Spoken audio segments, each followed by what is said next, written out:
and we're coming to you live from Mississippi River. We've got Richard Cluck. Where the heck is Richard at? He's right beside me. Here he is.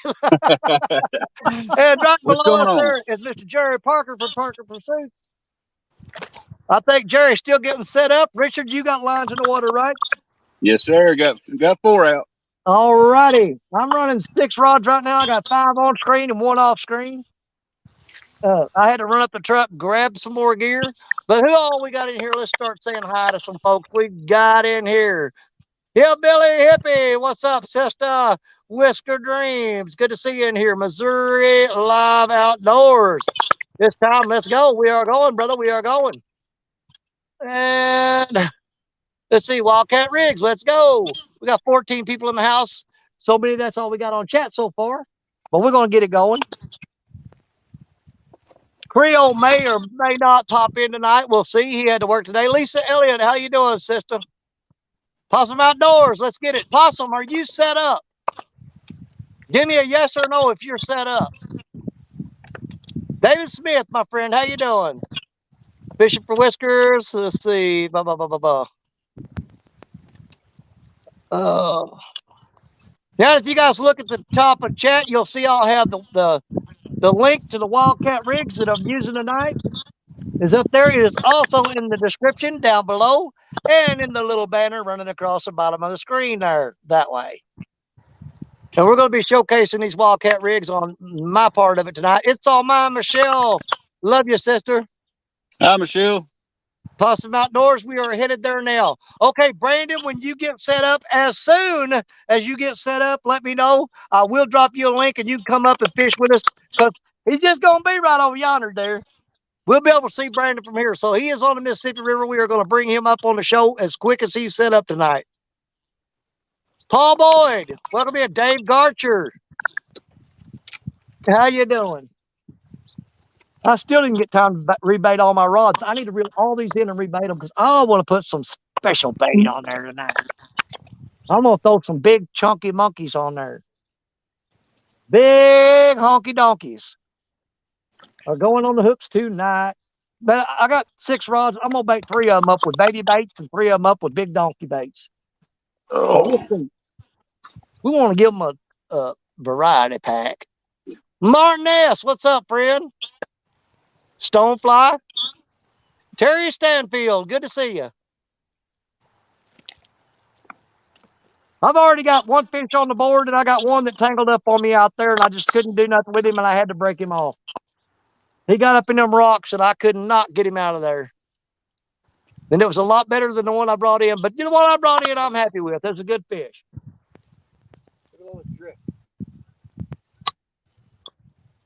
But once we get Parker and Richard set up to where they're actively fishing and actively helping me with chat, then I'll reel all my rods in and rebait them.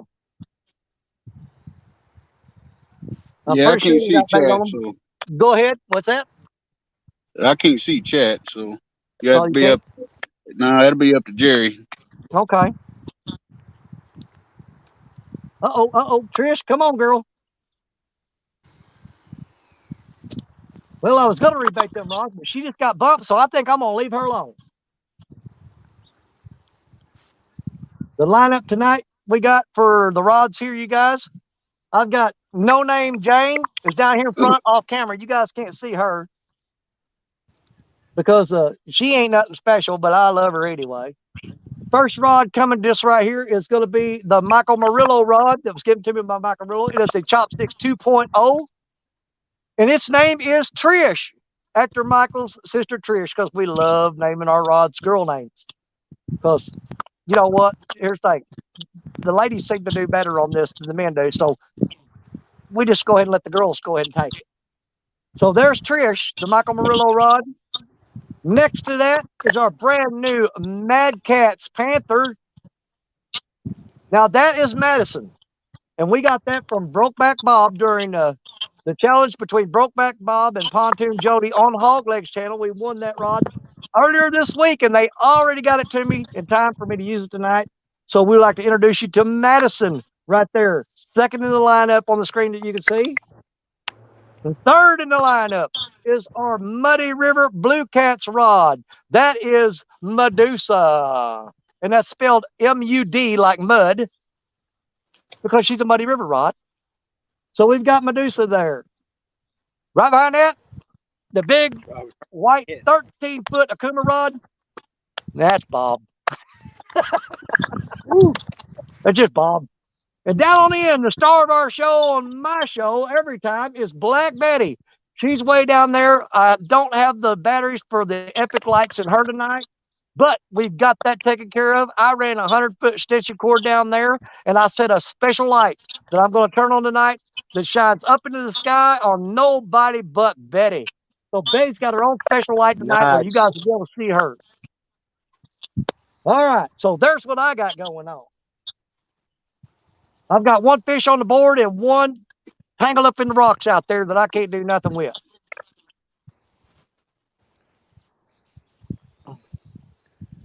Well, I just got set up. I'm out on the end of a wind Well, dike. we knew you was working on it. Boys and girls, I don't know. Look at all this drift. I've got just tons and tons of drift that just came out of nowhere. Mm. I mean, it's just a massive right now from all this rain, which, I mean, that's not going to hurt my feelings if that's the case, because, you know, besides. All right, guys, we got, hey, I'm going to do something. I'm going to do something a little different tonight. We've got the new guy that is just joined the catfish community, or he's working his way up to get to know everybody. Is Cody Miller, and he has a channel called Miller Time Fishing. Now, Cody is in the hospital in bad health right now. I am going to drop a link for Cody to come up for just a minute to join us. He's going to hang out with us for a second, and then we're going to let him get some rest. So, Cody, let me drop that link for you real quick, buddy, because you're in the hospital, and I want all the people to meet you. He does fish the Mississippi River. He's new to YouTube. He's new to catfishing with us, as far as I know. So I want to bring Cody Miller up from Miller Time Fishing just to let you guys meet him, because you're going to be seeing a lot of him in the future. I promise you are. So, Cody, if you're still out there, tell me if you are. I will go ahead and drop a link for you.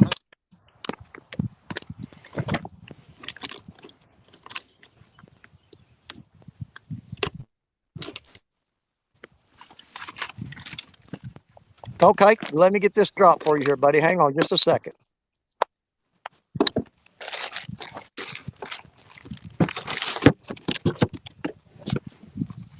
Cody, there is that link for you. I think you're still in the hospital, aren't you?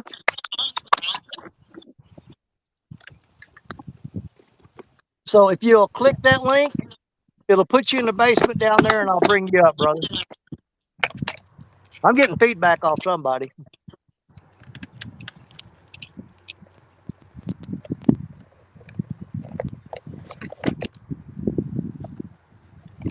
Hey, Wild Redneck, how you doing? Your boy Troy. Yeah, I just wanted to introduce you guys to Cody Miller from Miller Time Fishing. He is new to catfishing. He's new to the catfish community. He's new to YouTube. He's brand new. We can spoil him any way we want. I think that's going to be him right there. Let's see. There he is. Let's get him in here. Cody, my brother, how you feeling? I'm all right. I'm home.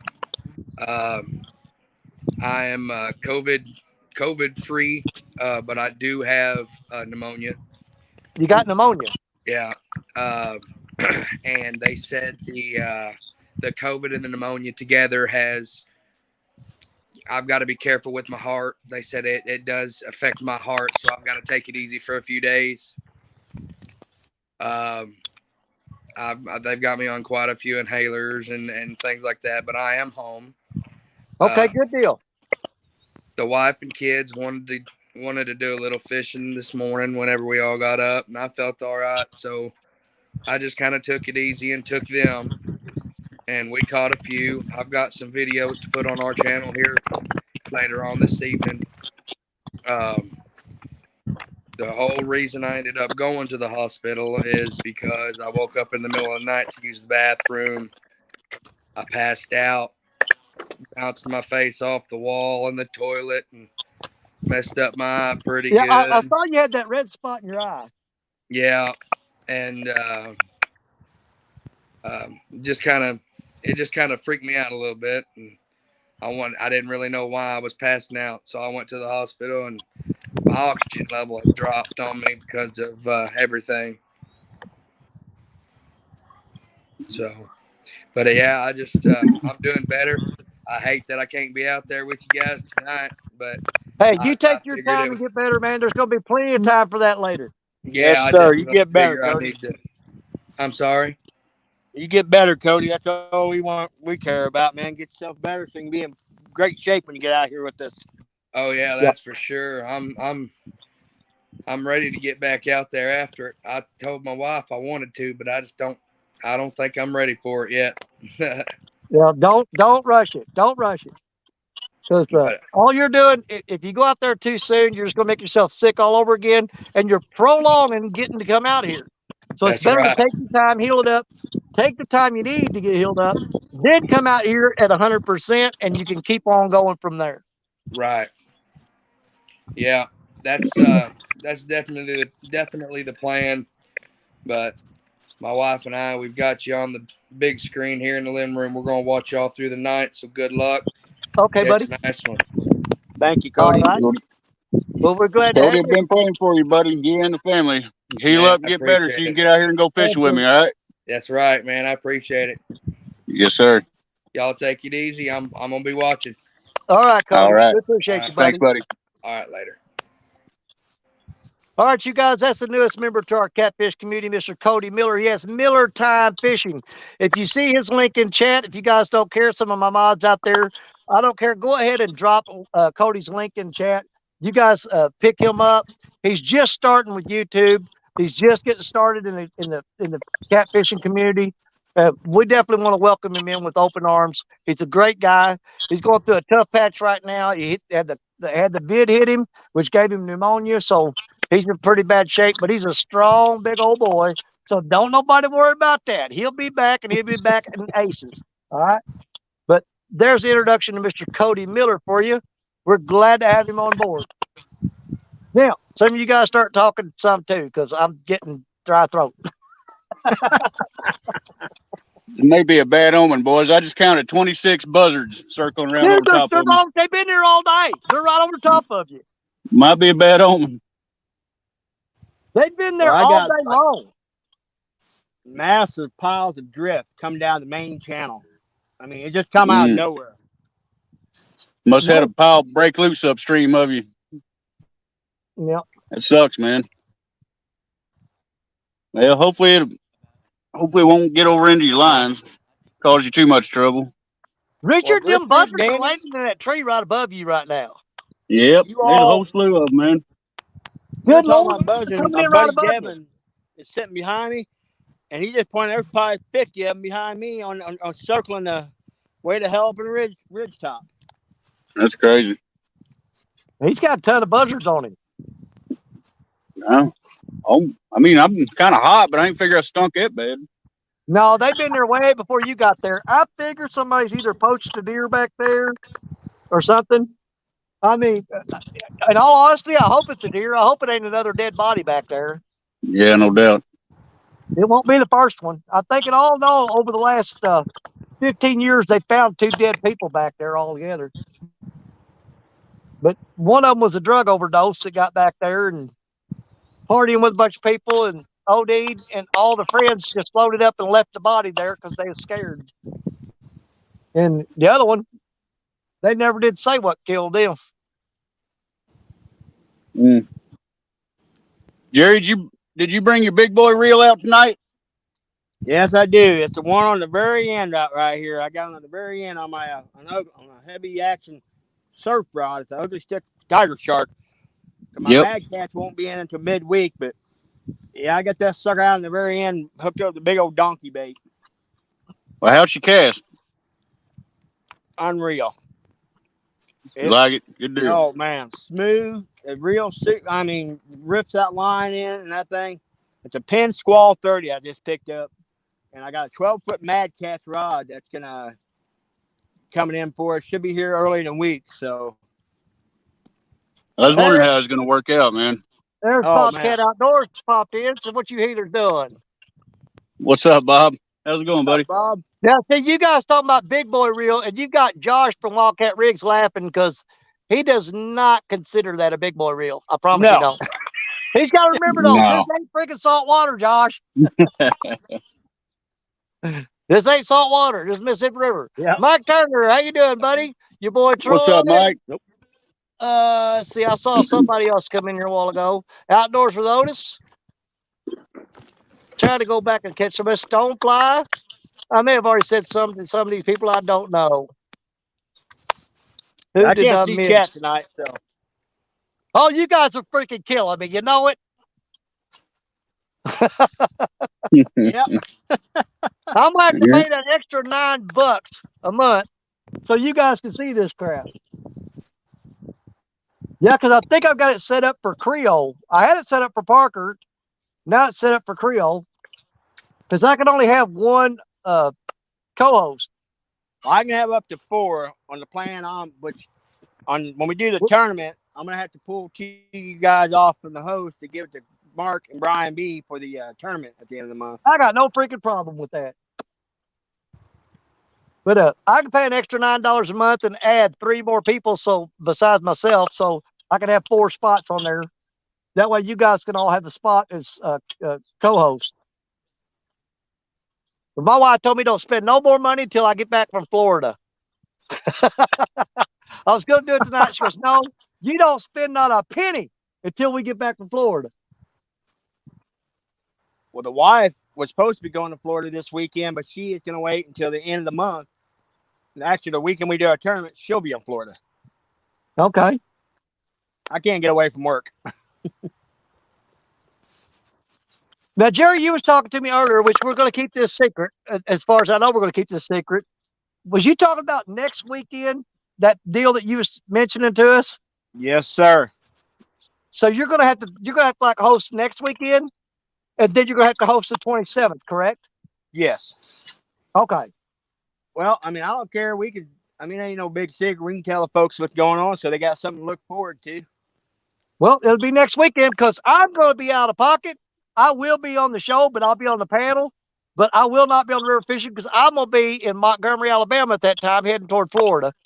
So next weekend, I am not going to be on the river fishing. I'm going to be at a campsite cheering you guys on, and I'll definitely be reading chat for you then because all I'm going to be doing is staring at the phone. So I'll absolutely make sure you set me up as a host for next week. Oh, definitely. Because I'll be sitting in a lawn chair just reading and watching what's going on. But go ahead and tell them what you got going next week.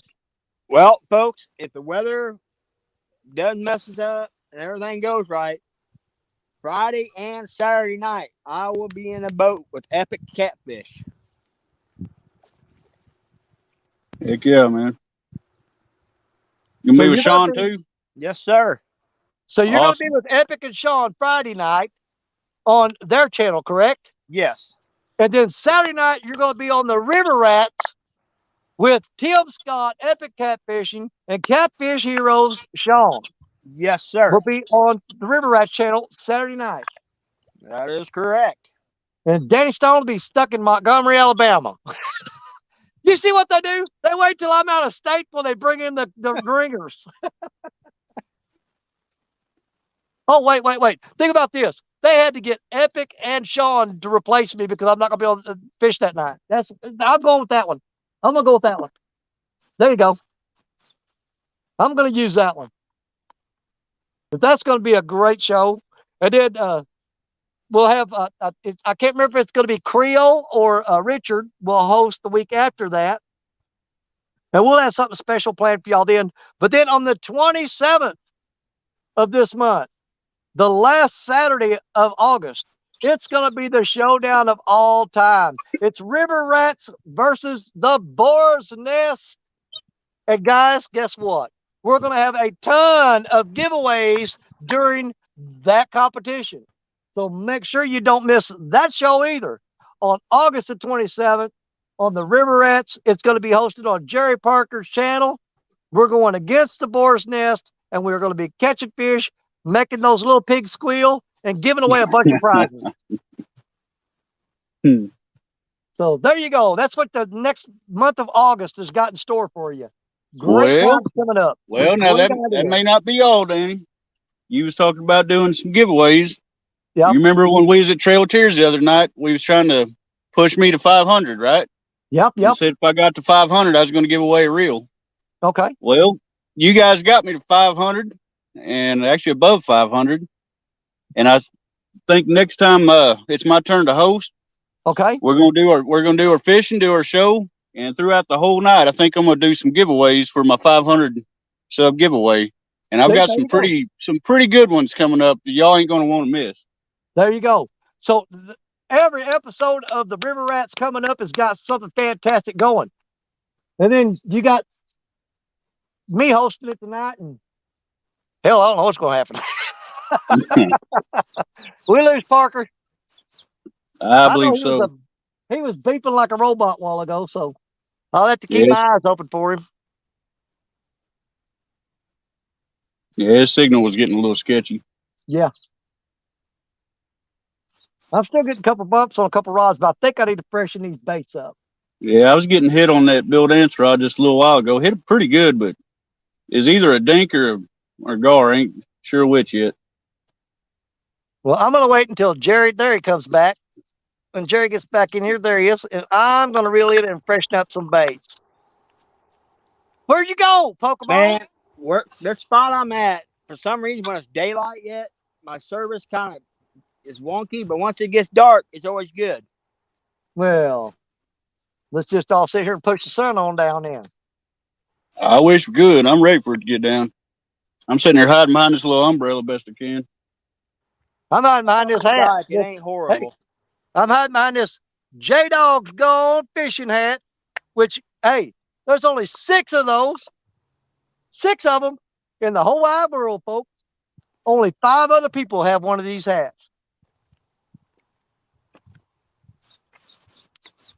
That's what he told me when he gave it to me. Now that I'm bragging about it, you watch him go make 100 of them and give them to everybody. But I don't think he's gonna. All right, you guys, Hooks and Annex, Chris, what's going on? Jeffrey Allen, how you doing? Martin. Hello, Martin. James Bailey. Who have I missed in here? James Borden. David Smith, I think I hollered at you earlier. Jeffrey Allen. WildKatRigs. I have to go back and see who. Take a surprise video. There you go. Josh said in the earlier chat he might have to make a surprise visit, fish on the Mississippi. You know what? I would love for Josh to come down here and it'll give him a really good perspective of the conditions in the water. And man, we could actually take him along the bank and show him that, you know, this is what we're throwing into. So I've got some ideas I'm going to throw at Josh for some special rigs that I want for me made. And I've already got them worked out in my head. And he's not going to have to change much. I want a lighter leader coming for my weight, because I want the weight to break off.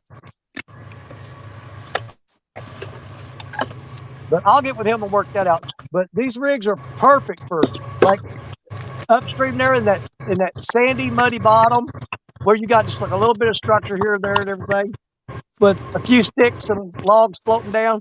It'll handle almost no problem. These big giant riprap, this revetment that I'm sitting on, this is concrete slabs with rebar going through them. They're out there in the middle of that water.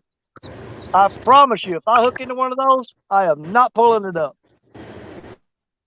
Those things weigh tons.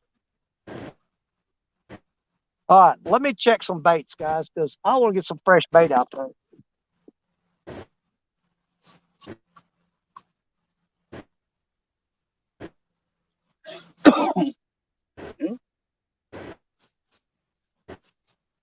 Bill Dance rod just got hit. Yeah, see, I'm hanging up in these rocks like crazy where I'm at now, Richard. I moved out to a new spot. There's nothing but rocks out there. I'm breaking off every time I throw out. Every time I throw out, I'm breaking off.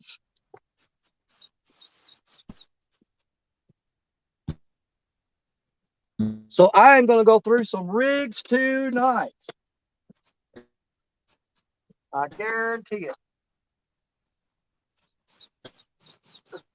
If I can get it up off the bottom and real fast, to get it away from them rocks, I'm all right.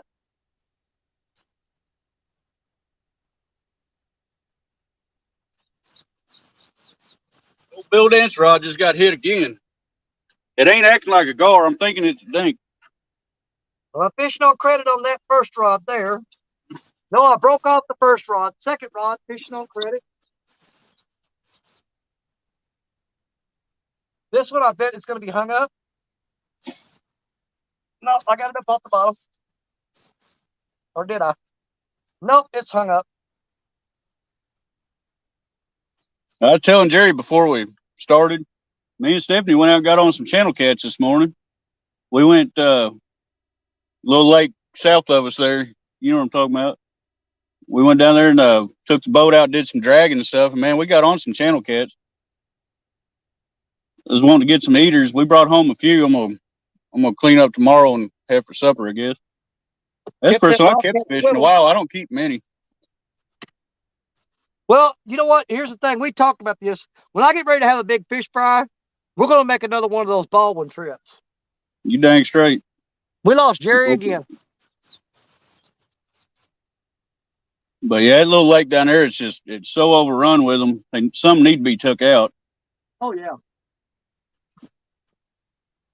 So I took out a few. My brother's been going hitting it every weekend. He's been filling the freezer.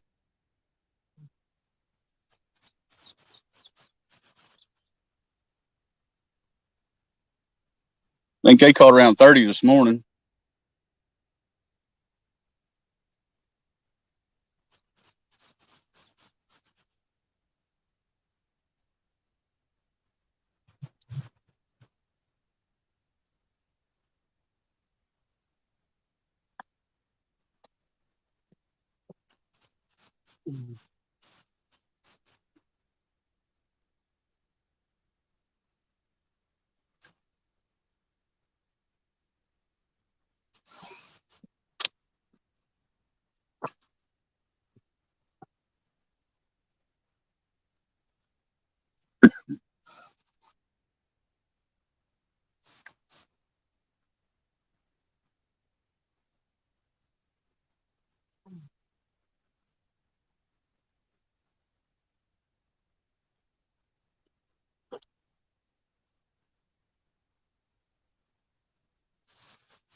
Well, sorry, folks.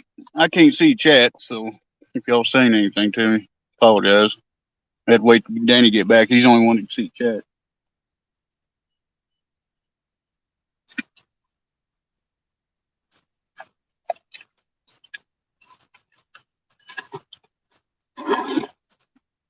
I got pretty much the same setup as usual, except got me a new reel I'm trying out.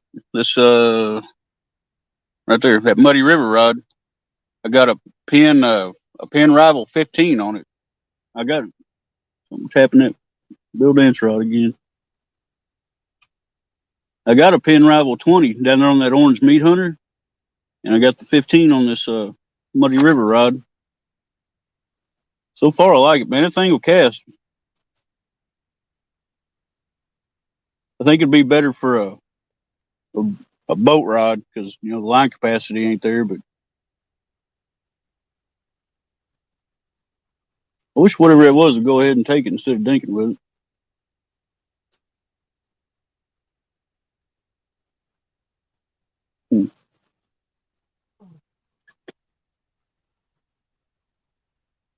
But anyhow, Bought it for a boat rod, but I just want to bring it out tonight because I haven't even got to cast it yet. Hope to catch fish on it, break it in.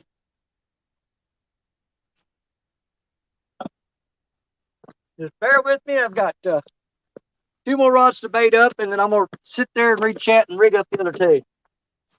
I want to go with, I'm going to fillet out another one of these baby skipjack, nip the tail off there, and make a flapper rig out of him.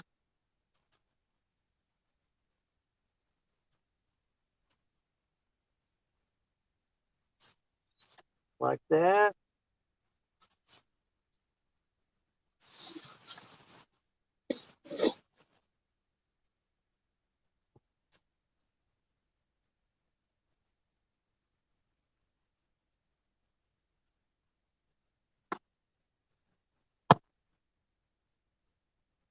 Now, I've got a ton of these little bitty skipjack that we caught in a cast net today.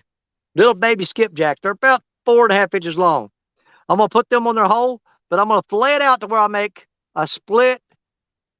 I fillet it on each side of the backbone and leave the backbone in there, but split that. And when it gets in that water, it's going to flap and let that scent out for you. So that's what we're throwing on this rod.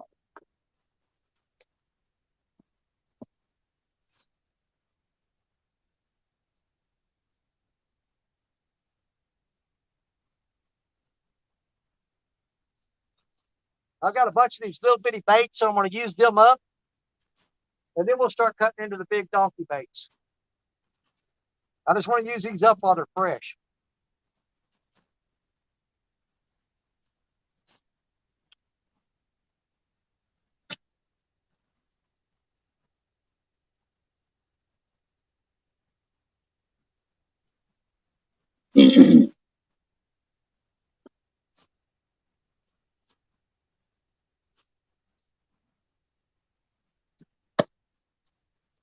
Let's do that same thing. But this time, let's do it with a small shad.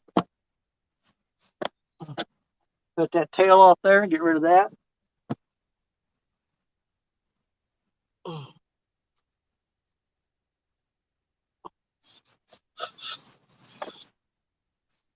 I think I'm just going to cut one side of him to make that flapper rig.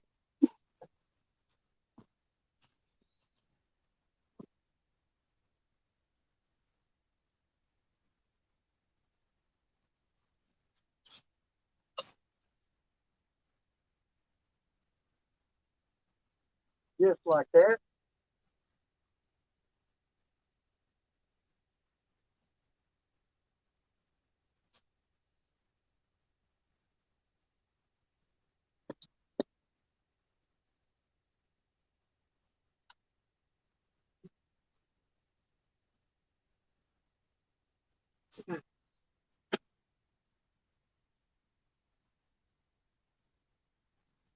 So just like that, we're down to 4 rods from 6. So I've got to tie some more rigs up. Let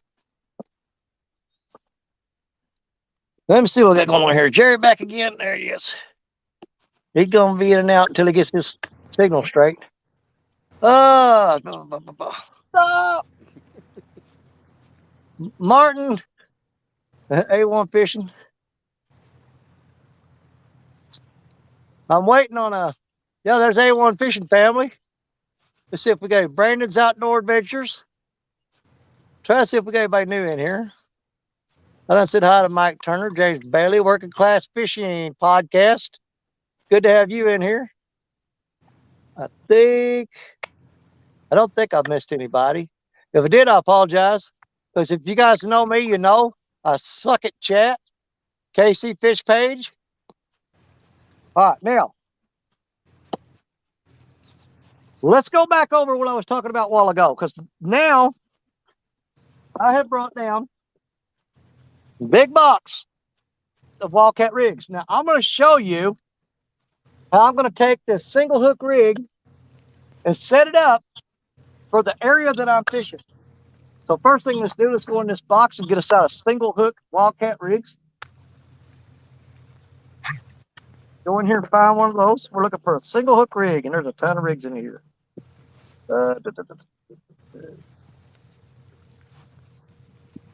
That's Carolina rig. I already got one of those on. That's on Black Betty. Carolina rig. Carolina rig. We've already got a cat collar out. That's on the Muddy River rod. So we've got the WildKatRigs cat collar right there. One of those is on the Muddy River rod. Another cat collar. I'm looking for a single hook rig. Right there's what I'm wanting. This is what I'm going to show you. What I'm going to do with this is just a little different to make it more conducive to this rocky shoreline that I'm fishing.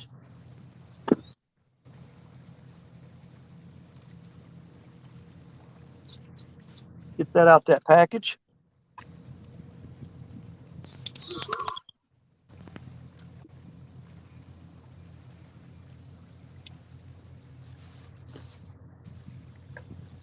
When I get this all rigged up, I will go big screen and show you guys what I've done.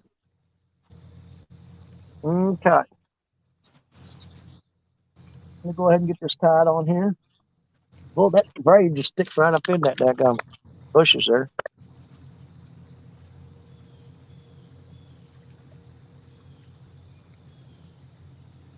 And just so you know, I tied my own rig a while ago, and I used the WildKatRigs 3-way. And the only thing that I got back was the 3-way. I lost that light leader that I put on my hook, and I lost the light leader that I put on my sinker. So, but I got back the Wildcat product that I put out there.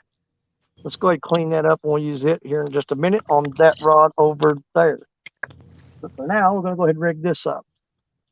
Fucking bird was sitting on my line.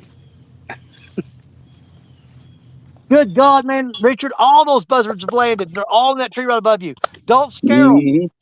If you scare those birds, it's going to be Poop Fest 2022. I'm watching this big old soft shell turtle out here sniffing around my bait.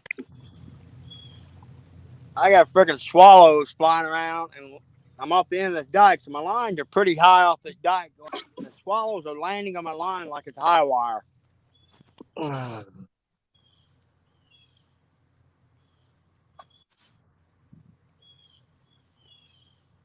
And Jake W. sitting there talking about he got his Wildcat hooks in. They are sharp. 3, 4, 5. Get this polymer knot tied in here.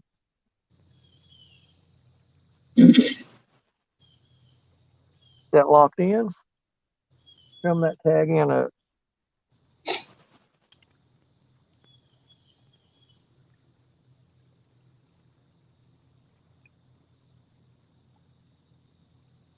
Now, well, let me go ahead and make that up for it. Let me go ahead and make that up.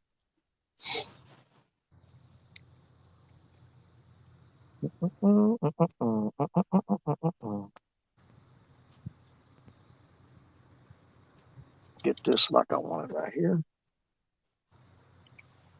You know, Richard, even way down here where I'm at right now, it's still doing that goofy changing directions of the current stuff. Oh, yeah? Yeah.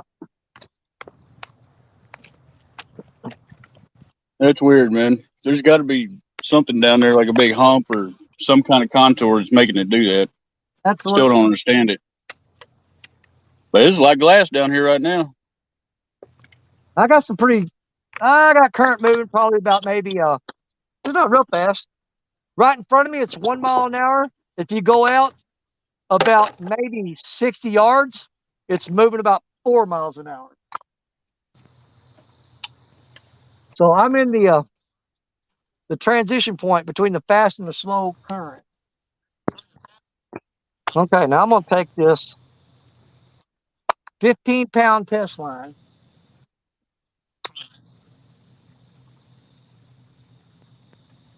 And tie it to a 4-ounce sinker because I want this to bounce around the bottom.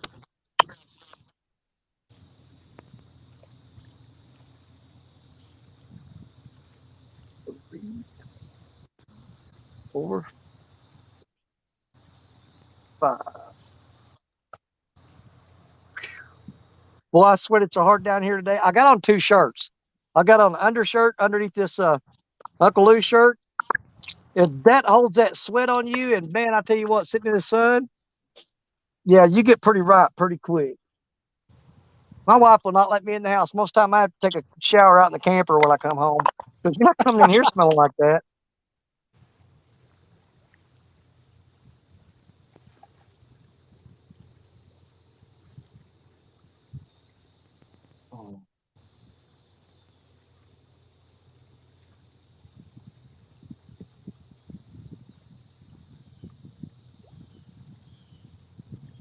Okay, what I'm going to do, I'm even going to go as far as to take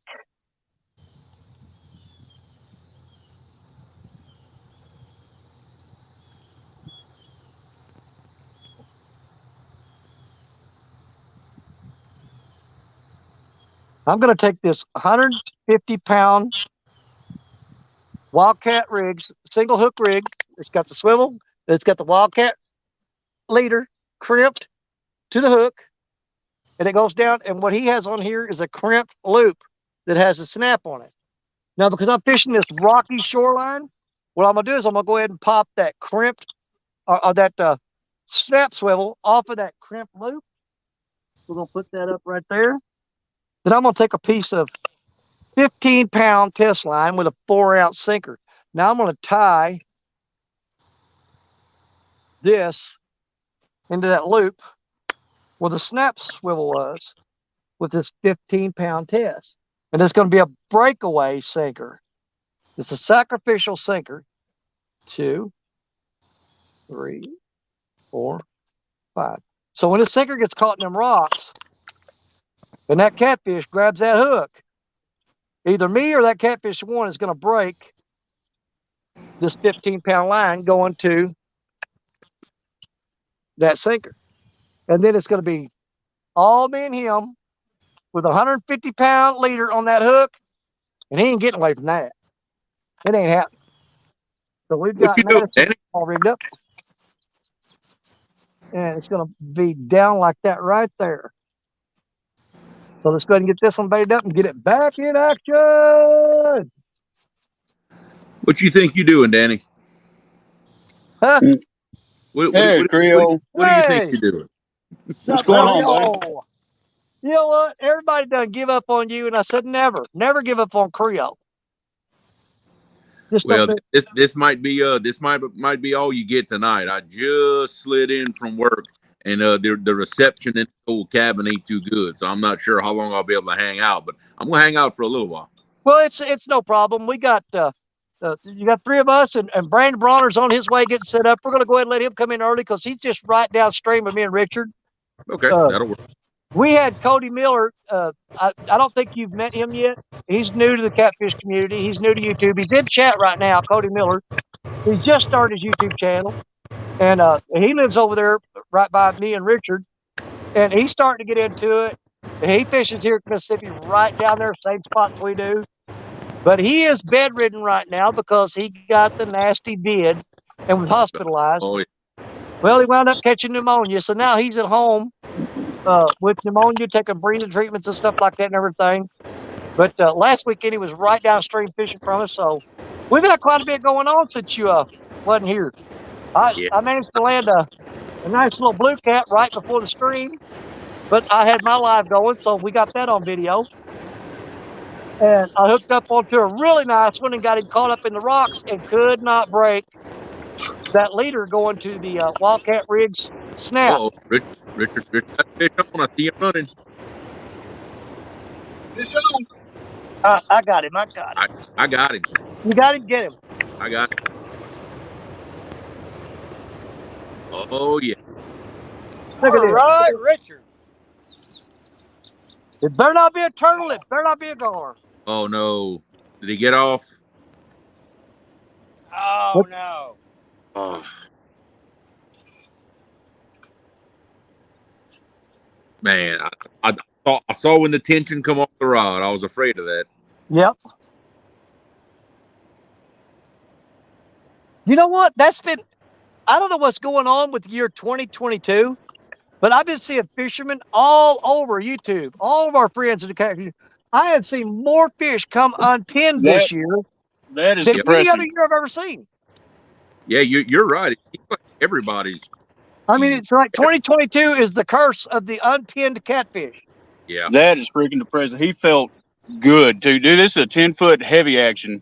It's super heavy, and he had a bend on it. He was pulling drag. That was a big fish. We saw it. It was on a piece of skipjack about that freaking big. Well, let me get a piece of skipjack about that freaking big on this hook and get it out there.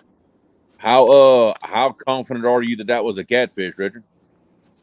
Not 100. I mean, I can't be 100%, but it was a big fish.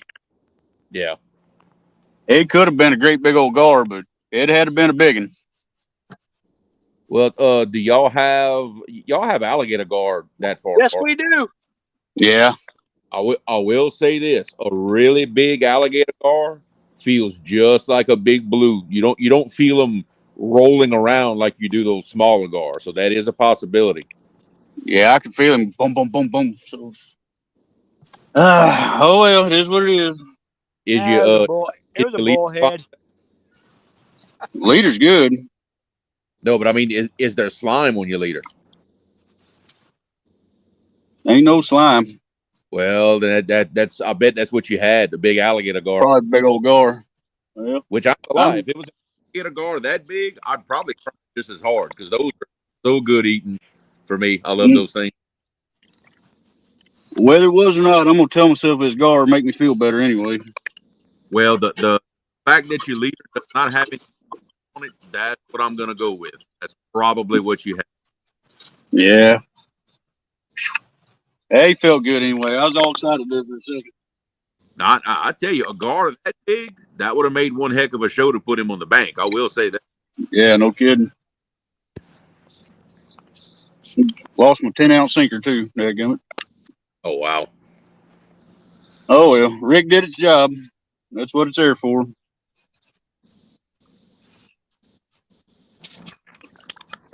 When I'm off these wing diets, I almost exclusively use Carolina rigs. But now, if I'm off the bank, I'll go to the freeway rig like you boys are throwing. Yeah. Well, that's case in point right there. He got down to the rocks, got hung up. Well, the 15-pound let go. So I mean, that's what it's supposed to do.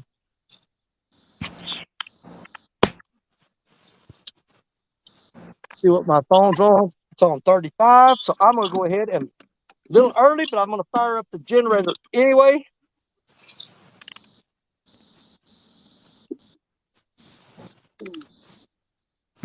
I see. For me, for this time of year, I love those three-way rigs because, especially for us, that's the only really good way I have of holding my bait off the bottom. A Carolina Right. rig float, it doesn't work for me because the current is so strong. It just Oh. pins to the bottom and twists up everything anyway. Yeah. Yeah, I've tried floats over here in this when the current's going pretty good. And it just, man, it wraps up into a big old mess. Oh yeah, yeah. I said a long time ago I had ordered some of those blank spooks off Amazon, and I tried them, and man, it made a god awful ugly mess. Mm-hmm. But you get in slacker water, they're deadly. Oh yeah, yeah. Especially if you can find like around here, we got all those oxbow lakes. You drag baits in those oxbows, and you run in spooks. Then you got some.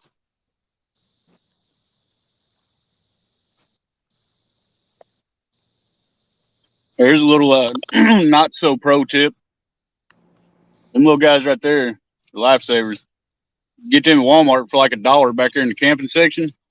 They fold up to like nothing. Oh yeah, I got like 5 pairs of them. I keep them all in my tackle bags and stuff. They're pretty handy. Now I'm gonna highlight that comment right there because that's interesting to me right there.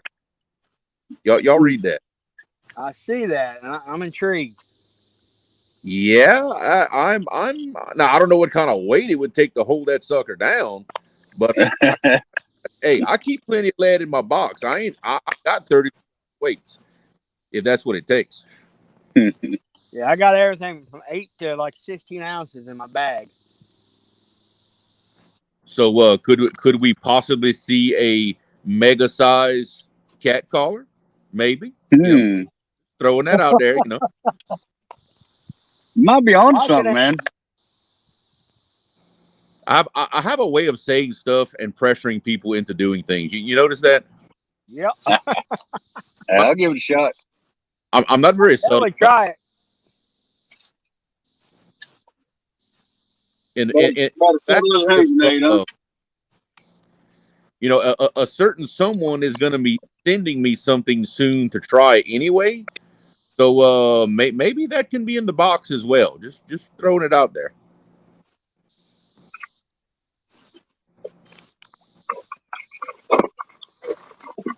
And you guys check out that link. Is my link still pinned at the top of chat? I can't see it. Yeah. Okay. There's you get these cat collar rigs at a really, really good price, guys. I mean, he's really good on them. Yeah, look there. Already on. Look at that. All these rigs, you get all these from there. Heck yeah. I'd definitely try them suckers. I mean, especially some of the spots I fish. 217 Rebel, hello. I want to get. What did I do with that? I had a freeway while ago, and I threw it back in the box.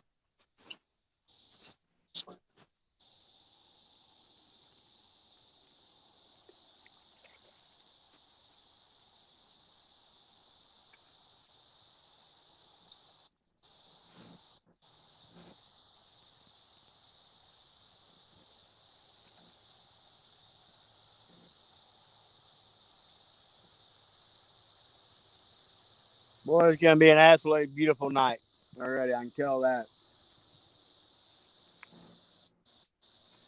Sun's going down. Oh yeah, it's starting to feel better already at temperatures. Very nice. Yeah, and I'm stuck here.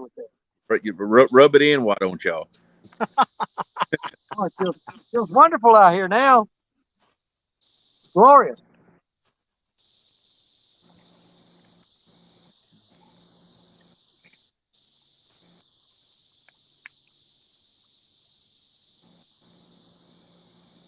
But at least I will say, yes, I'm working a lot, but we are getting a ton accomplished. And my winter, where I basically won't be working very much and fishing all the time, is looking better the more I can get done. That's a good thing. Yep. That's how it is when you're in the dirt business. You while the sun's shining.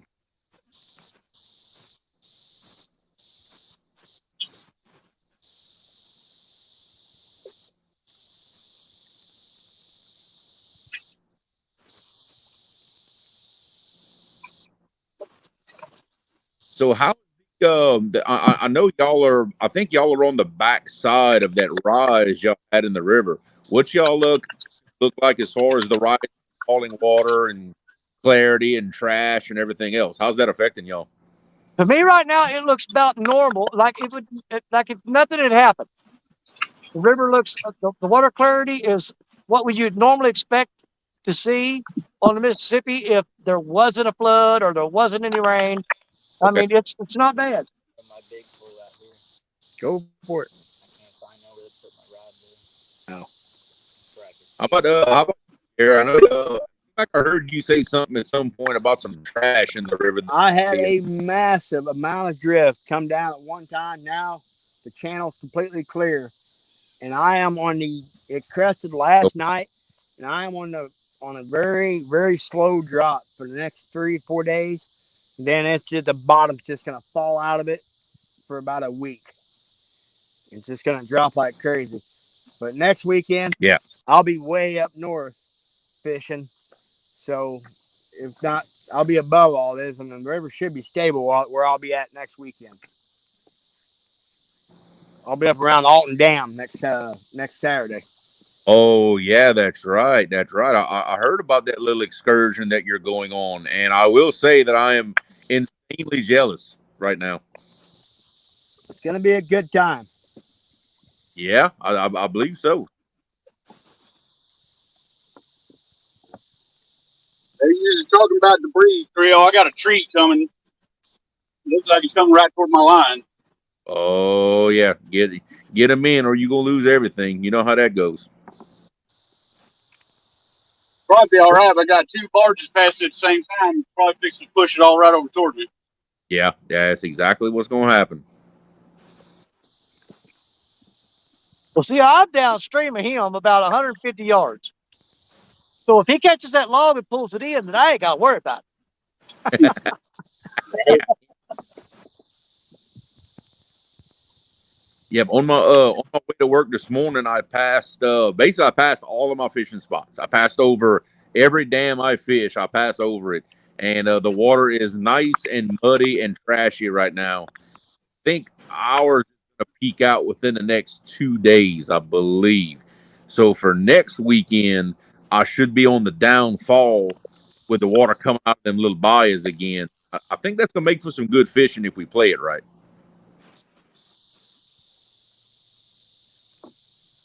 What's going on, Josh? Hey, what's going on, Josh? All right, There's now, real now gals fish. every show, I got to do this. I have to take a moment to ask, how is the Queen doing this evening? I got to ask. Keeps doing that. If he keeps doing that, pick it up. When he goes down on it, crank down on him. Working Class Fishing Podcast. I don't believe that's a name I've seen before, No, but I'm not familiar with that one. show. Well, Creel, we already told everybody what I'm going to be doing next weekend. So Yeah, I might have heard a little something about that. I would say what I think about you for that, but I can't say those words on. yeah, I got But that phone call today at work, and I was kind of like, all right, it's all like Donkey Kong. I will tell you now, because I've had dozens and dozens and dozens of conversations with him on the phone, and I can tell you, as real as he is on camera, he's even 10 times more real off camera. You got last, I promise. Yeah, I'm looking forward to it, getting the boat with him and Sean. It's on a fishing date on that one. And here we go. Fraternal Union of Catfish Deplorables, otherwise known as the FUCD. What is going on? Good to have you in the show.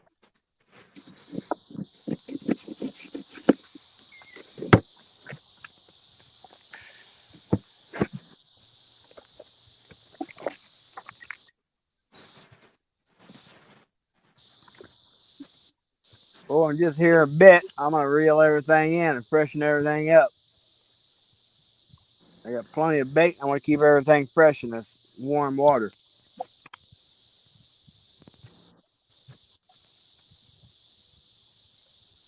Why, actually, they are fishing in the Mississippi River in Missouri. Actually, that's where these are located at.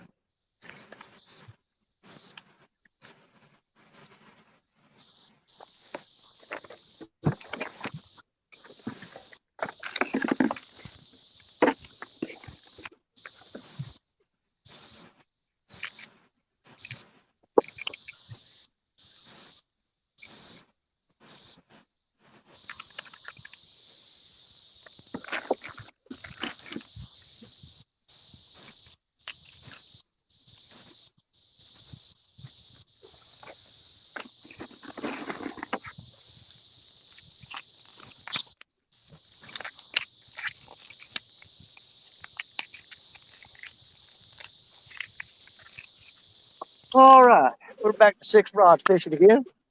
Hey, Wayne. How we doing, Wayne?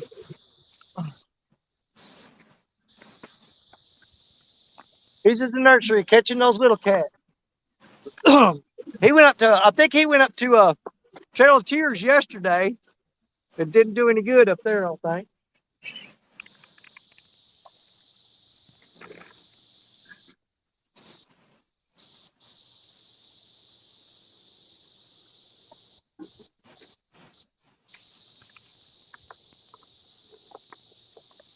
Look, lady, what's going on? Welcome.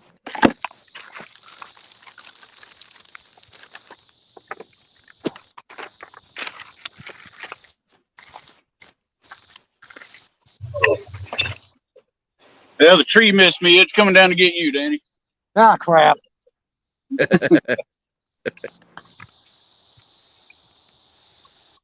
Yeah, because it hugs this bank when it gets here. I'm in some good current. Hey, now Oh, that's one ball. They're worth money. Right, snack. Yeah, it might not be. You're out here with them big boys like it. They like that current.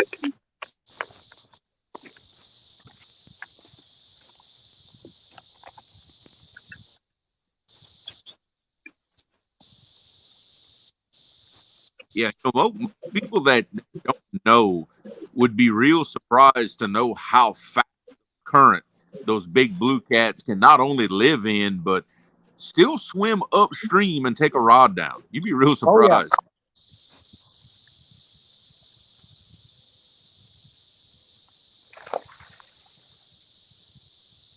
You know, we I had personally. one. I had one a few years ago on that 13-foot Akuma. He bent it down. I grabbed it, tightened the drag down a little bit because he was just like really peeling it. He swam upstream and spooled that rod. Upstream and spooled it.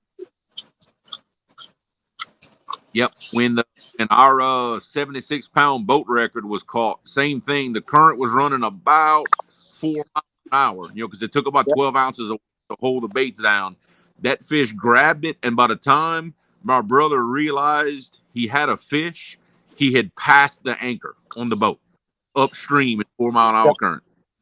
Well, it's funny because when that happened, when that fish swam upstream and spooled that rod, the witness. You remember, Jason Burge, right? Richard. Oh yeah, Jason. yeah, I Okay, know, Jay. him and his wife and kids were standing behind me, and they witnessed that whole thing. His wife was screaming because that rod was bent over like that and running straight upstream. And she was Yeah, going, get it. She was screaming, get it, Daddy, get it. And I'm like, I can't do nothing with it. I said, he's going where he wants to go, and there ain't nothing I can do about it. yeah. I've never tested to see what the poundage is on that reel for drag, but I was tightening it down, and he was pulling the rod down where it was almost pointing straight at him. I couldn't lift it up from him, and he was going upstream, and he spooled that rod. Mm. And I did have a man, a woman, and 6 kids witness that, and they were all screaming.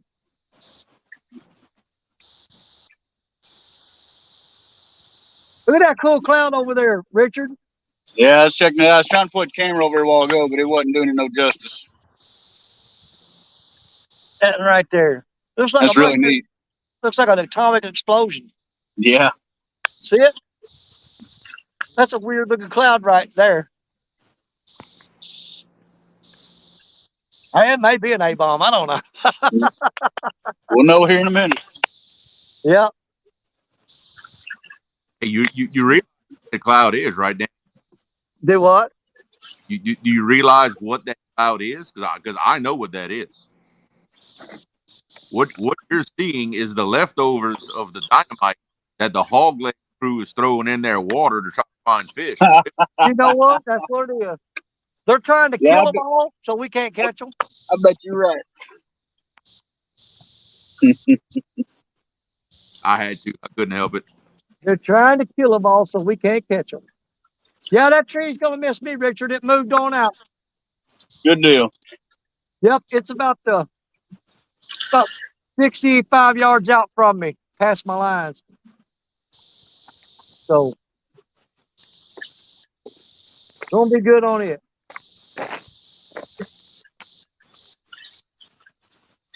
And I am trying a new spot. I have never fished this particular location before.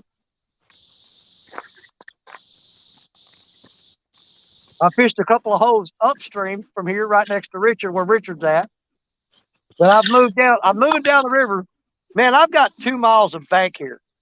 So what I've been doing lately is every time I come back over here, move down about 50 or 100 yards from the last spot I was at and see what's going on there. You know what I mean?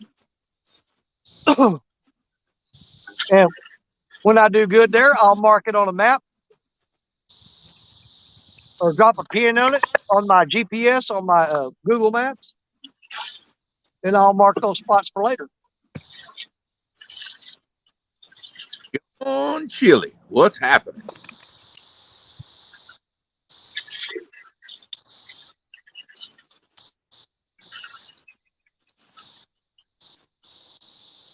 Yep, we got an all bank fishing.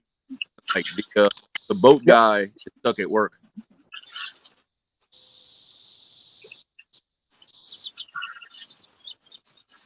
But we'll remind people throughout the show. We'll tell them what we've got coming up over the next few weeks because we've got some really cool stuff coming up. Oh yeah.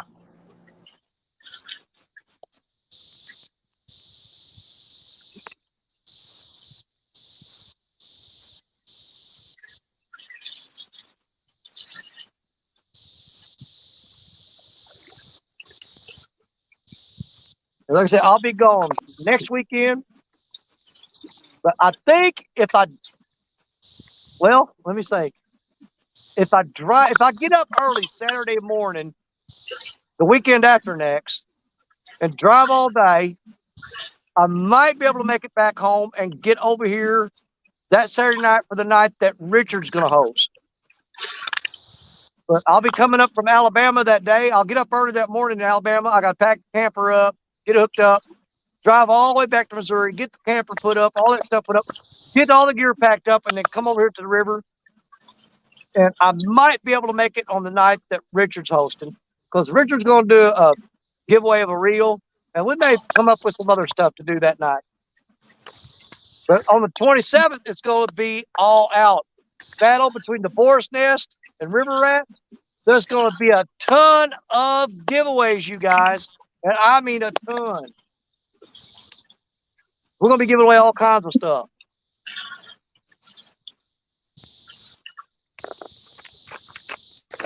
Yep. And we just that everyone, not a big one, but say a little prayer for the whole crew that the good Lord prepares them for the butt whipping that they are bound to receive.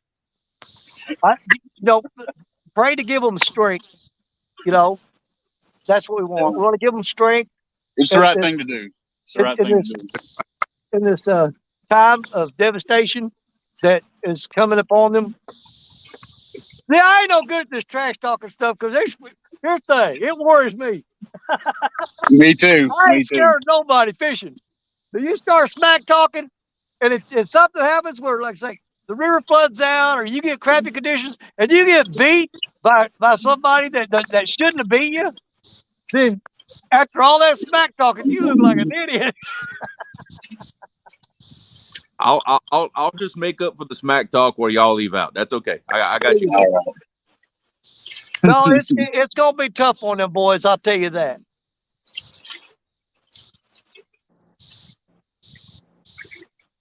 But not taking nothing away from them now, because every one of them guys on that team, they ain't no slouch. They can fish. Heck yeah. And I'm gonna pump them up and say how great they are, because the greater they are when you beat them, that just makes you look that much better. Now, if you beat somebody and say, "Oh, ain't none of them worth the crap," well, what'd you accomplish by beating them? Lefty Cats Fishing. Thomas, what's up, buddy? Hey, what's up, Thomas? Yep, Thomas. Creole? Work, buddy. No tonight. I'm stuck at work. I fish and just sit here and cry myself to sleep. Creole, I'm afraid you started a problem, buddy. Pretty sure you got me hooked on these pin reels. Hey, it's just how good they are. All there is to it. I'm loving this new one I got. Well, use the first one I asked about them because I knew you used a lot of them when I bought that 20. And yeah, I've had nothing but great luck with that. It's a beast. Yeah. As far as, my reels go. I bought that 15 and put on that little Muddy River rod for a boat rod or boat reel. Man, that thing will freaking cast a mile. I cast it for the first time earlier, hadn't messed with it or nothing, and it about spooled it. I'm pretty impressed with it. Yeah. I have a few 15s. I don't bring out much with me anymore. The only reason I don't is for the line capacity. I like the 20 because they just hold more line. But in Yeah. small water, in fact, I pretty much gave all my 15 to my dad because he Mhm. tends to not those deep holes that I do. He's got them on some ugly sticks. He loves. Oh yeah. That's kind of my thinking with those is when I'm doing a little dragging or something, or me and Stephanie fishing the lakes and stuff around home. Those will be awesome. Yeah, I will tell you for sure because I've had them all apart multiple times. Other than the size, physical size, internally, the 15s and 20s are identical. Are they? They're absolutely. In fact, they shared about all of their parts except for the worm gear for the because it's longer for the 20. All right, Oh, okay. Possum, I dropped the link in chat for you. They said Possum's ready, so that link is for Possum Outdoors. Brandon Bronner is downstream of us fishing. Brandon, go ahead and click that link when you're ready. Because we're going to bring these Mississippi boys up in here. I got the hiccups. Got to drink some more of this Tennessee whitewater. Yeah, I'm afraid you converted me, and now I'm going to have to replace about 7 or 8 reels, and they get expensive. Yeah, I'm replacing mine one at a time. I'm basically going from wall and just one at a time. I'm buying me a reel, popping them out. Yeah, that's kind of what I've been doing with these pins here. Something happened. I forget what happened. I needed one for that meat hunter. I bought that 20. One of my other reels, gears blew up or whatever. I had to replace it, so I went for 15. In fact, I saw a deal on tackle. They've got the pink wall 2s in the 20 size for 130. Really? Yeah, and let me tell you something. You think That's a that whole lot cheaper than what I've been looking at. you think that pin squall is nice, dude? That series 2 is even better. I have one on my Mad Cat rod. Really? Yeah, and it is a Cadillac, man. I'm telling you, it's sweet. All right, y'all, down there in the bottom left-hand corner, we I have see. got, is that Possum there? Yeah, there's Possum. Brandon. He How you is fishing doing? directly downstream of us. We're getting set up.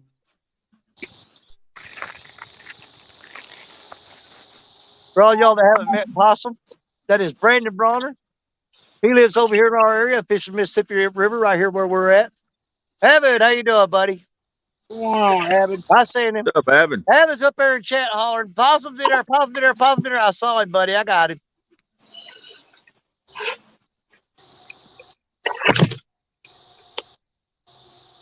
So really, right now, 20 would throw in a bottle in that river right now. I'll find it down here at work in like 5 days, 5 or 6 days.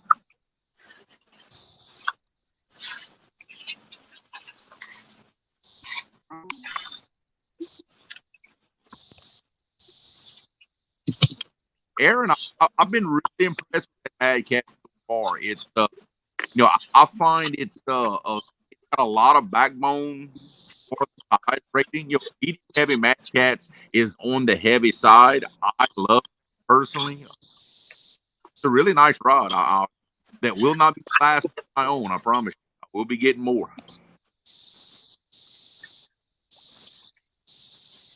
Yeah, I just ordered a 12 for 2 days ago. Well, I got that brand new Mad Cat's rod right there, the Mad Cat's Panther. They offered it to me in medium or medium heavy. And for what I'm using it for, I went with the medium because it's actually that medium is about as stiff as some of my other rods that are rated medium heavy. I was actually thinking of doing the same thing with my next Mad Cats I buy. I'm really thinking about getting the medium action, thinking it would be possibly kind of like my Uncle Lou or maybe my Muddy River rod, something like that. Yeah.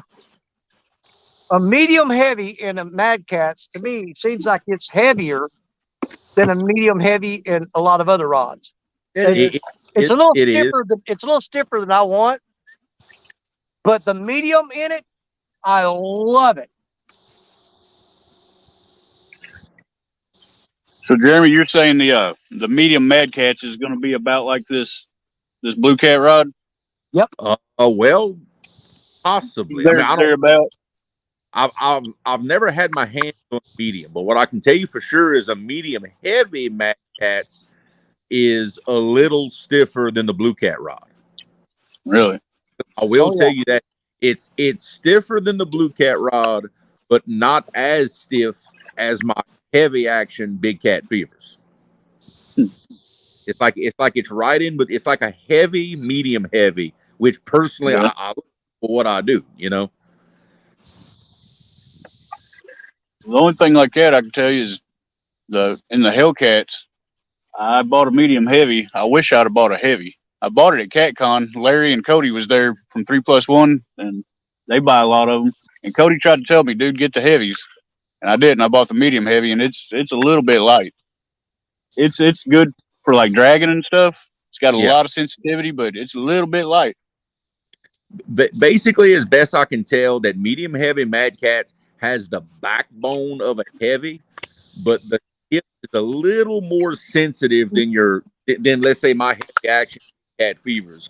I've had them side by side, and I do get more tip movement out of the Mad Cats than I do the big cat fever. Not a whole lot, but I do get more. But not quite as much as a blue cat. They're right in between the two. Huh. Oh, here comes the skeeters. Oh yeah. Uh-oh, we lose. All right, put it back on. We lost Brandon. Yeah, There we go. He's coming back. I'm back. I don't know what was the deal. I got plenty of signal. That same thing happened to me and Parker up here at Trail of Tears. I had like 4 or 5 bars, and it just kept kicking me in and out. Weird. I never had liquor trouble. You know, I was talking about that to somebody the other night. Well, Todd was asking me. He's like, "Man, y'all was having phone trouble and all that." And I don't know which phone of yours he was working, but y'all got that like that FirstNet or first responder, whatever service. Yeah. Or I think that may be the difference right there. Yeah.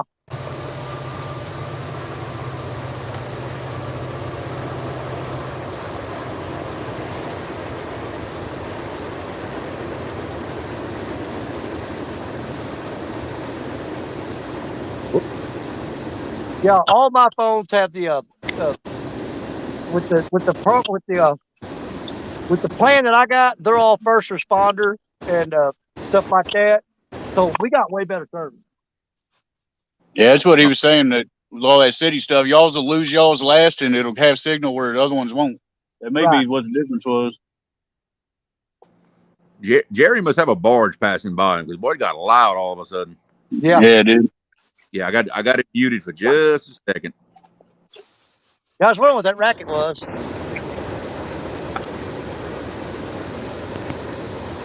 Either that or he's peeing in the water.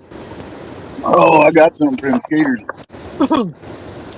You know, that's going to be my first purchase when I come back from Florida is get me a thermocell. Man, I got 2 of them things, and I didn't think to bring either one of them. They work pretty good. They work pretty dang good, but I tell you what, I've had better luck with one of these little battery-powered fans than I have the thermocell. Yeah. I bought the thermocell lantern, and like when I put it in the center of my boat, it covers the entire boat as far as mosquitoes and bugs. The only thing it does not do squat for is mayflies. Apparently, I think the mayflies like that thing. It don't do nothing with mayflies. Well, mayflies don't bother me. They bother me. Bottom of my boat and make it so slick you can't walk in it. Mm-hmm. Let's see. Let me check on Jerry here. Oh, there we go. Not okay. That barge must have finally passed you, buddy. I had a train rolling by. Oh, okay. I knew something was going on.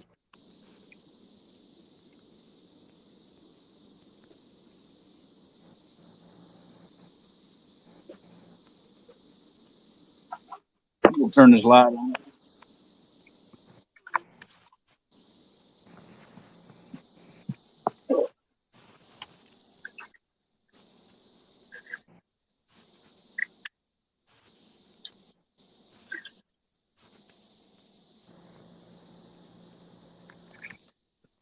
I keep getting hit on that cat's rod with that cat collar rig on there.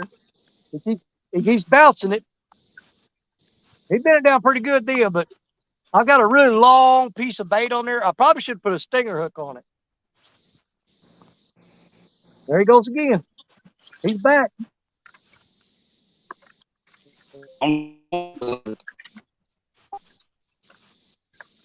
Yeah, it looks like your signal's kind of out, Brandon. Like I said, okay, we'll work. I'll keep adding you back. No problem at all.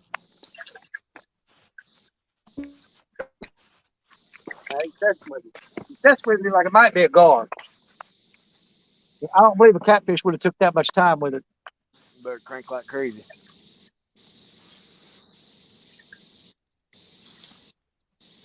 It's gonna get so dark way down there that you guys ain't gonna see Black Betty, but I got a special light set up that's gonna shine straight up, and hopefully that'll work to make it where you guys can see her down there. I'm gonna plug it in here in just a minute.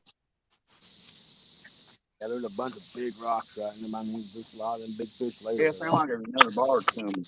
I hope he ain't gonna dock right here with us.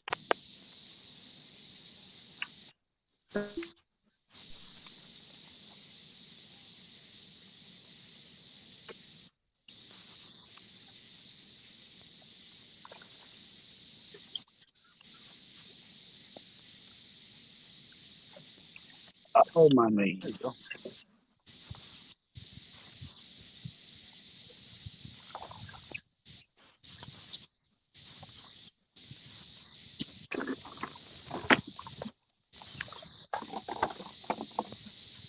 Your kitty.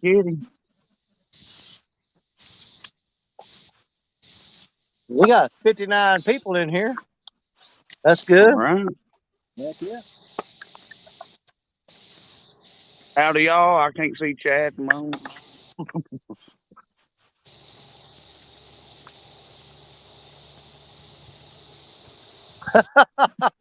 Linda, hush. I ain't want no turtles tonight. No turtles. Hey, I have no idea how that comment got hot. I have no idea how that happened. Yeah. Well, you can take it down in time. Caught picking Linda.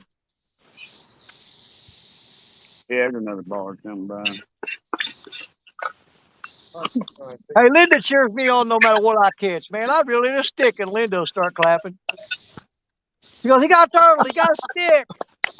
He got a big pile of weeds or something. Way to go, Daddy.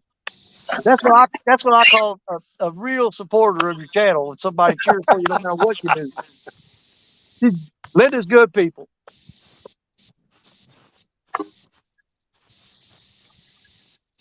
I think he got a hold of that big long piece of bait I had on there and pulled it off the hook off that Nagcat rock.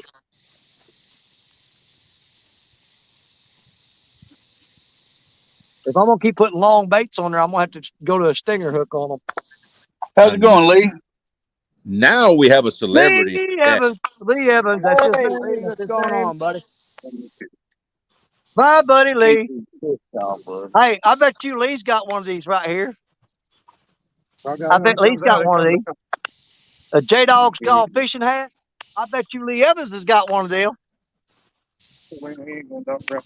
I hope he does. If he don't, we're gonna hear about it. Cool Cats Fishing. What's up, brother? We ain't messing with no turtles tonight, son. We already got a blue cat on the board earlier before the show, but that was on my live stream.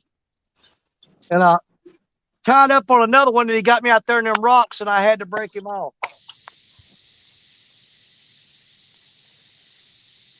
No, yep, sure enough, he says he got one.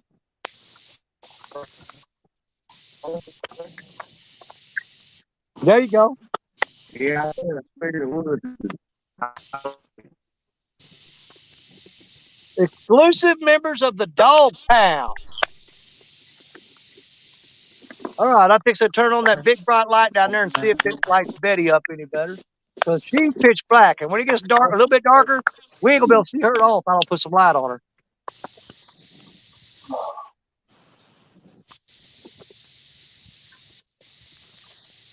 It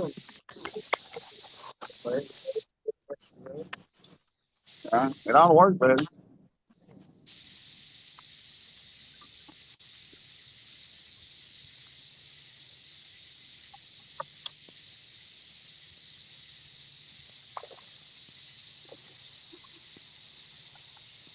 I don't know how well that's going to light her up. We'll just have to see as the night goes by.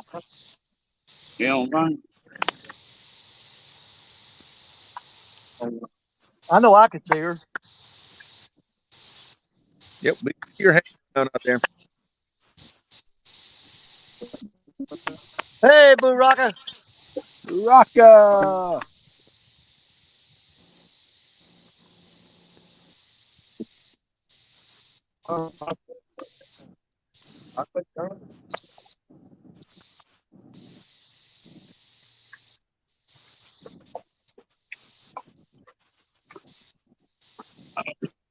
Boy, I fell at the dam last night, Danny, and busted my knee. You're preaching to the choir, buddy. I fall every time I get out of bed.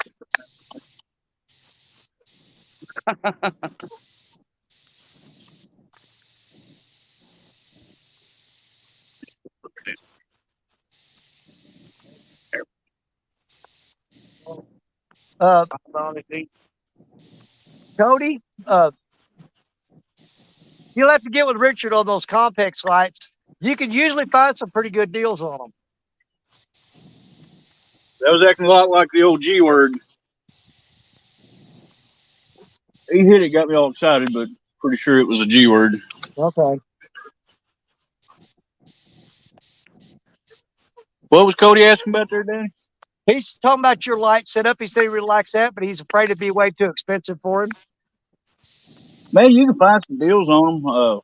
I got this one on Amazon. There's a ton of them on Amazon. This one was right at $100, but you can get some that's like just a little less lumens and this and that for a little cheaper. Yeah.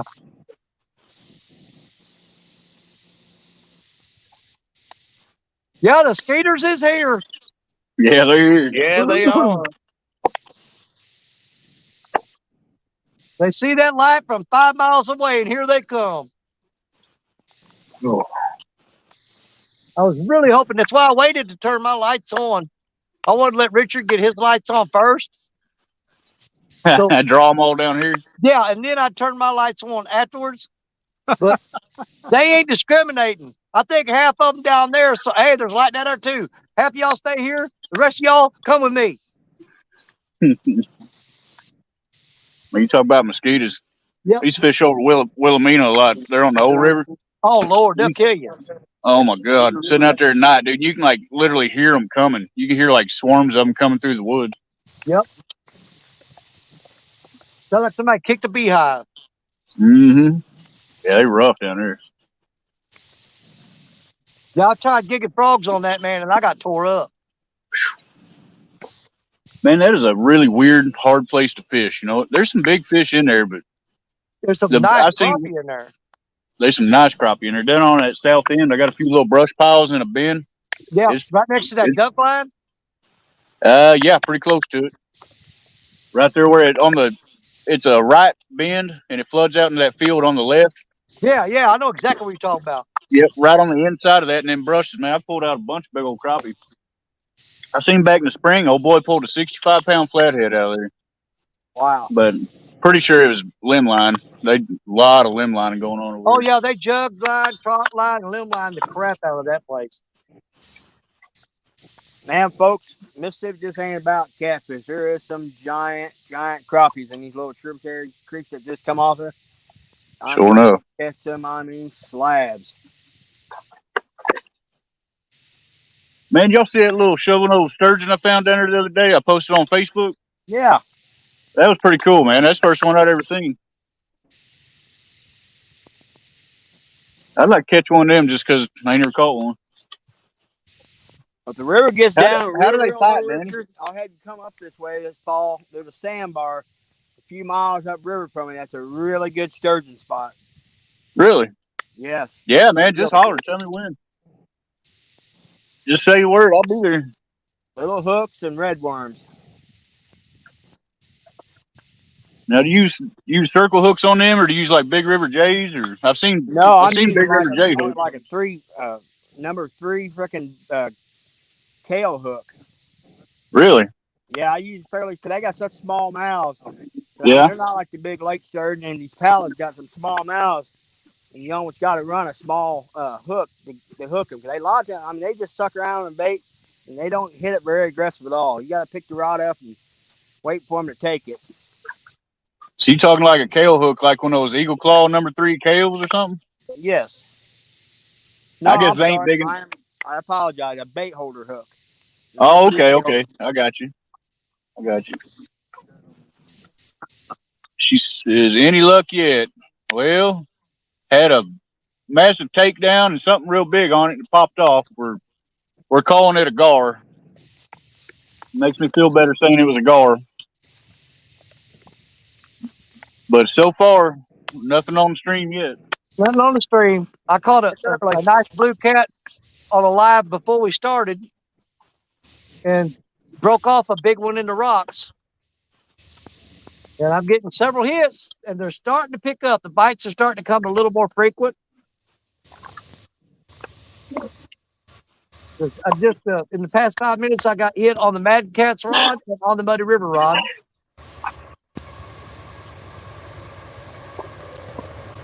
The main 2 rods I'm focusing on, though, are Black Betty and Bob, because they are way out there.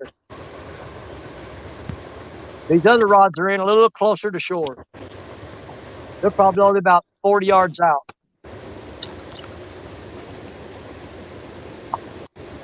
Now, Rick, you read how don't want to quit biting. Bill, you're Jeremy, you're breaking up real bad, real bud. bad.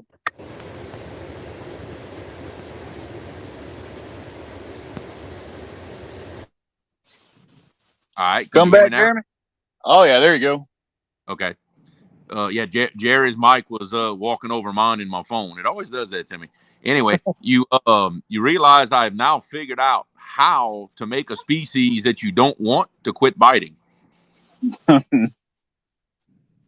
How's that? Start fishing for them on purpose. There you go. Because I had similar issues with another species with teeth. And, the minute I tried to fish for them on purpose, couldn't get a bite. Maybe that's what I'm doing wrong. I need to start targeting gar and I'll start catching catfish. Here's the plan. We'll do that one episode. Let's do it. The all gar special. There'll probably be at least 300-pound blues landed on that show. Hey, how you think I caught all them blue cats on the last show? I was trying to catch sharks and we found blue cats. Go figure.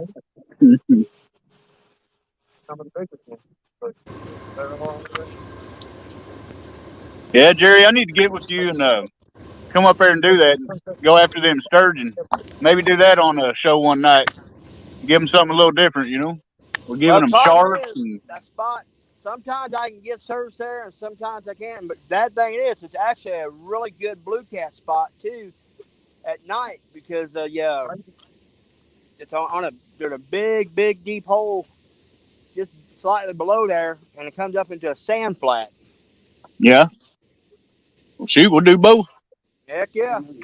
Well, Richard, around here, if you wanted to get into some sturgeon, the best place for that is if you go down to the ferry landing at the Dorena Hickman ferry landing and take you a whole bunch of night crawlers and ball you up a bunch of worms on the hook and throw it out there, you'll catch all the sturgeon you want. Now, the downside down there by Dorena, huh? Yep. But the downside of that is that's where all the people hang out and get drunk. You can't run a live stream because they're constantly cussing. One girl, last time I was down there, she'd run around with her top pulled off and running through the crowd. And I had to pack up and go because you can't live stream from there. There's too much wild stuff going on down there at that fair. Yeah, it wouldn't turn out too well. I can't handle stuff like that. Yep.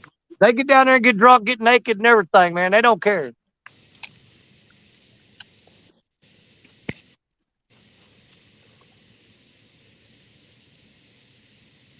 But it's some of the best fishing you ever got into. You just got to deal with all the hoopla that comes with it. Yeah, I've fished down there before, but it was during the day. I've never been down there at night. It's great for big blue cats and sturgeon. One of the problems I have with that spot is you go down there, there's so many blue cats there.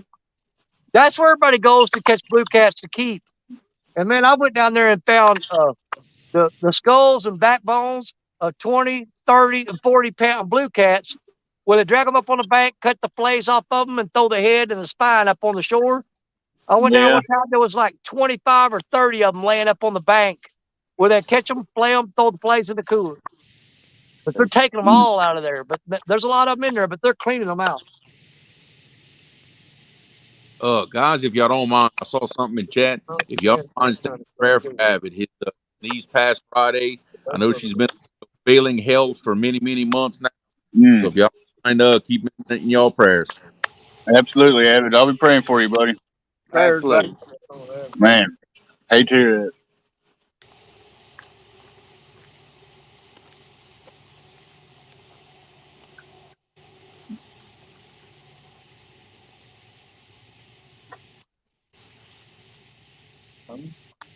These mosquitoes is one thing, but I hope I don't run into any more of them blister beetles, Danny. Oh, That those one, things hurt. that joker scarred me. Where he got me there, what was that, a month ago? It finally healed up, took forever to heal up, and it actually scarred, man. That's the first time I ever even heard of one of them things. Oh, yeah. Blister bugs. We grew up, my dad said, don't touch that blister bug. Of course, we'd grab it.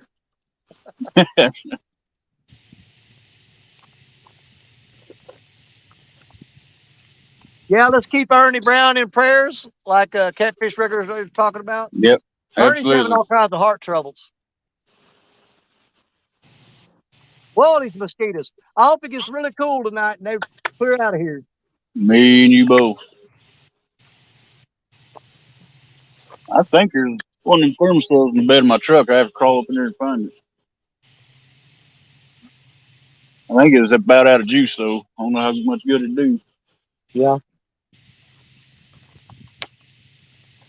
Well, those 3 rods there, the first 3, have been hit several times within the past 30 minutes. I'm going to check them here in a little bit to see if the gar ain't cleaned them all. I pulled in all mine a while ago. Check them.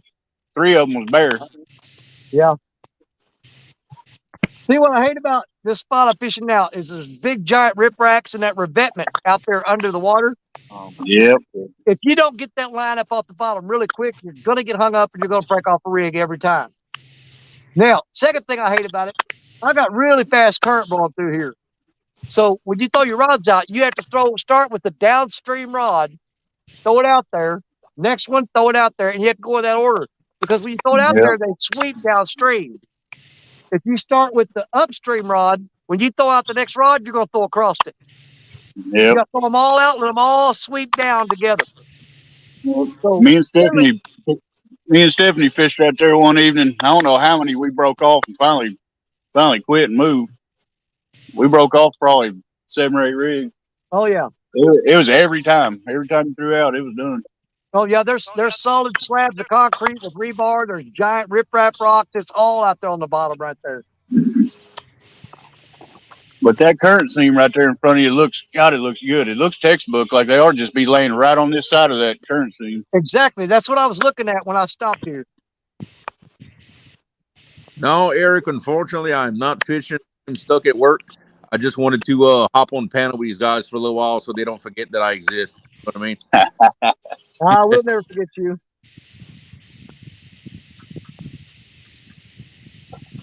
I may not catch no fish tonight, but I'm probably gonna catch West Nile. Yeah. Yay. Well, every time I fish down here all night, usually Fish on. Who's got it? Jerry got Parker? it. Solo, I got him. Hey, on the new reel too. Uh-oh. Awesome. Break that new reel in. Hey, it might be a good one. Oh, deer hunt. Good luck. Don't need a net, Devin. Hey, if you get in the net, it might be a good one. What? That's what I'm talking about.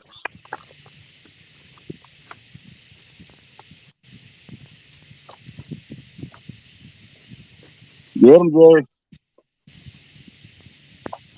That must be a really tall wing. Look at that. Look how far down he is. Yeah. Man. Yeah, you on them wing dams like that. The fish are way at the bottom. Yeah. Boys, I don't know if this anything is just a log or something, man. It's just it better not be no log. It's like dead weight. Yeah, I don't think this is a fish. Well, if it ain't, don't tell us. Just tell us it Yeah. was a giant one that got away. Just go, oh man, it popped off right at the bank. Just lie to us. I'll take a lie. And plus, it'll make them boar's nest boys really nervous. Go, oh my God, you got to see it. That thing was at least 90 pounds and it popped off right at the bank. Wasn't nothing but a stick, but they don't need to know that.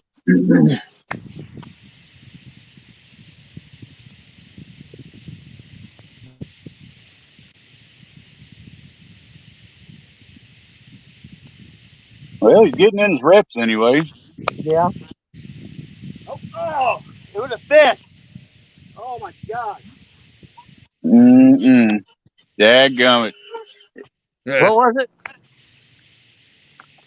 It broke my freaking sick, guys. That fish just broke a 70-pound leader. Holy crap. Did you ever get eyes on it? Dang. Did you ever feel it pulling or anything? Weight off, and he just took a massive run and snapped me off. Dadgum. Oh my God. Dang, that might have been a hundo, man. Dude, you get some of them WildKatRigs, you can stop that from happening. Off and just ripping. Good Josh says that's bull shark. Well, it says bull shark. That might be autocorrect. He might be trying to spell something else. Yeah, it might be. Holy cow. All of a sudden, he realized he was hooked, just took a big run and snapped you off, huh? Yeah, and guys, I've handled some giant fish in this rod, and man, I've never felt anything that heavy on this rod before. What's up, hog leg? Hey, there's a loggerhead.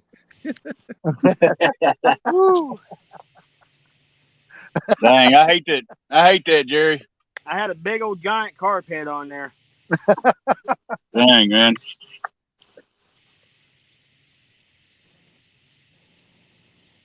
Yep, I agree. Once Jerry gets them 150-pound leaders, you got to worry about that happening again. Yeah. That's right. Yeah, he snapped the freaking leaders what he did. Dang, man. You got me worried because all I got is 80-pound leaders. I think you used to use that, didn't you, Creel, at 80-pound Cast King? Yeah. I used to for a long time. That's what I'm. But even before I got with Wildcat, I was actually trying to use 150-pound angle because 80 is good. It's really strong stuff. But one nick and it'll still break. Once you step up to 50, it'll actually take having a nick or two in, but you still have your strength. Right. Well, guys, I will say I was horsing that fish. I didn't think, I had something. All that looked like it took off, man. Dang. Hey, y'all reading that comment? Look at this. I see him. Sandbagging like you, man. Yep. Well, two can play at that game, Hog Leg. We're sandbagging. No, look here. I watched Hog Leg all day the other day. Ask him how many fish he caught. Well, now he caught a bluegill. Give him that. Well, yeah, he did get some bait.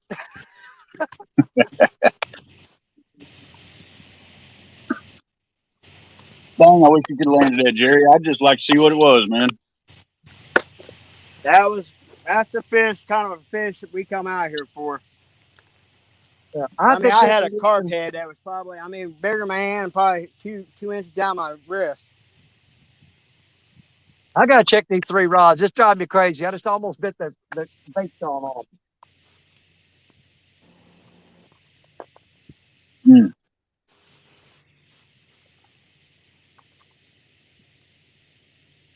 At least he admits we're all the same boat. Touche. That's good. I like that. I'm surprised he spelled that. I tried to spell that the other day in a text to Stephanie, and I couldn't figure out how to spell that for nothing. Y'all got to Google half the stuff that I put in chat. What you talking about? Boy, I had one of them moments like Epic and Sean say a soul snatcher. Yep. Bit of my I got a soul feeling. is gone. I got a feeling you might get it back next weekend, though, Jerry. You know what I mean? Man, oh man, guys. Good Lord.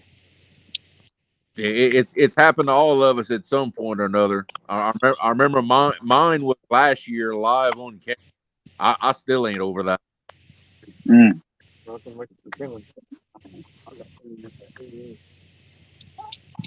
Well, mine happened this year. Mr. Duggar stayed with me. It was after one night we did our show. And man, it hit like a flathead. It went down about a foot, came up, and then it went down real slow and full tight, started ripping drag. And I tried to horse that fish away from that rock dike, and I popped the hook on him. But Duggar was there with me that night whenever that happened. He was up on the panel with me after the show was over. And I lost, I guarantee you, it was probably the biggest flathead I'll ever hook into. Hog Day's getting fussed at by our people in chat.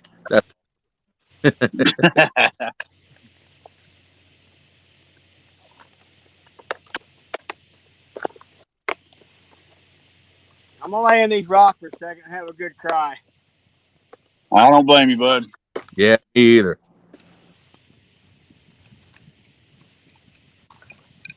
I mean, even just earlier, there wasn't no slime on the line, so it probably wasn't a catfish, but there was something really big on there, and it killed me just it popping off as soon as I felt it let go. It probably was a big old alligator gar or something, but I'll never know, and that's the part that kills me. You know what I mean? Yeah, I find the long nose. We call them back fan down. The long nose, they roll and roll and roll. You can feel them do that. The Right. alligator really don't do that. Kitty.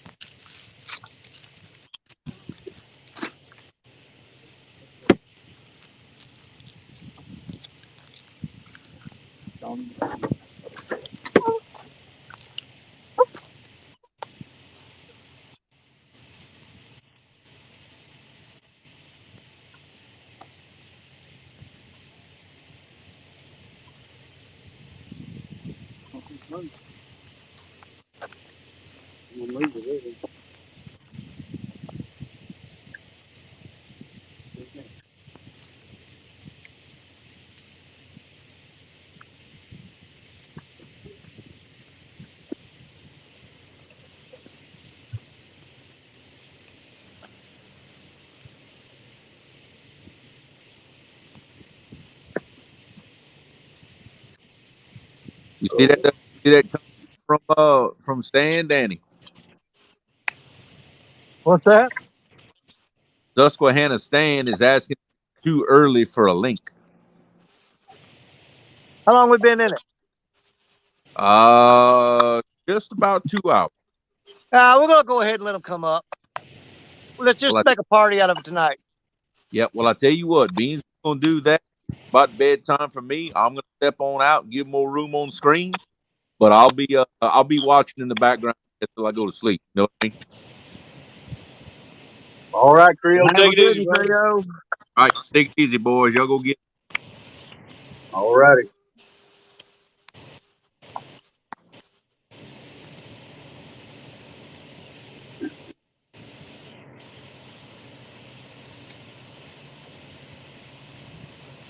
Hang on, I got to get the link back up there again. I'll screw it up. Give me a second. Just give me a second here.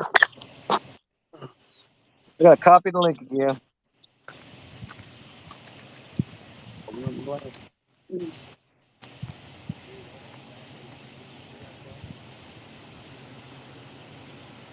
No, it's for you.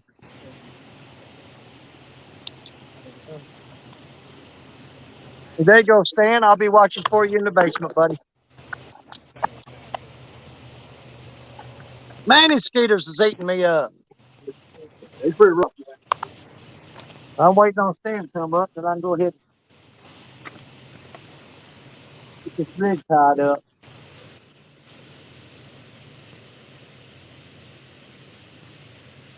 Yeah, we're close enough to 2 hours. I'd like to have some more company tonight. Bring them on in. Anybody out there fishing wants to come up, we'll bring them on in.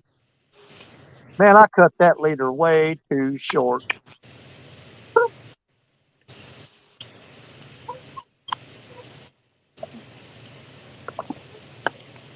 Deep.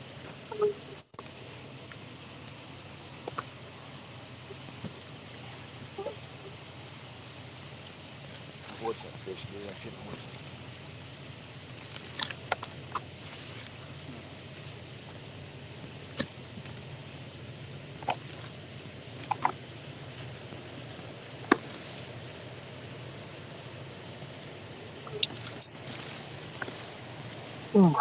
That's a Fish wind coming on! down with Fish it. on!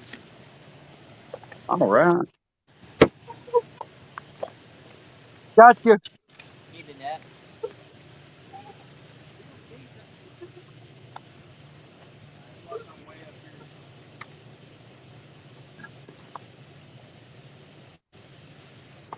Stan, just stay in the basement. As soon as he's done with this fish, I'll bring you up.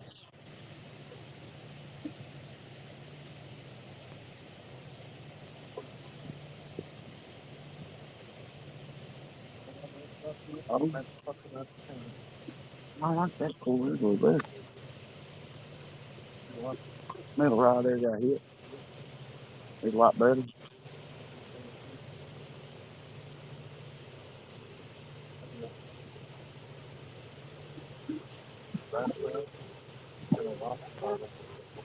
Right?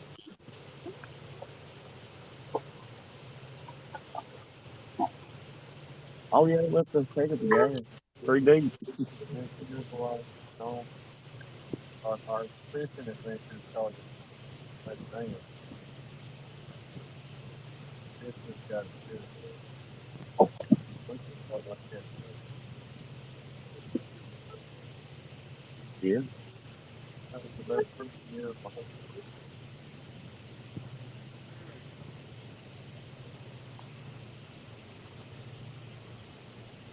You know, with the wind was slow, blowing slow, look,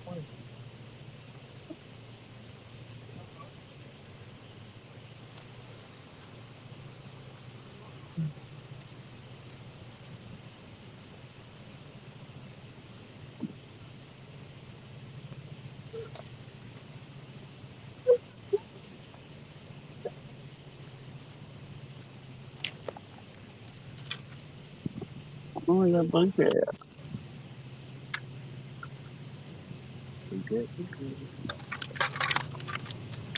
Calm down. Calm down.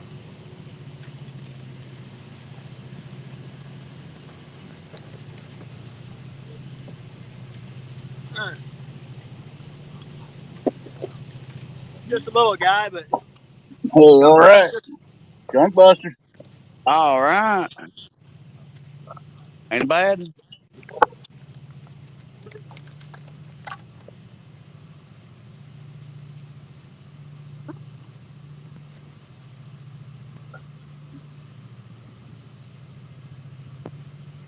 Yeah, there's one of them over in the shower. But then I'll be fighting dog. All right, we got Cody Miller and Susquehanna Stan in. Miller time. What's up, Cody? Howdy, howdy. What's going on, fellas? What you doing?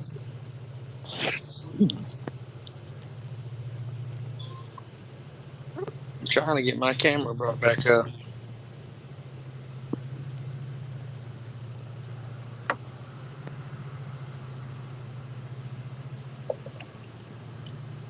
Well, I like Well, them lights on.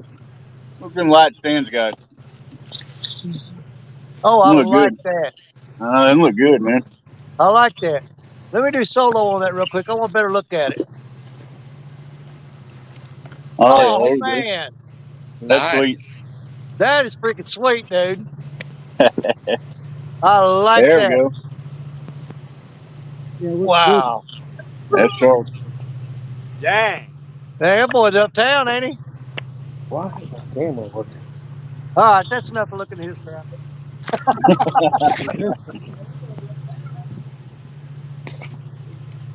We got 2 small channels so far.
Well, fellas, I may have to back out of here and try to do it again. My camera ain't working.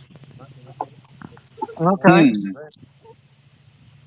Well, I think the links, you should be able to find the link up there. So Yeah, I'll find it again. just hop out, come back, and I'll try to keep an eye on the basement for you. Yes, sir. Hey, Debbie, how you doing, Debbie? Captain Morgan.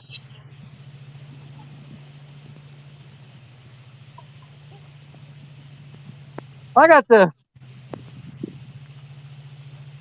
talk to Captain Morgan FaceTime call the other day and meet him on the phone. Pretty cool dude, man. Oh, yeah. Oh, yeah.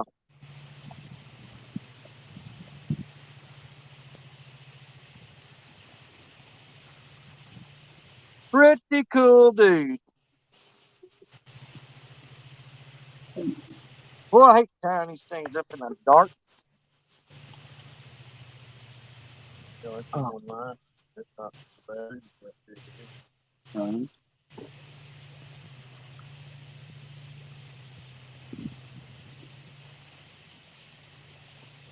I'm gonna break down and go up the truck and get some mosquito spray in a minute. I try not to use that crap, but I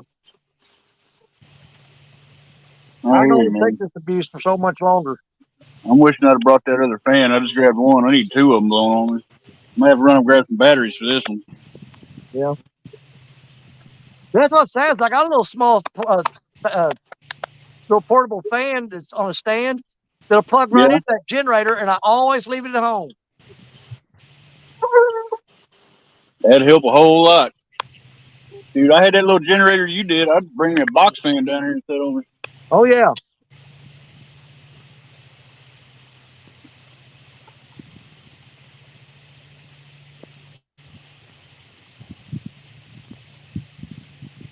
All right,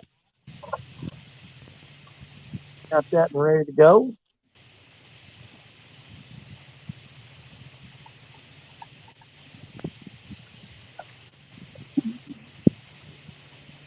Mhm. I'll turn that light off because these bugs are killing me.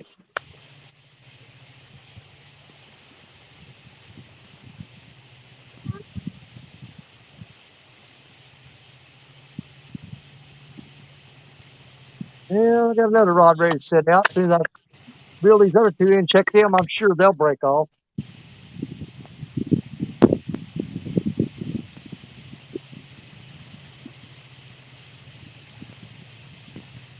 Maybe we'll get that old barge bite then.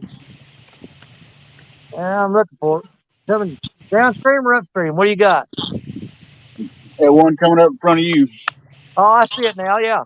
Man, that thing's right up on me and I didn't see it.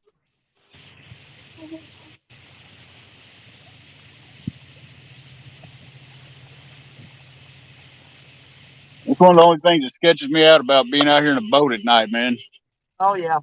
Them things get on top of you before you know it.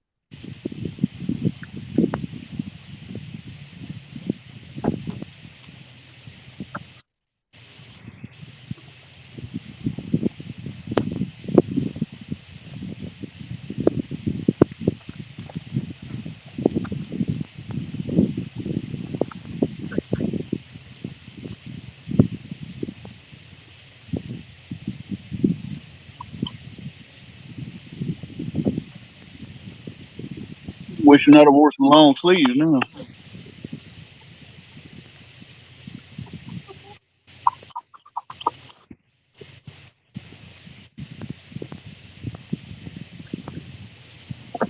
Sometimes I don't think that even helps. Right? They bite right through it. I had to move because I'm gonna trip.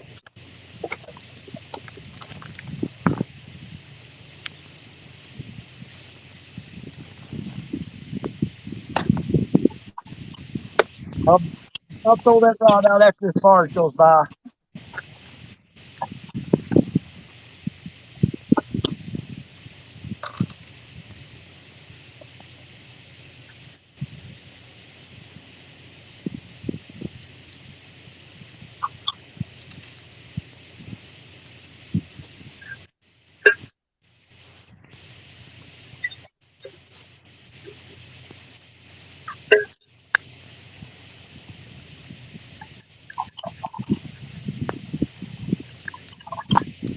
There you are, Cody. Right on. There we go.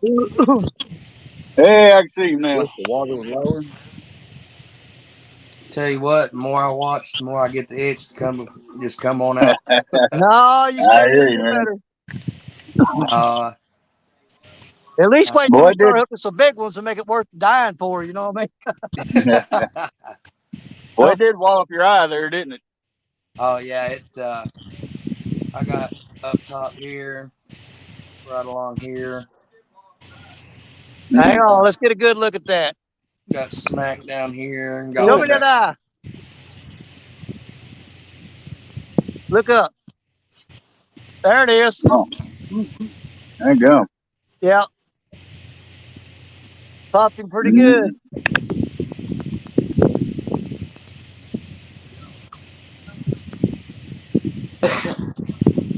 Yeah, you'll be on the man. You'll be able to come out and fish here for long.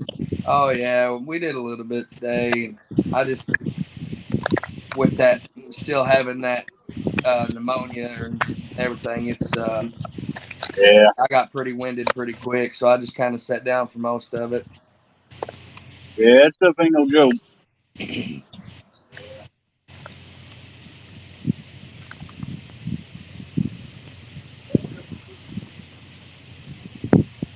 But yeah, the kids were missing me, and I finally got to come home. And first thing they said is, "Dad, let's go fishing."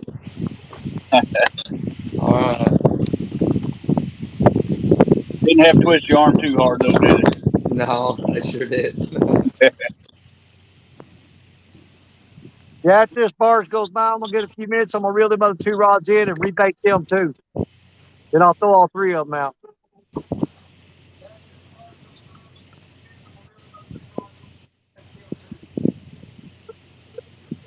Right now, there's a 90% chance that both them other rods are hung up, and I'm gonna break them off when I reel them up.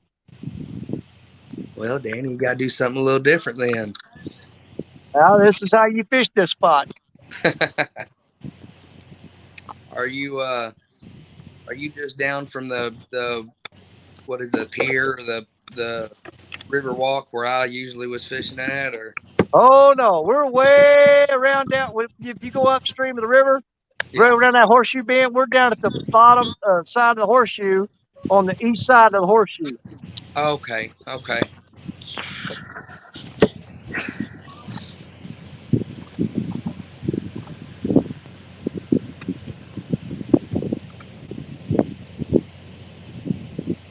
Yeah, I actually made me some fishing pole holders at work last week. Took a PVC pipe, cut it down, and where I can drive it down into the mud or whatever and stick my poles in there. There you go. There you go.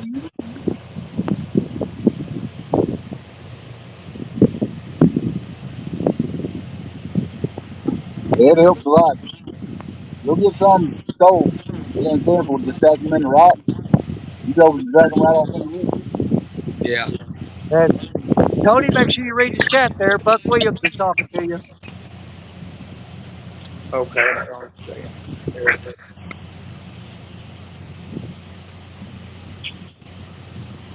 I don't think he can see cut.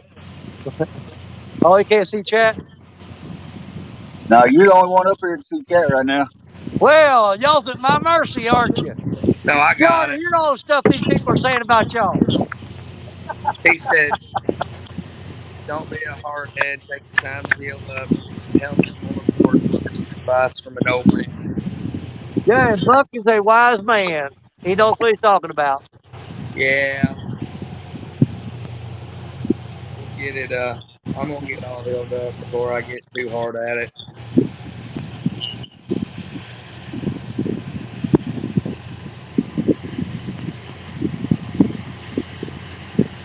I tell y'all what, if you've never passed out before, that is an odd feeling. And when you come to and you know what happened, that right there is enough to scare an old man.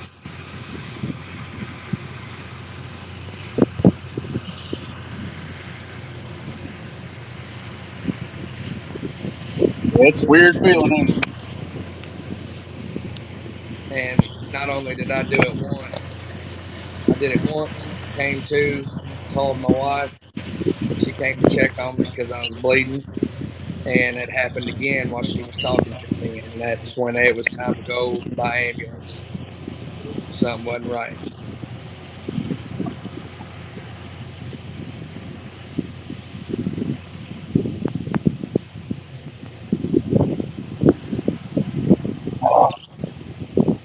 Come on, fish. I try to figure out how far I want that barge to get by before I pull these other rods in. Mosquitoes over here. Hey, is that barge loud? Do I need to mute my mic? Better than it were earlier. No, you can't hear it.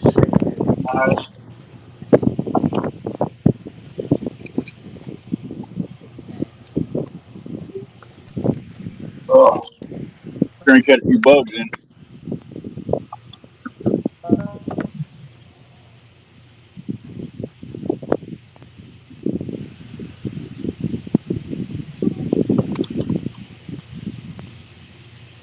Well, Cody, I didn't get a chance to ask you how'd your new gear work out, man. Said you got some new rods and stuff. Your wife hooked you Um, up. they're going. They're doing good. I enjoyed it. Last time I Good. used it, but I haven't got to do a whole lot with them. Uh, Yeah, I did do a little bit of river fishing.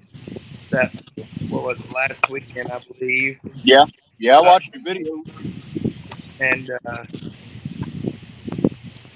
I liked it, uh, but it's not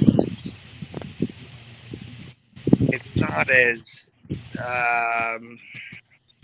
doesn't have as much capacity of line on it as my I got a cat daddy. It's got a pretty good bell reel on there, and Right. it holds quite a bit. But I mean, it held up good. It done well. Oh yeah. That's a good one. Good deal.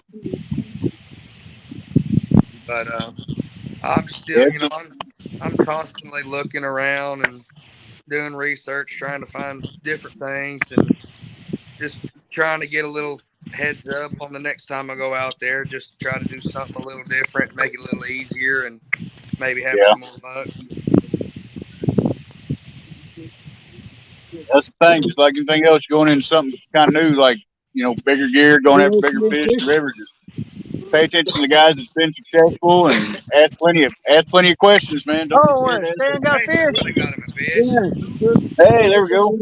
Dude, Nice man, I channel. didn't know you was Heck hooked yeah. up. Ooh, look how dark. Yeah, Beautiful Yeah, channel cat. big black channel cat. Yeah, nice. cool lady holding that one.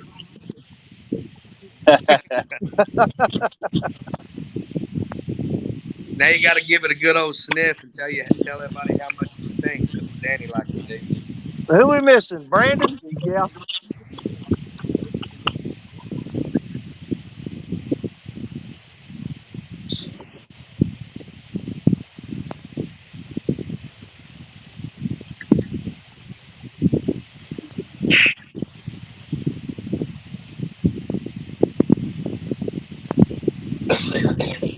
I think I could safely reel them other two rods in and get them. I guarantee you them rods are hung up.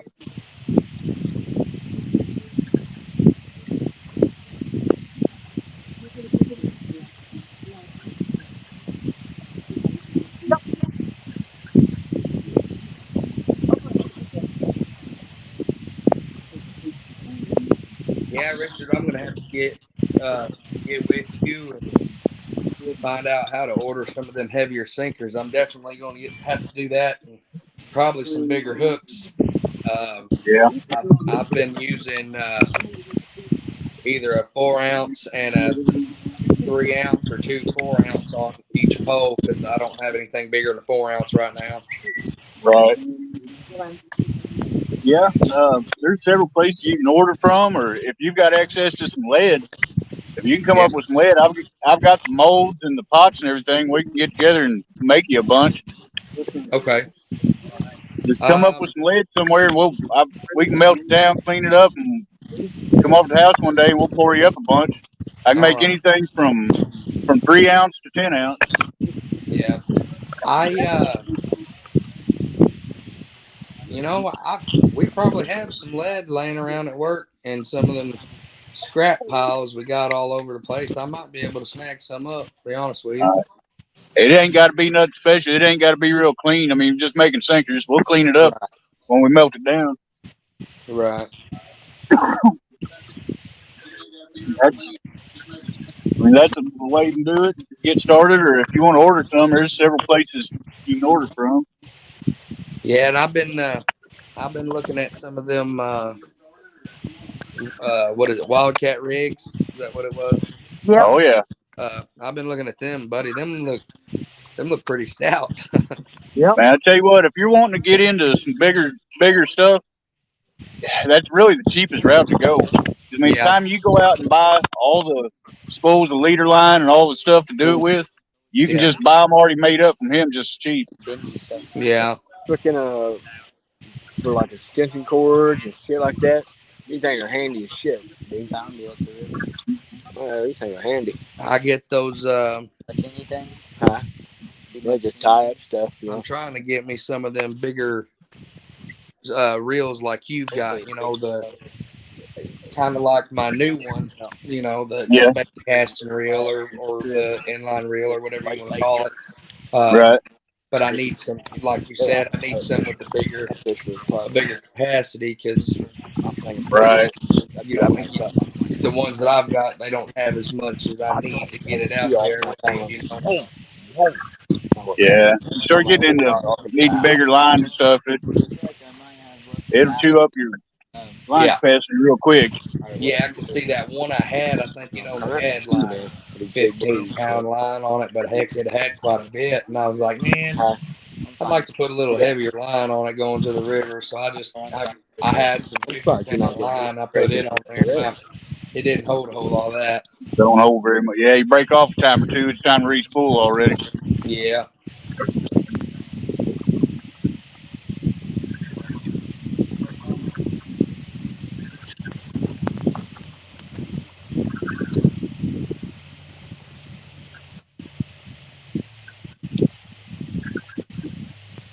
Well, until you figure out what you want to do, what kind of reels and this and that, just what I would do. Up here at Walmart, man, you can Yes, get that sir. Berkeley For big the game. You can get like some 30-pound. subscription. That's some tough stuff. And if you got a little smaller reel, you can still hold quite a bit of that 30 on it. Well, I've had some braided line once before, because Yeah, it's so much smaller. But I'm not real fond on how that. I don't like that. I'm more of a mono guy, I guess. right. I don't know nothing about braid. I've never used it. I couldn't tell you nothing about it. Well, the one time I used it, it was on some smaller catfishing poles we had, and I didn't get a real strong braided, but I got a heavier braid than I was using mono, and I could hold a lot more. And I'm like, oh, this is nice, but I didn't like the way it casted. I didn't like the way it reeled, so I Yeah. took it off, went back to old mono, Now, what kind of reel did you have that braided line on? a bell reel. Is it spin cast rod? Spin cast, bell rod, yeah. Oh yeah, that's all I run on my spin cast is braid. That's all I run on them. Yeah. Now, my bait casters, I prefer mono. I do have one bait caster here tonight that's spooled up with some 50-pound hollow core braid, and I'm not too happy with it. Yeah. I I don't know if it's the thickness. I'm used to if I'm using a heavier line, I'm used to the thickness in my fingers when I'm casting, or whatever. But it's just I'm not I'm not big on that braided stuff.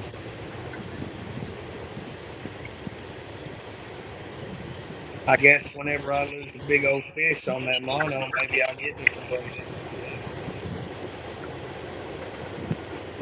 Well, that depends on where you're going to be fishing too. Yeah. If you're going to be in a real rough, trashy area, rocks, revetment, rebars, such as that, you're going to be careful with that braid. That's for Yeah, sure. Right. it'll eat it up.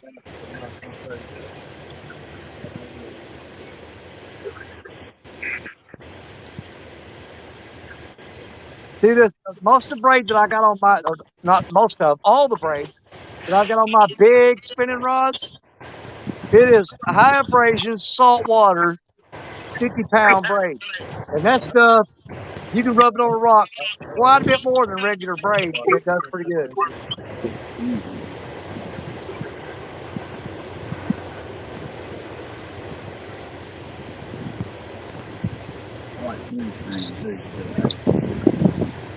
Well, fellas, my phone's about to die, so I've got you over here on the big screen as well.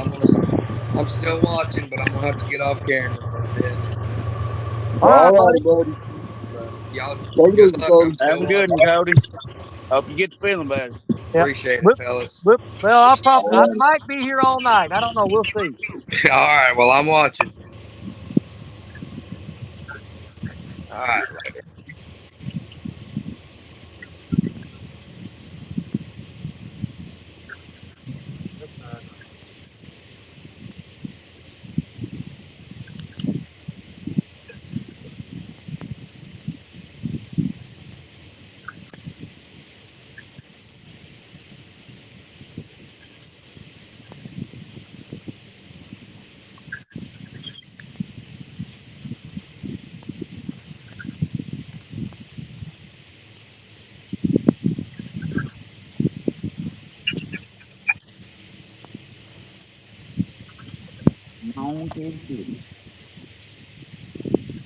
Oh, Lordy.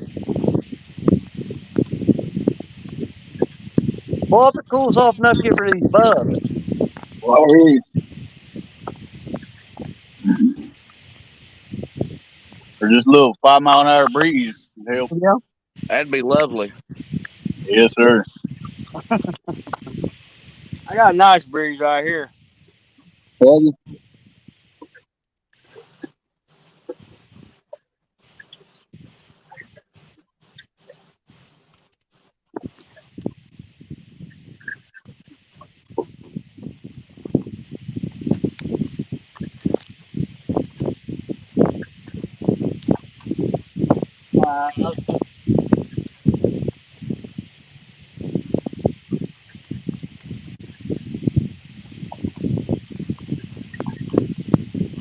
Yeah, we're running that.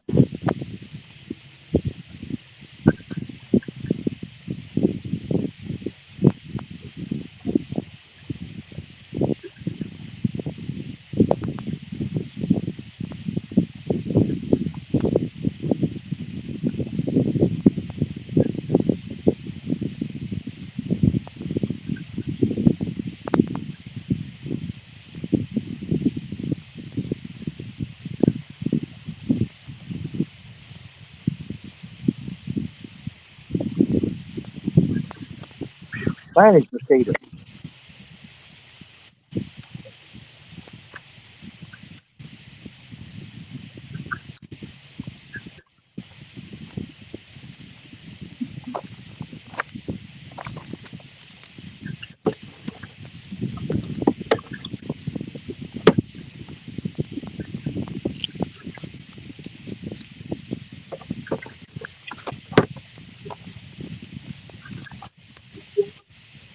Well, I should have charged that light. It's about dead.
Jerry, what'd you catch at Blue on? Piece of that one was on a piece of silver carp. Is that right? Yeah.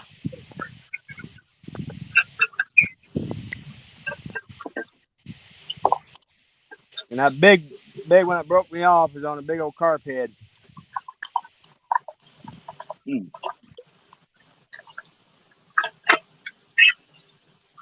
Yeah, I got a feeling you'll get a chance to redeem yourself next weekend, man. And I'll tell you what, Richard, that god dang man. Whew, That hurts, dude. That hurts. yeah, that fish was just heavy, man.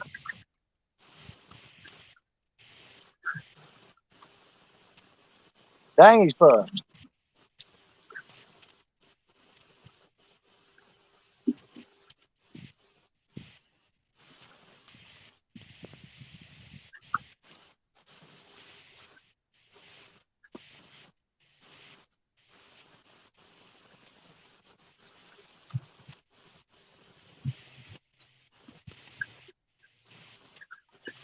And he didn't hit that hard, boy. He popped it a couple times, and then he just slowly started flexing that rod down. Mm.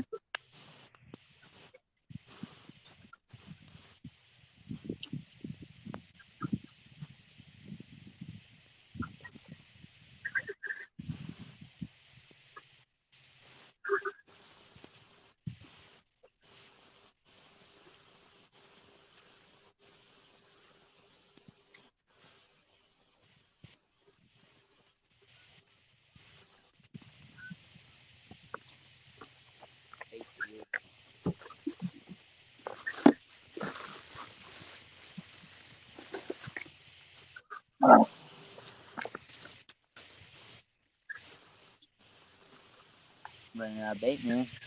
I wish you had plenty in there. That would be nice, I think.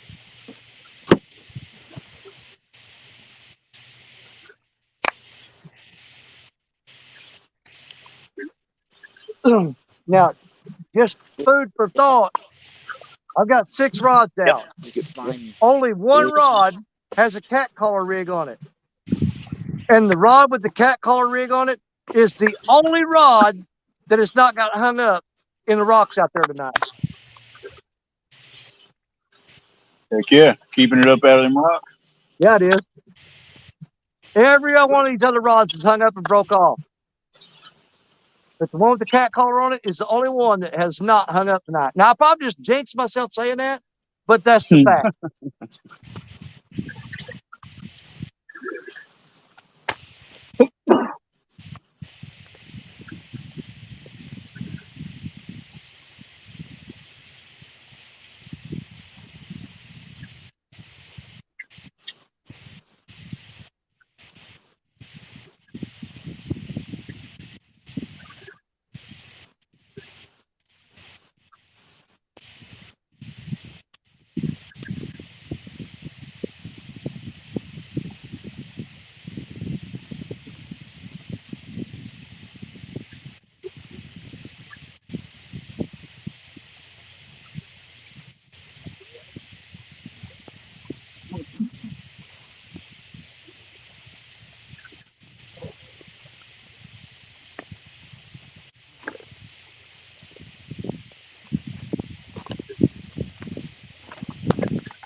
Yeah, especially I don't need to use a three-way rig.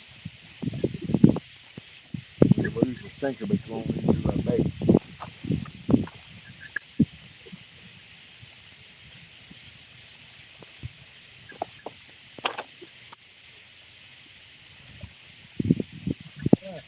I like my long run or my calling.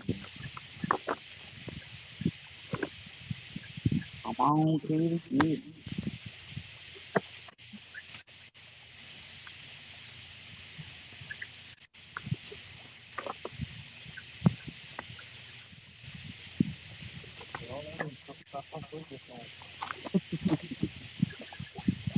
You be crap, man. That's the bow. That's the bow tonight. Yeah. Just a little bit longer.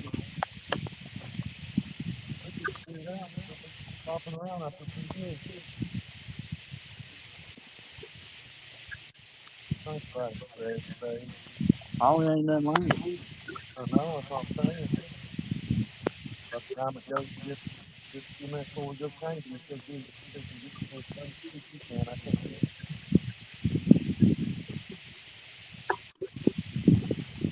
Feel tough.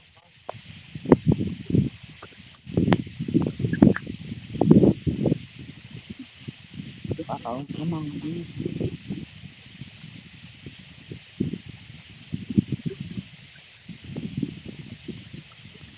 Better bone.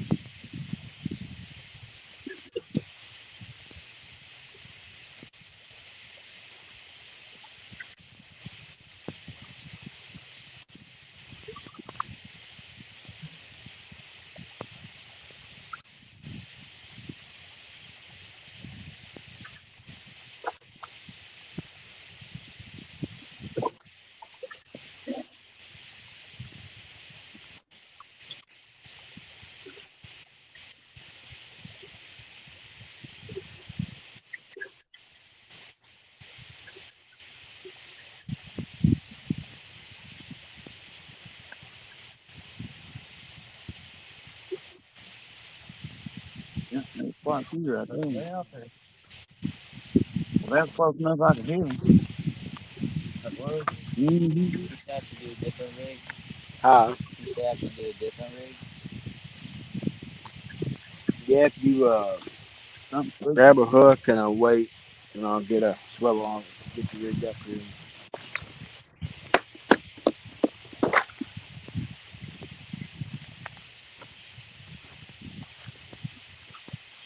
What size hook should I get? Huh? What size hook? At least an 8.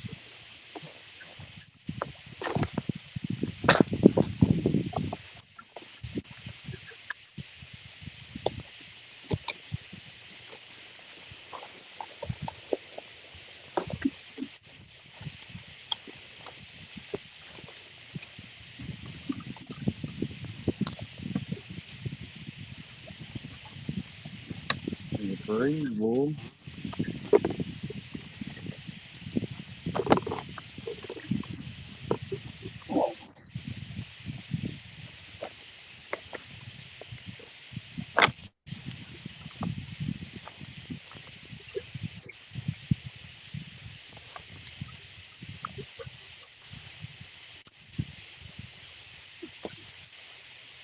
Yeah, I took that off right there.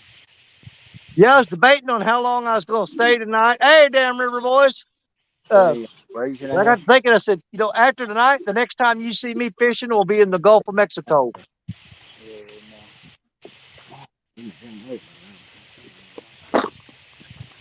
I think I'm gonna give it to about 11. If I ain't caught nothing by then, I'm probably pack it in. Yeah. What time we got now? 9:30?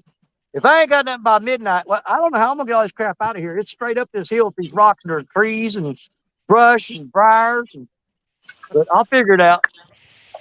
But I don't know. I'll stay as long as Parker wants to stay. If he wants to go past 12, I'll go past 12. I might go to about 1, midnight 1. Sounds good. Now, if I start landing fish, I ain't going nowhere.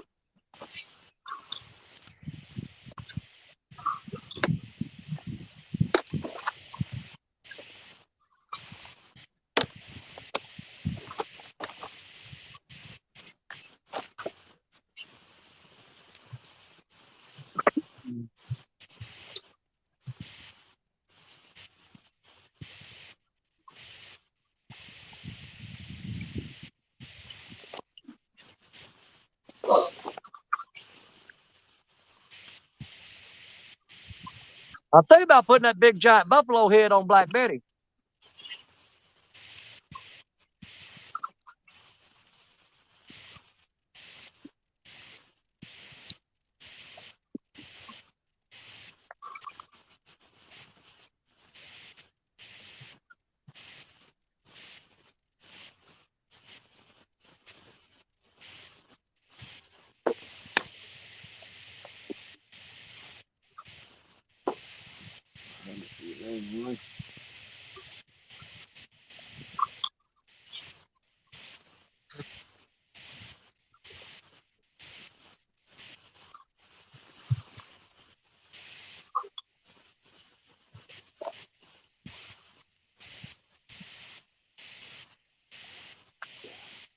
I'm gonna sleep over that one. I'm gonna sleep over that one. Whatever the hell that was, man.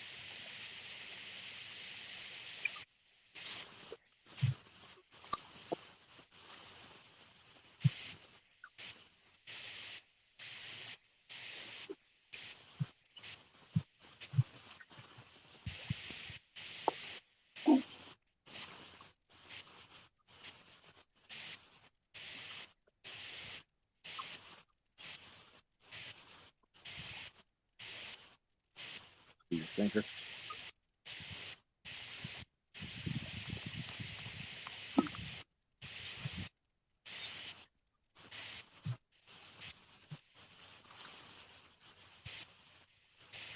Good enough to get laid at. You good enough to get laid at.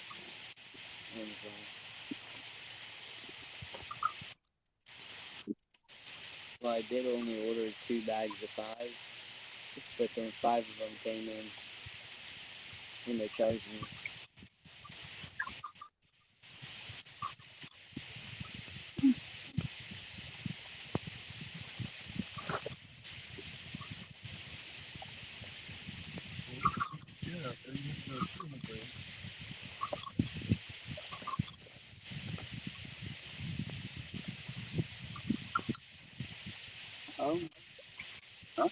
Come on, get it. Oh, Yeah, I good ain't lying. bite.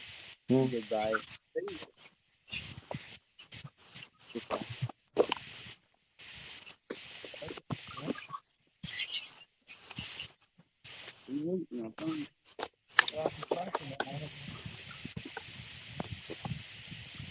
Let's see, got Richard running.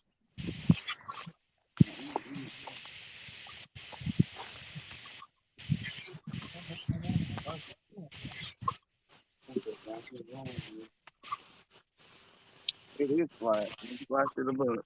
There's no light here.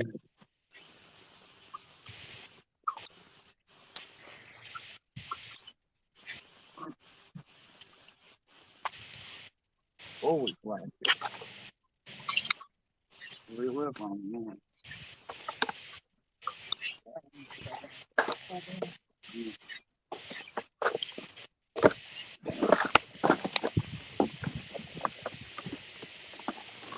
Dropped it.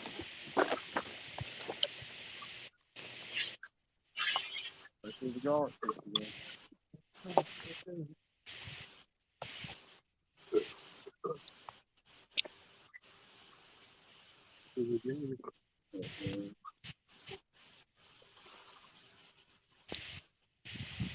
Little old guard popped off right there at the bank. I had you on solo. We saw him splash out there in the water.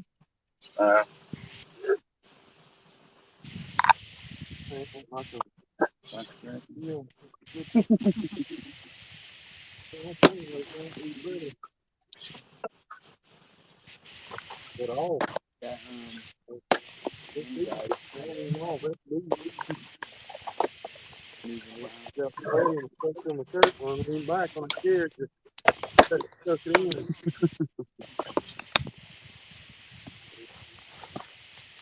And I caught that three. The same thing that damn. That big one did. Same thing. Just found. That thing's just laying there. Just started loading up and we'll go back. Like, what the hell? Oh, really? I'm just bringing the other one.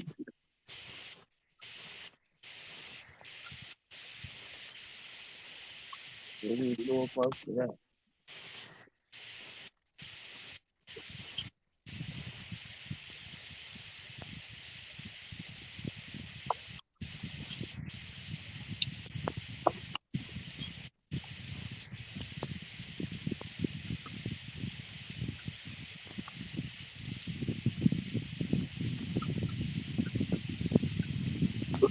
I don't know. We can ask him. Hey, Stan, there wasn't know where you're fishing at. Yeah, I'm at the confluence of the North Branch and the West Branch of the Susquehanna River. There you go.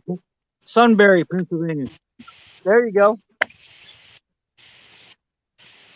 But I'm fishing in between thunderstorms here. Uh, Depending on what weather station you watch, tells you, one yeah. says we're getting them, one says we're not. Who knows? You should just lose your weight next time. Same here, brother. You know, these wheels did this. Right now, we're pretty good shape. We ain't gonna worry about no storms tonight. But generally, if Looks like you think everything. there's a storm coming, one will tell you there is, and one will tell you there ain't. Yeah, it looks like it's everything split where I'm at. Okay. Some of it's going north, some of it's going south. I'm getting lucky so far.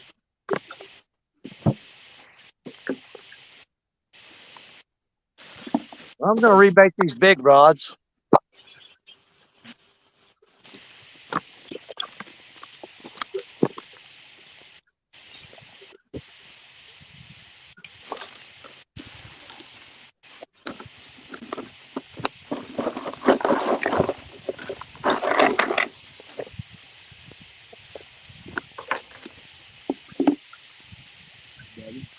Go to Walmart, and I think they're like $15. Yeah. So wear the LED light and all types of stuff, and do the bright as shit, man. Only like $15. And they'll last like 4 hours in the same charge. Get your couple grand. Those ones in the aisle with all the subs and The other square was probably like the flat looking light. They're probably like 8x8, and maybe 10 to 6.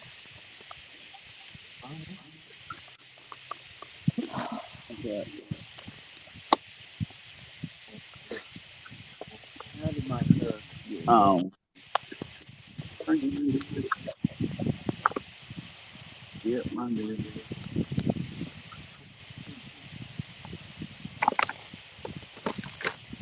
I will say they will have a little bit. They do have a little bit.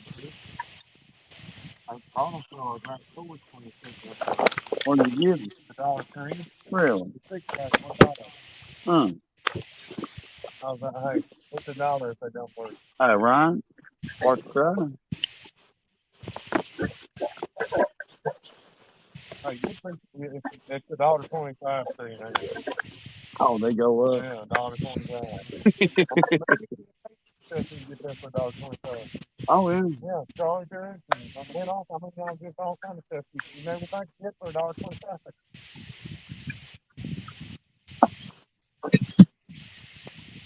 I used to stop at one in Amen, Mississippi every Thursday and one on Friday, and that's where I got my lunch at. I get a whole bunch, a good lunch for like $5.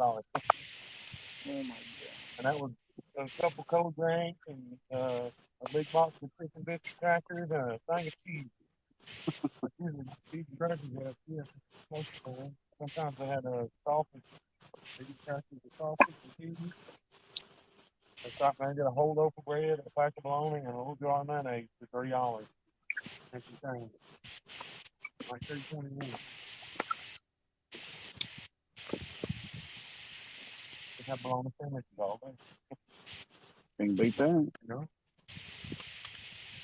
As long as you can keep it cool. Yeah, that's good.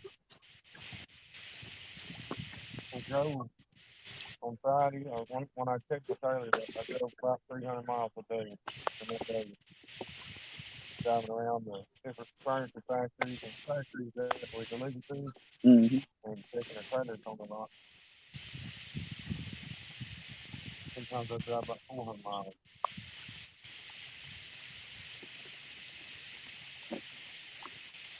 Yeah, I get tired of driving. Oh, drive that much to do all that work.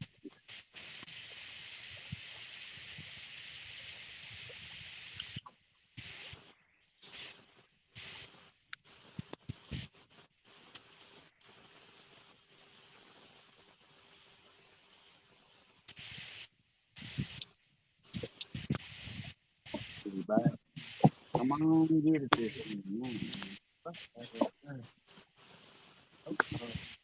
No, turn like this. I'll go with it. Ready?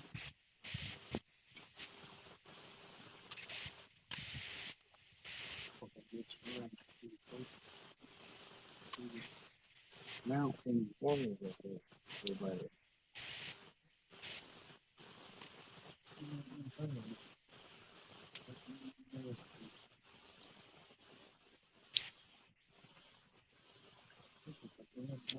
I don't have any water.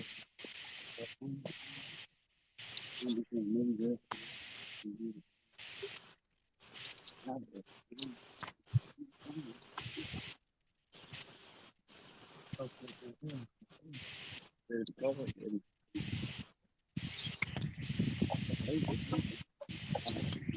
mine.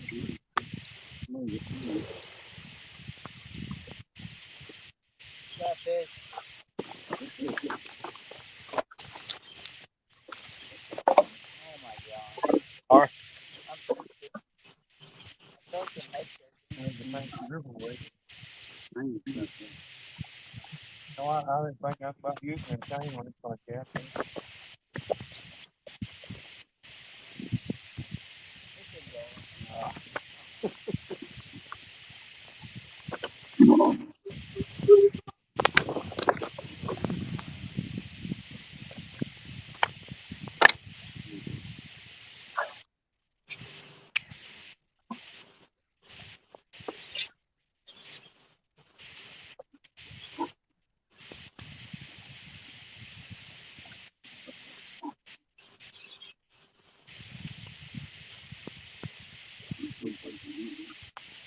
I'm gonna go ahead and put one of these cat collar rigs on Black Betty.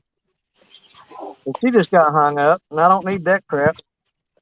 So we'll put a cat collar on her and get her way out there with a big old giant donkey bait on her.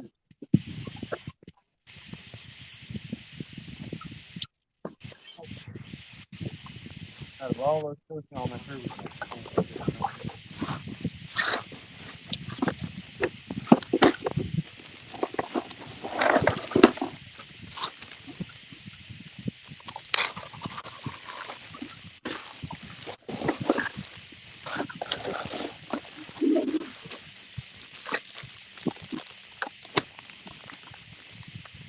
Really? I had to bite my hook off. You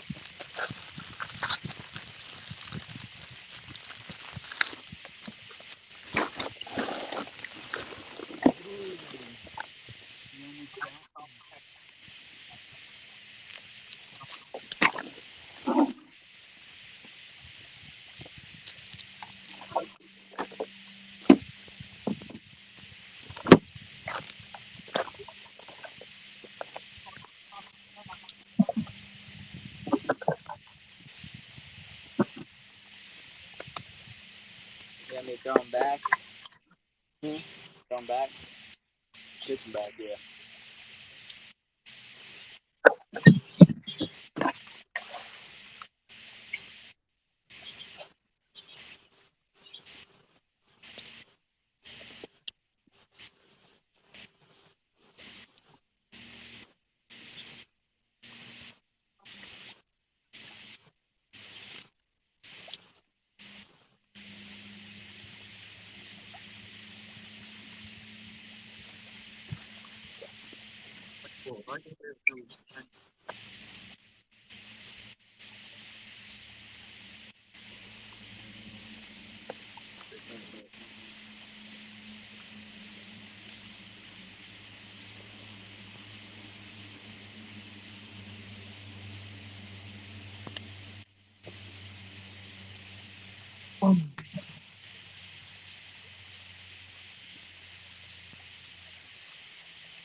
Yeah, I need to shorten that header just a little bit.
Man, these mosquitoes. I just smacked my arm and killed 50 of them in one shot.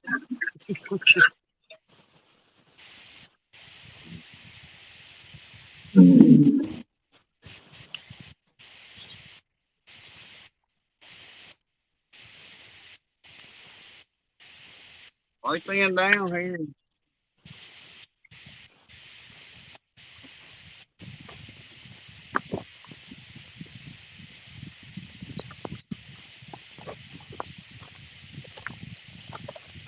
Look at that beautiful sunlight. So pretty. It is pretty. Oh, piece of skipjack right there. Put that on the hook here. Slippery. Yeah. Next time they run it, touch out to have to go with me. These things will blast the catch, dude. Take this one. Oh, your fry rod. Are you catching my bachelors? No, like crappie jigs or sabiki rigs. Oh.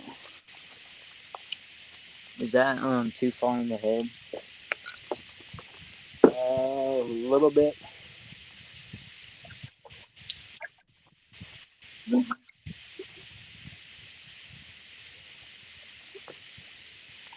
God, I hate y'all.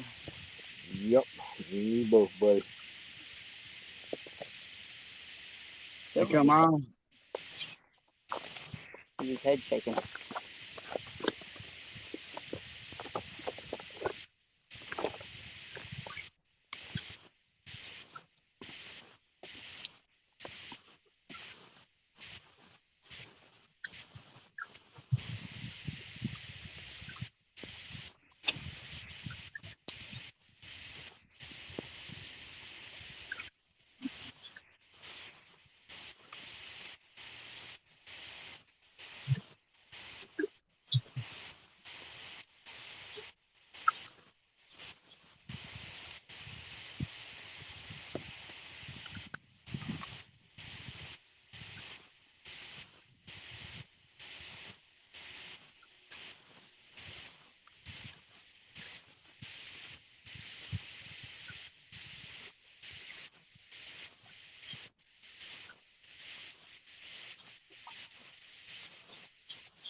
There's bait on all of them. We'll wait and see what happens. All right. Good night, Johnny Small Peppers. We'll see you, buddy. Night, Johnny.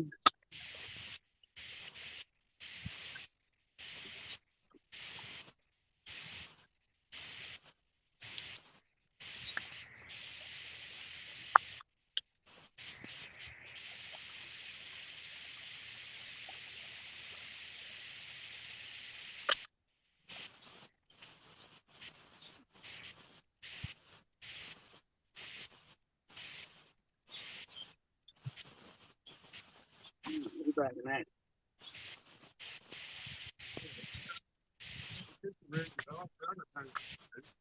Oh, I bet.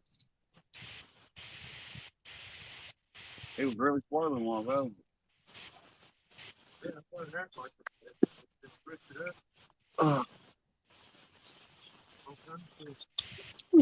No, it's real slow right now, Steven.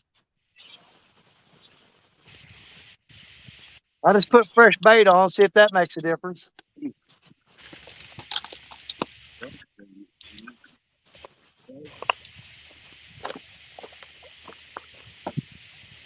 Oh, I just threw right in front of one, bull. He done hit it twice, yeah. I ain't lying. I don't know if he still got it, but yeah, it's taking. I'll take it that. I'll put it right in the mouth with those. Oh, my hand about to fall off already.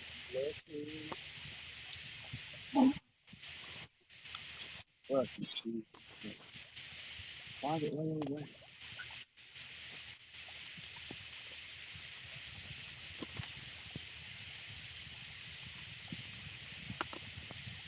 It's still fast. I won't say anything.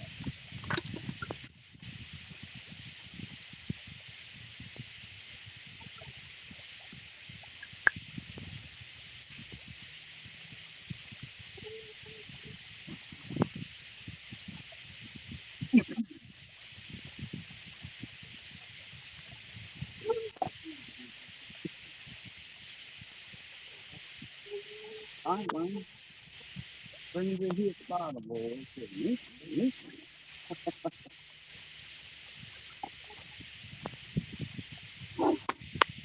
But maybe keep up with it while it's floating.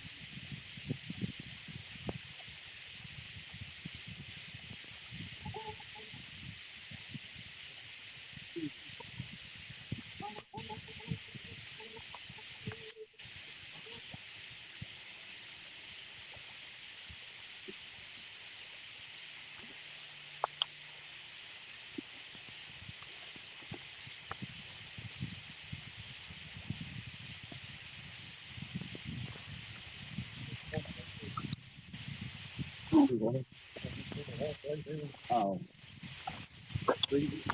yeah, I thought about bringing the color like it's easy way to.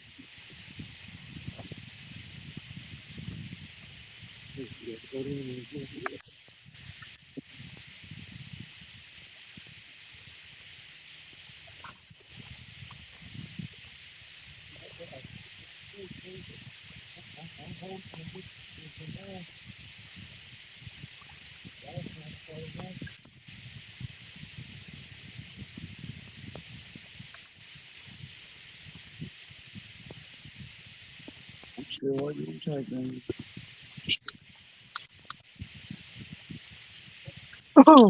Oh, Sandy caught some fish this morning.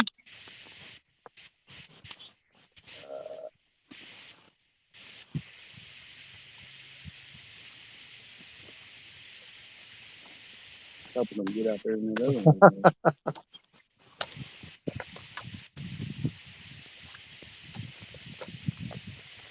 Oh, you got one there, son. You got something? Well, if he just didn't drop the bait. Brandon, are y'all on? Not yet, but he just had his pole about took out of the rod holder.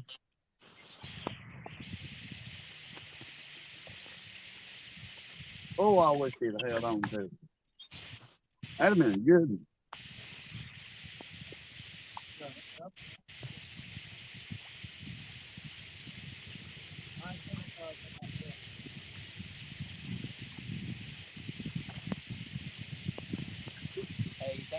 bite and it bounces back up? Say what? Like this thing keeps bouncing back up. That one. Yeah, like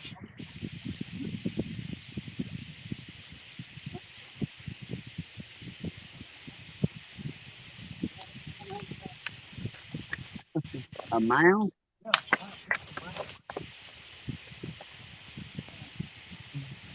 What is it called? It was like 100 pounds.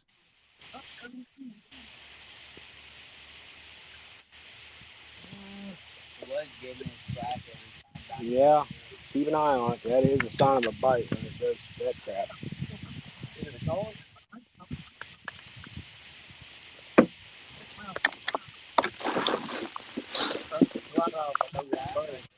Huh? Well, it sure is. That not a bite, ain't it?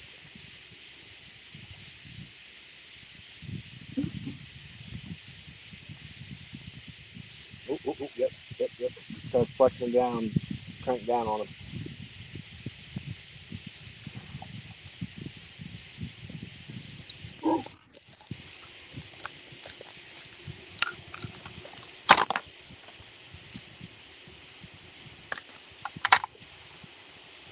Maybe just try to get that weight out of the rock too.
I just checked all 6 of my rods, and all 6 of my rods didn't have no bait on it. Really? Yeah. So we'll rebait it now.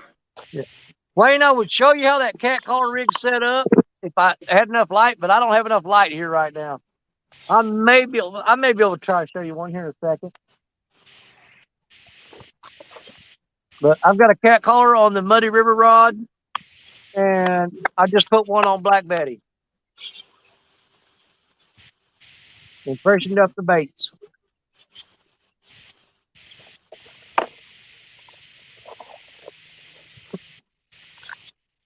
And I got the Wildcats Kentucky rig. It's on that 13-foot Akuma.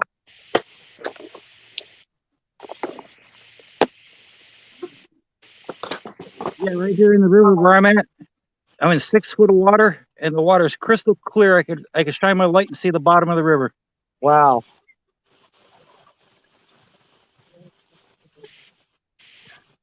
What do you think cleaned you off?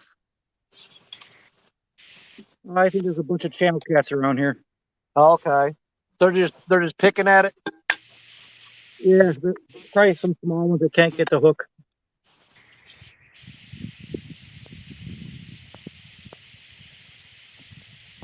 Well, we know there's some bigger ones in there. You done caught one.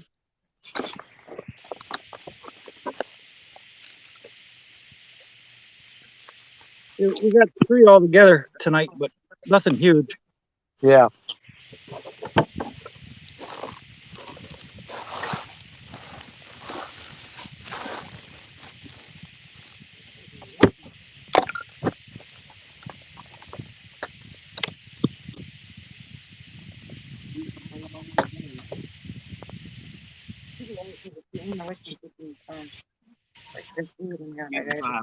I'll come back. This one?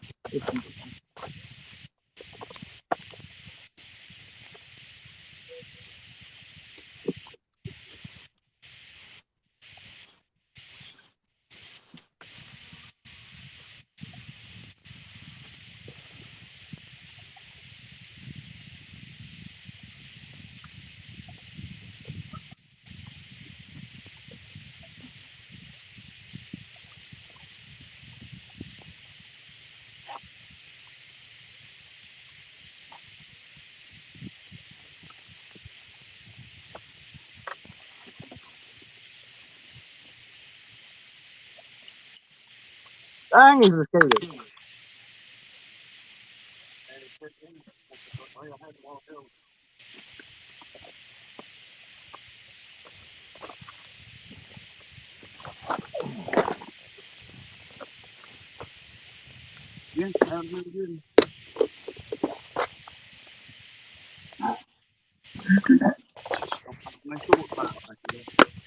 What a big old snake.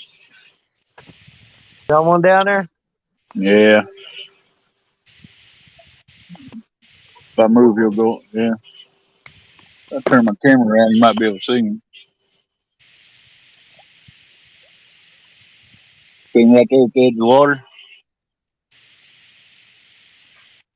Man, these mosquitoes getting worse. I was hoping they'd settle down before the night was over.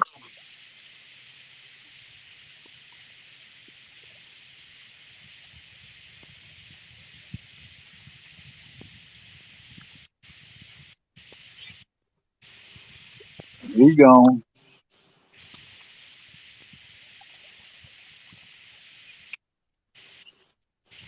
Oh, there he is.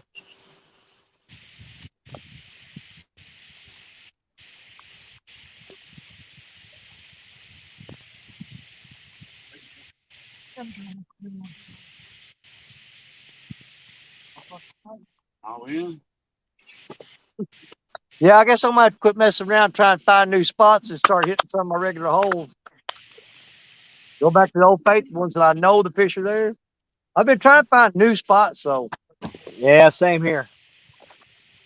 I've been fishing the same places for so long. I'm kind of burned out on them. And yeah, they produce fish, but now I want to find something new and see what I can do there. But basically, all I've been doing is cutting my throat lately. I've got one spot I want to check out. I checked it out a couple weeks ago. I didn't fish it, but I had good service. It's actually off a main bank. Yeah. It's on the inside bend where the current sweeps in.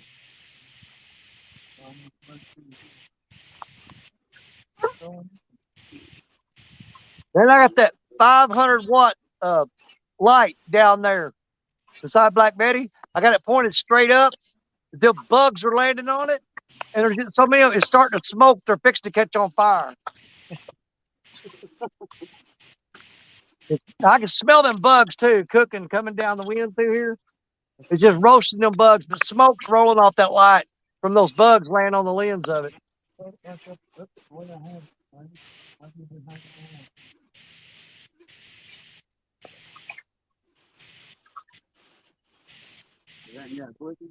Yeah, I got it on.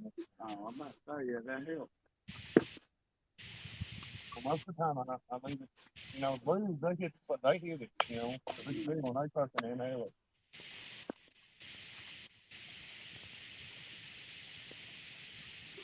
I think that may have been a practice. The way it hit it. You know it.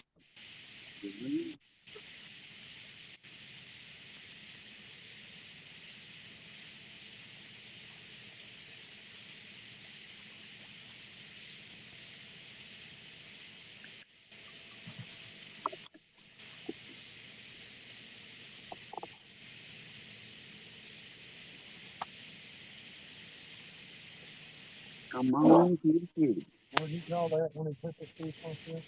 A flap I of gotta try to wind. run up the truck and grab another light. These little battery powered ones are going dead, and I gotta get one out of the truck that's a little stronger. So if I need it here in a little while, I'll have it. So I gotta run up here. If I can find my way through this crap.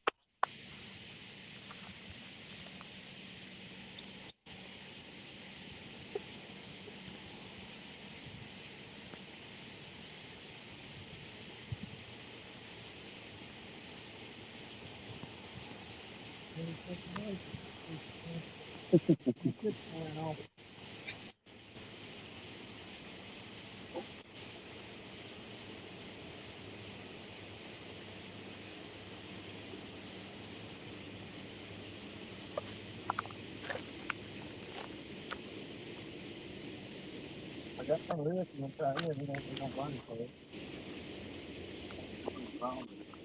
It's just 40 pushing it. Smoke it. Smoke it. So let my put it plastic plug in there.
Yeah, that wind laid down. Those skeeters come out in force, man.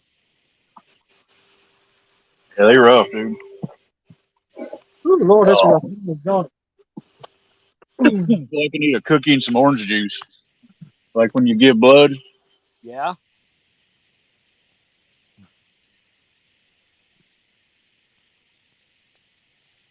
I'm gonna have to dig my thermocell out of my hunting bag.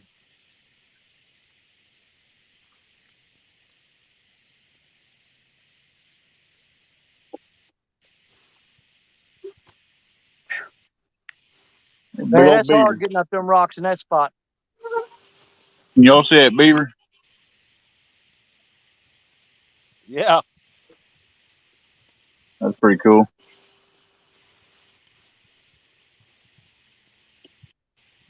He's still Yeah, there? they're out fishing. There's a family of them that hanging out. Nah, he Pretty done went by. rough. Which way was he headed? Headed upstream. Oh, well.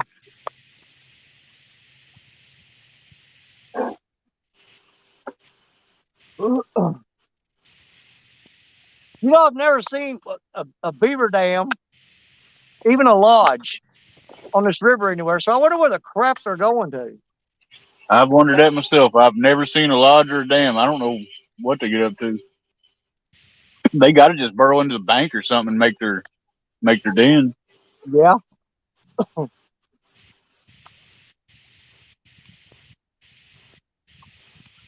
Yeah, it'd be hard trapping them along this river. 'Cause, I mean, can't find their crossings or dams or lodges or nothing. I don't know how you do it. Well, I know one spot. If you go to the Spillway Dam, Yeah. let's say you come up the river in a boat and you turn up that chute toward the Spillway Dam. Yep. That whole right side of the bank, that mud bank, I've been up through there during the daylight or right at dusk, and there'd be beavers just sitting along the bank all along that shoreline there, and they'd have holes dug into the bank there. But Huh. generally, they're just sitting on the side of the bank right there. But it's always on that right hand side. Just hanging out, huh? Yep. Probably a bunch of willows or something up there they eating on. They love some willows.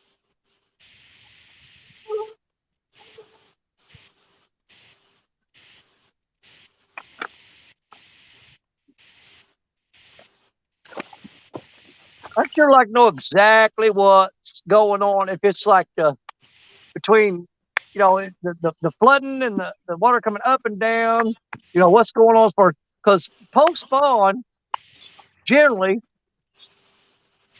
the bite's way better than this. I mean, the bite has been really bad for a long time. Yeah, it's been sucking for a while for me anyway. Yeah, that's me too. I mean, I'm getting a fish here and there now and then, but nothing like I normally do. I'm hoping they're all holding back until the 27th, and all of a sudden, every fish in here wants to start biting. I hear you. Man, I've hit every spot I could think of, from Hickman to Crothersville. I've hit every spot along this side of the river. I ain't done much good at all. A bunch of teeners, a couple 20s, and Right. them's been far and few between. Well, even last week, right there where you're at right now, it was probably about an hour before dark. I got a 17.98, an 11 pounder, and a 4.9, and they were all right before dark. Yeah, and that's And then, kind of strange, man. 'Cause, I mean, you're gonna pick up a few, but this up to that island is normally like kind of a big fish spot. You don't catch a lot, but the ones you do are kind of quality fish. All I've been catching out here is, 10s, 12s. Stephanie's caught a 16, but they've been far and few between. Hey, here's that old snake come back. See if you can see him. Well, I was talking to Epic today. He said he was having a heck of a time yesterday trying to find congregated like big fish. Everything was all so scattered out. See? Oh yeah, dang, that ain't no little snake. No, He's pretty good size. One more damn back water snake. Oh yeah. It probably Well, smells all that bait you got laid up there. Probably. He's cruising along trying to find him something to eat. Yeah. So Yeah, he's good bait pretty down there. size. He'll snatch it right up. Yeah. Been doing that to gar. Every time I cut a tail or something off, I throw right here at the edge of the bank. They've been coming along scooping it up. Yeah.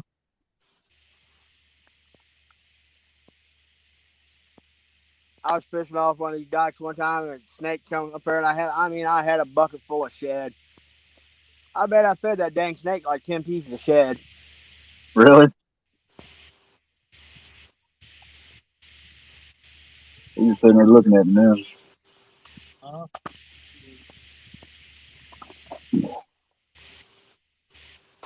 You talk about foul tempered. Them old water snakes, they're hard to handle, man. Yeah. You go over bite. And they got that, boy, they stink to high heaven, too. Yeah. Dude. They'll musk you really quick. Yep. Thank you.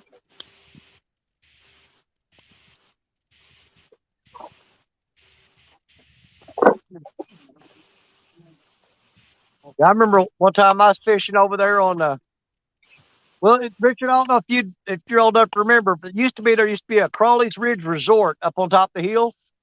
Yeah, I remember. Okay. Well, they had some nice ponds up there that you could fish in. Had big giant hybrid bluegills in there. Mm-hmm. And I was up there with a fish basket one day, and man, I was just tearing them up. I had that basket full. I pulled it up, throwing fish in there, and throwing fish in there. And I threw my basket down the water and let it sit for a little while. Well, my dad had called me because he was baling hay up there on the ridge above that. And I had to go up there and help him for a minute. When I come back, a ton of water snakes had tried to get in there and get those fish, and then stick their head through the mesh on that fish basket, and they Yeah. got stuck. I lifted that thing up, man. There was at least a half a dozen snakes with their heads stuck in that basket, couldn't get out of there. And I Oh think man. two of them had drowned because they got in there and got stuck.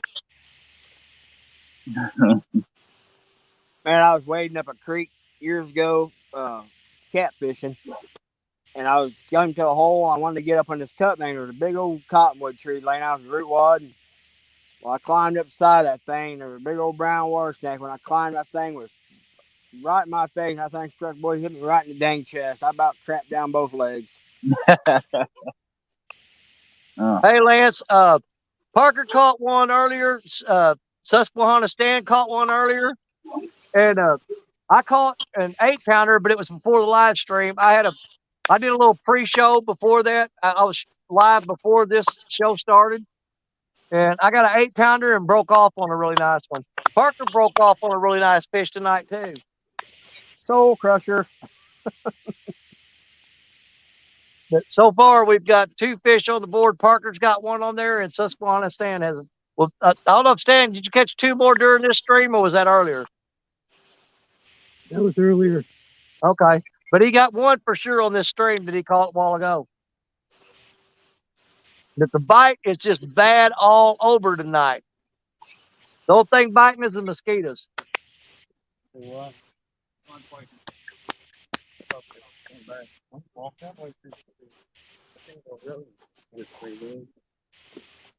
Hanging right in the current.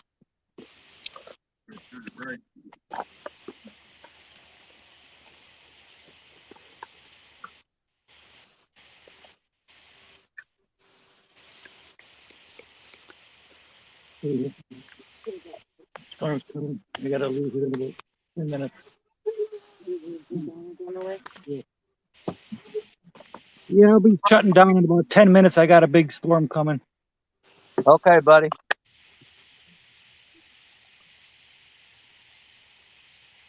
Well, do what you got to do. We appreciate you coming up, man. You did good catching that fish earlier. Yeah, man. Appreciate it. We like seeing those lights you got and everything. Seeing your setup, that's pretty cool. Yeah. Yeah. I had a guy go by me before, bow fisherman, lights everywhere, you know. Look like a UFO. So, how about the wings? Oh, that's sorry. When we first got here, there was a guy in a wake boat, and he came within like 20 feet of me. I mean, he nearly sunk me. You know what I mean? I hate people like that. Yeah.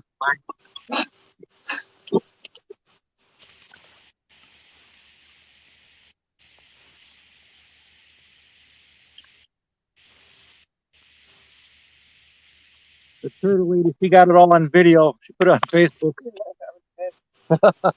He left that guy behind. The other guy. His buddy fell off the boat. He didn't even know he was off the boat. Yeah, well, they're all drinking. So.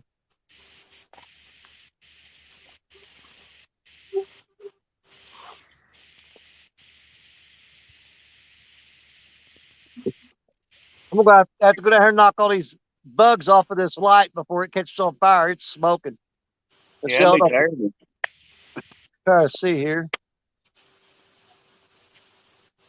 Oh, if y'all can see that light right down there, but right there, there's smoke rolling off that light down there. It's fixing to catch on fire. It's from all the bugs landing on it, and it's cooking them.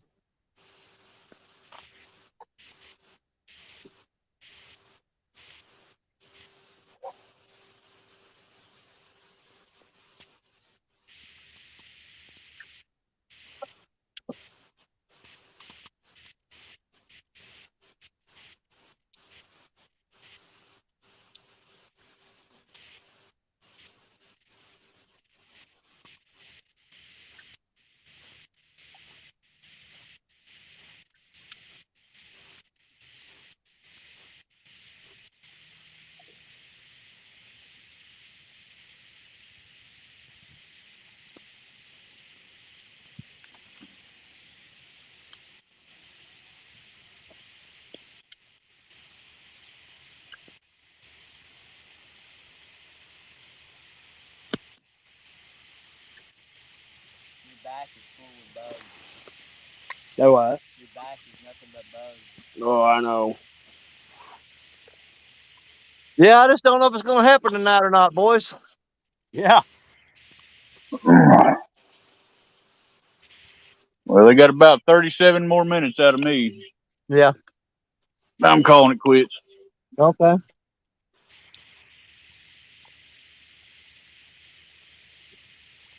Like I said, I'll stay as long as Jerry wants to stay. But when he gets ready to go, if I don't have a fish on the bank by the time Jerry's ready to go, yeah, I'm going to pack it in tonight.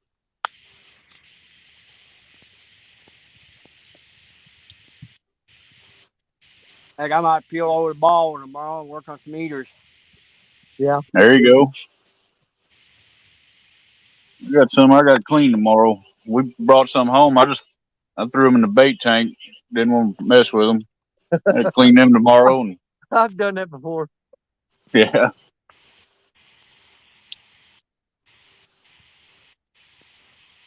caught me a few little bullheads for the tank too. Try to turn them into a flathead. I'd like to go tomorrow. If I get up early and go tomorrow, St. Francis is getting right, man. Is It it? jumped up, actually got some water in it now. It's up and muddy, and that's when I have my best luck on flatheads over here. I just really wish you'd get signal over where you could live stream though. Boy, I hear you.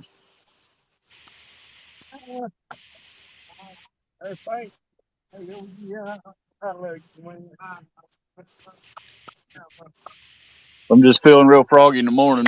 I may drag the boat down to St. Francis and put in. Go down and fish a while.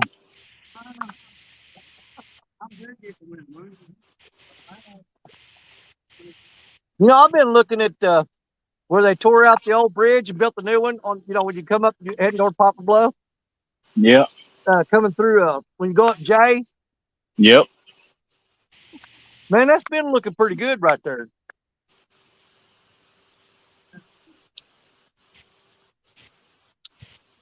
Yeah. Trying to think what the nearest way to get in there would be. Well, You'd have to go to Chalk Bluff and come all the way up from Camel, probably. That's a yeah, long way. yeah.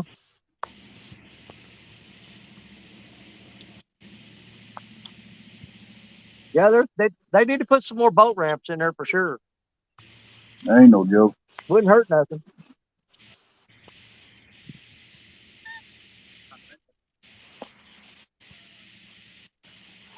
Was there one? There's one between Poe and Wapapella. The one there at Fisk. Yeah, The yeah, only one yeah. I know about. There's a few private ones, but the only one I can use is there at Fisk. And it sucked. Yeah, I'd be scared to leave my truck parked there, to be honest with you. Boy, me and you both. You come Come back, back with the windows be windows knocked busted out. out and everything Yeah, stole I out of it. guarantee it. That is not a boat ramp you want to leave your truck parked at. It's a pretty rough crowd over here. Yeah.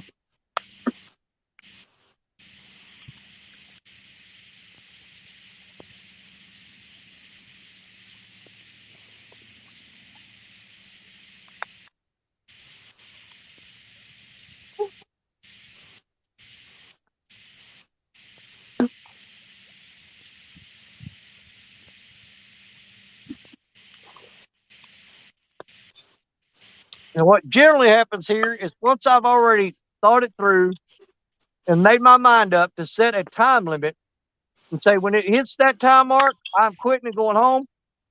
I You catch I one. guarantee the fish will jump Yep. on there 5 minutes, 10 minutes before that time limit's up and commit me to staying the rest of the night. They do it to me all the freaking time.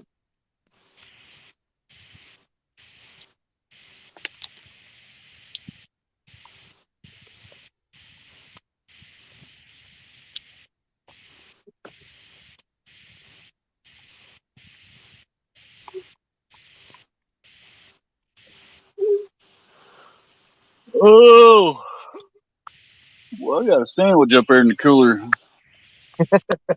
fixing to get some attention. I hear that.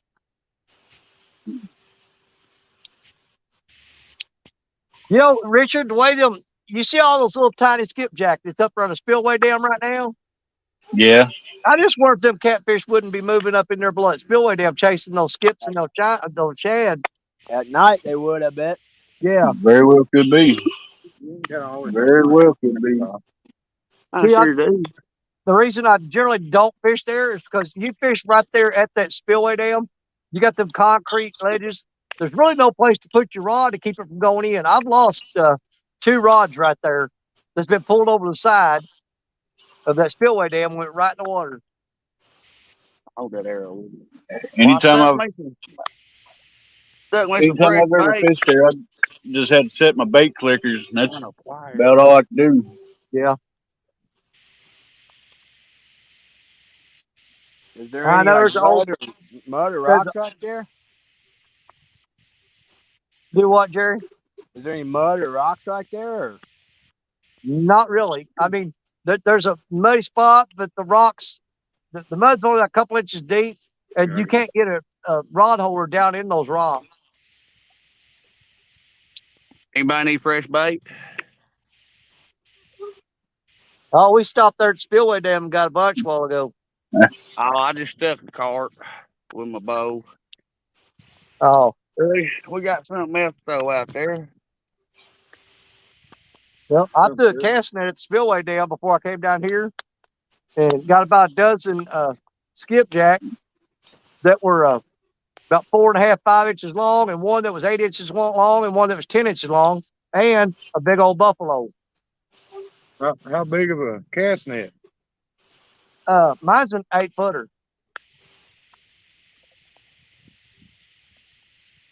What brand I you do got, good. Dan? I do good to throw my 4. Yeah. Well, I know that when you throw anything smaller than, and you're pushing your luck with a 6, it's hard to get skipjack. They're too fast. Yeah. You've got to go with a bigger net to get a bigger spread on it. Because when that net hits, them skipjack shoot off like missiles. They're gone. Right. I've got a 12, but I can't throw it very efficiently. Yeah, there's a trick to it. I can throw a 12, but I can only throw it about 1 or 2 times, and then I'm done. My shoulder's shot, my back's hurting. It is hard for me to throw a 12. I can throw one. But yeah, about 2 throws is all you're getting out of me. Hey, take care. Good luck. We're out of here. All right, buddy. Be safe I going home. tell you somebody that's just downright impressive with a cast net is Epic. You ever watched Epic throw that great old big net he's got? I ain't never watched him do it. Man, he'll have Sean drive the boat right up behind one of them barges that's moored up, and he'll get on front and have that thing all wadded up, and he'll he'll turn a full circle and get his momentum and throw that thing out, and it'll perfect pancake every time. That's how he gets his moon eyes. Yeah, see, that's what I can't do that. If I try to do a full circle, because here's the thing, I've got like fluid buildup in my ears, and I got a hole in one eardrum. My balance is Yeah. not that good. I'll fall off the boat. Oh man, I can't do a full spin. I seen him doing that. What was it, last weekend when they was out fishing? That's pretty dang impressive. Plus, I throw my back out. Yeah. I ain't built for twisting and spinning no more. Those days are gone. Man, you watch them boys down on Florida throwing those like 10, 12 footers, 15 footers. It's Dude, they impressive. stand out there in waist deep water and throw them. I don't know how they do Yeah. that.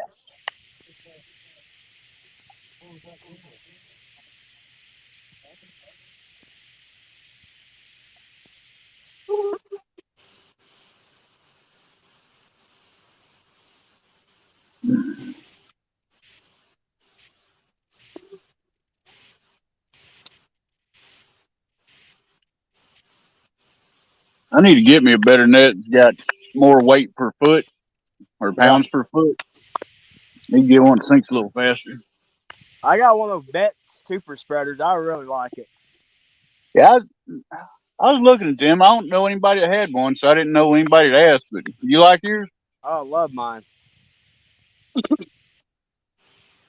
That'd just be one more thing I had to learn how to use.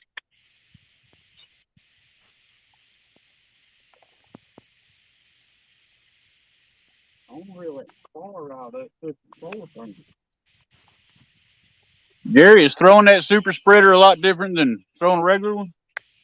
No, I mean it's the exact same thing. It's just a regular throw. That's just the name of them. And it's got lead like literally every 8 inches. There's lead around this thing. I Oh, I thought it thought you might were have about, been. I thought you were it's got talking that about that disc easy in it. spreader with the big old ring on top. No, Yeah, it's no. got Yeah. that disc in it. Oh, oh okay. Like I said, I really like mine. They're pricey, but they're good. Now is it mono or is it material? It's a material like type stuff. Okay. There's a little cars on it. Well, I got a backup net. I bought one of them dadgum Ozark Trails ones. Yeah. Don't waste your money. Them things are garbage. Yeah, I've had 4 or 5 of them things. That's what I'm throwing right now. They suck, man.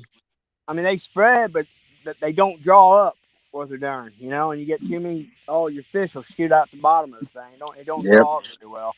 You lose fish, and they ain't heavy enough for nothing. I've got a cloverleaf shad trap that I guarantee you I could bring over here to Spillway Dam and hang it down that water for an hour, and it'll probably fill it up. Yeah. That'd be a good idea. Yep. I need to remember to do that. I need to bring that thing with me, but you need to have it in the water for at least an hour.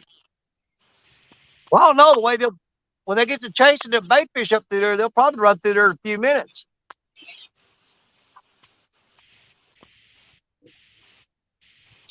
Have you ever seen those ones that are like they're square and you use like on a long pole and you drop it down bottom and you throw bait like in a creek or something and you just raise it up. It's like a triangle shape at the bottom. Oh yeah. Man, you can clean up with some bluegill and like chubs and stuff and suckers with that thing.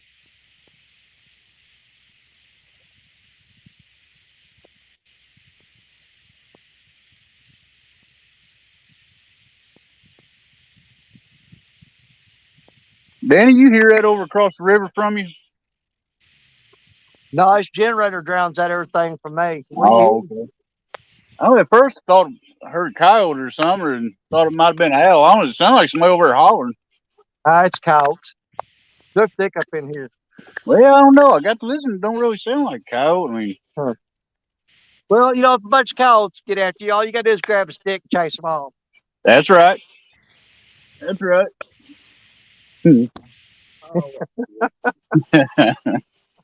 Just get you a big stick. Just keep your handy dandy stick about 3 foot long right beside you. They're terrified of them sticks. Yeah. Yeah. I don't worry about kind No, of. I they don't don't worry bother about me. nothing. I just thought somebody over here hooting and hollering. Either somebody drunk or hurt. One of the two. I left out of here one night, and there was one walking along the levee road up there, and I come up on him. I was waiting on him to take off and run, but I drove by him. He just looked at me like a dog walking on the. I drove around him and kept going, and he never. I mean, just a slow, steady pace, walking, and I drove the truck around him, and he never shot off or nothing, man. I mean, I thought somebody dropped Wow. off a German Shepherd. And I go, that's a freaking coyote just walking on the side of the road like nothing, nothing matters. They Man, see I so just many had a heck people of over a here about takedown. half time. Do what, Jerry? I just had a heck of a takedown and missed him. Oh man.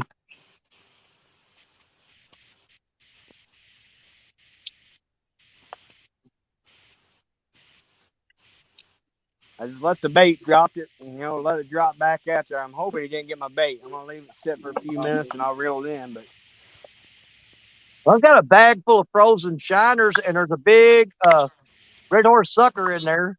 I'm thinking about cracking that bag open. It's still pretty frozen though. I need to thaw it out. But maybe throw some. I've tried shad and I've tried skipjack, and I did catch the 8-pounder on a skipjack head. Had a few bites on the shad,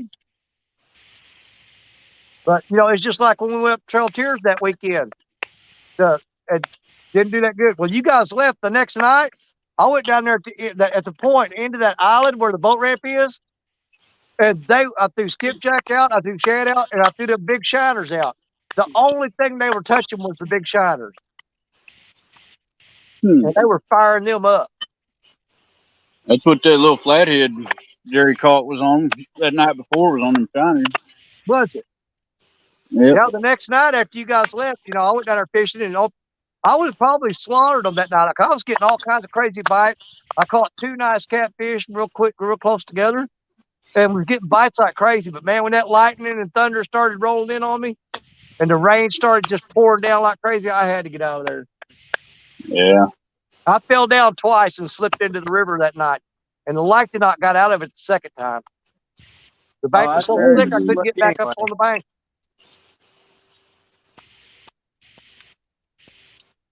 Yeah, when you put the boat ramp in there and turn back to the right, that bank you saw, it had like a 45-degree angle on it. Yeah.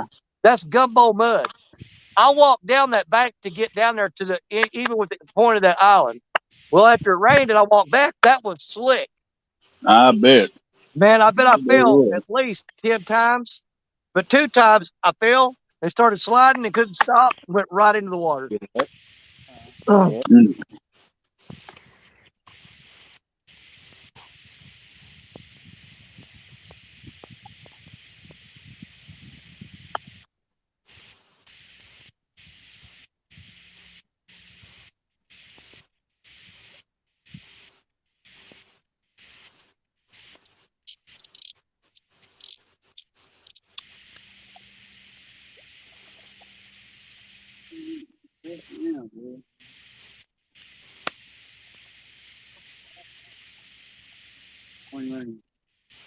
On the bottom, and you gotta make sure that little black thing on the arrows above where it comes like red.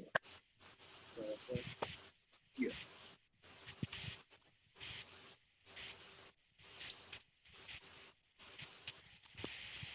We got the carp out there. We still got a lot of bluegill out there. We got a headpiece of a bluegill out there.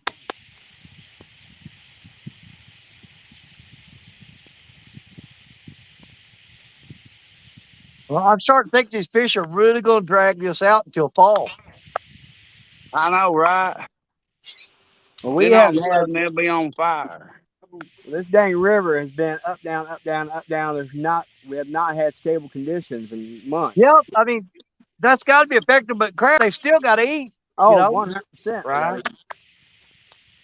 No, they still eating. They just ain't up here close to the bank doing it. No, I think they're hanging until this river stabilizes. They're hanging out there in that main channel, Yep. That's why I think we've been off a lot of times to is run the boat up in here and get on that current seam and anchor up and just drop right on that current seam. But then, like you said, you're gonna be pulling anchor every 15, 20 minutes and getting out of the way of a barge. It's really just too much trouble. Yeah, until I get something with spot lock or iPilot or whatever, that's probably gonna be a no go. I don't know if my anchor would even really hold right out there on that. Well, right out here on this seam and out in front of us, it's ripping along 5 anyway. It's 5-6 miles an hour. I tell you, spot though, I'd like to, sometimes bring your boat over here. We jump in there and go check out though. Not just the wing dam over at 7 Island, but just right upstream from you, that island there. Yeah. Fish on the river side of that island. I've done pretty good there before. A bunch of debris though. I'm gonna have to break down and fix one of my boat motors though. I'm just gonna have to and start getting that 14-foot John boat back out here on this river. I hate to, man. It just any more of it, I'm too scared of it. I'm terrified. And anything you're that scared of, you really just don't need to do it.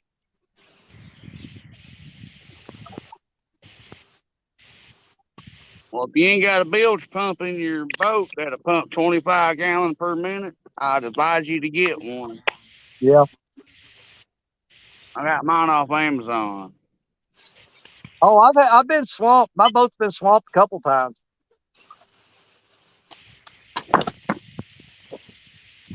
But I've got and all the gunnels on it, I've got them filled with expandifoam. You really can't.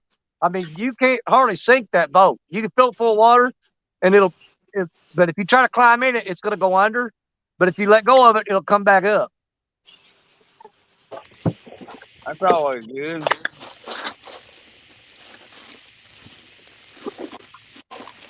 Boy, come on, barge by. Here we go. You got a barge coming down there? Yes, sir.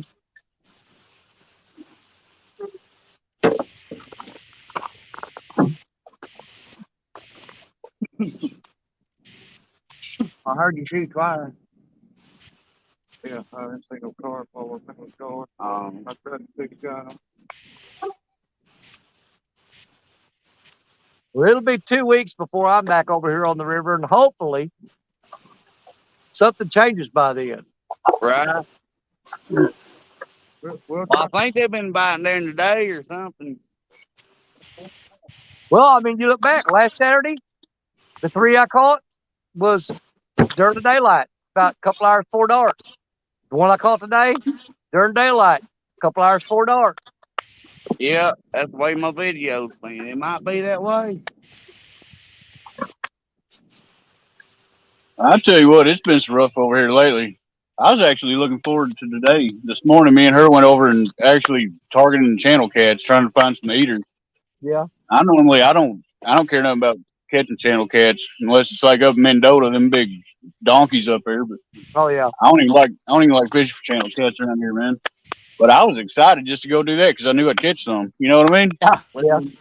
Oh, I've got several spots over at St. Francis River up around Poe, up by Otter Slough. I've got some spots up in there with that river. You know where Otter Slough where the bridge forks? Yep. And then you look upstream from the bridge and it forks again? Yep. I do really good on those little creeks right there for channel cats. Really good. I used to run the John boat down there with just a boat paddle and take the grandkids and let them throw out jug lines. And man, we would fill the boat up with jug lines for channel cats there. Just catch a lot of freaking bowfin too. You'd have a jug running and pulling under, and you grab it, start pulling up and think it's a channel cat, reach down there and go, nope, that ain't no channel cat. Freaking bowfin. Right there at that second fork you're talking about. Me and a few buddies used to go down there because it's a big muddy flat. Yeah. We used to go down there, take your shoes off, and walk around barefoot. And just kind of feel around with your feet in that mud. There's great big old mussels in there. Oh yeah, we've done that and picked them up. Yeah, we'd dig up in mussels, take them home, crack them open, and we'd use them for bait. You know, I ain't seen none of them in a long time. Used to, even on West Ditch out there, Ditch Yep. 19 west of Malden. Dude, we'd wade that as kids and sit there and pick up 5-gallon buckets full of them. I haven't seen Yeah. it in there in forever. I haven't needed, bud, not a long time. Well, it's all the chemicals, the new chemicals and Yep. sprays and stuff, and pretty much killed them out. I was just fixing to say, it's probably all that runoff from them fields killing everything else. It is. Even when I was a kid, we'd go out there and pick up a bunch of them, take it home, and crack them open and cut that meaty section out, cut the gut part out.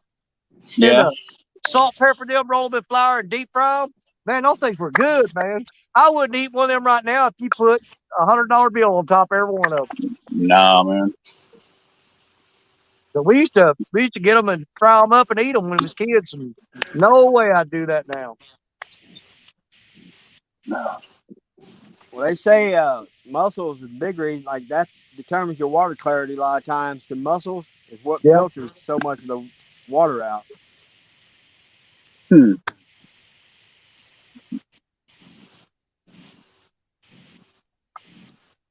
No, we used to wear that's out, why I said I wouldn't eat them kennel because. cats on them mussels. Yeah. Oh yeah, I have too.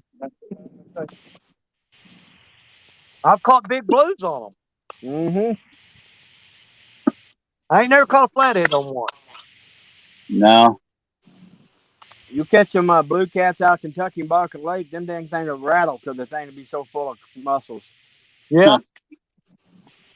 Oh, blue cats here. They got these zebra mussels on out there here. You catch them blue cats and squeeze their belly and peel of it. It feels like they got a bunch of little tiny rocks in there crunching together.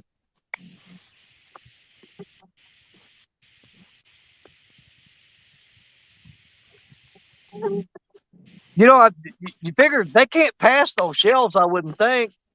They probably swamp a bunch of them, then they digest them and then spit out the shells or what? They poop them out. That's why, like, you're looking at like a lot of these southern lakes, the anal pores in them blues are so big. It's from passing those mussel shells. Yeah. You got my bait.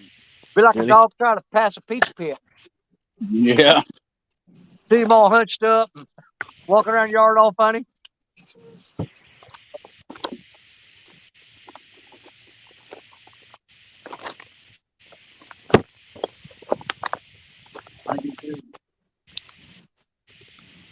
I had that fighting.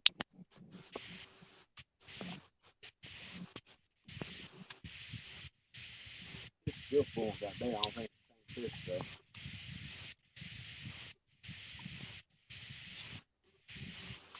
Smell like a big old sardine.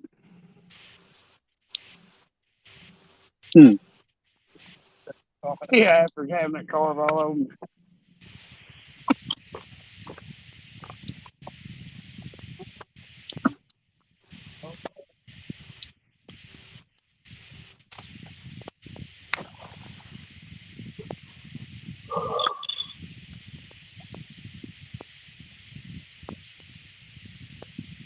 My own barge back. At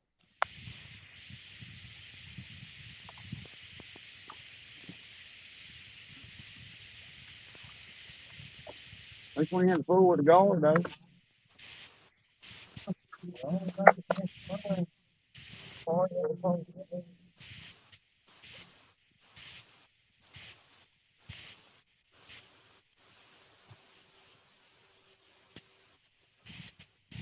I think, Like I was talking last week, last Saturday. Now the Friday night before last Saturday, that's when Big Skip went out, and man, he fished all night, and he didn't get a bite till 4 o'clock in the morning, and then they filled the boat up.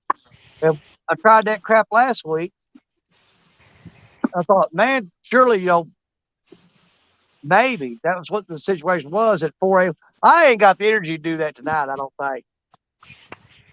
I had to catch a fish, something to get my adrenaline flowing and pump me up to where I'm re-energized. But sitting here watching these rods do nothing, it's the most depressing. It's like you took a Xanax, man. It just don't do nothing for you. Got no energy at all.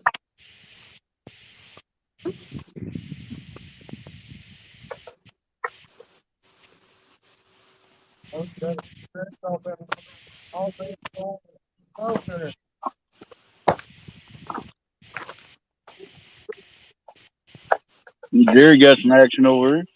Does he? He run over. He's bird dogging now, so must have had something going on.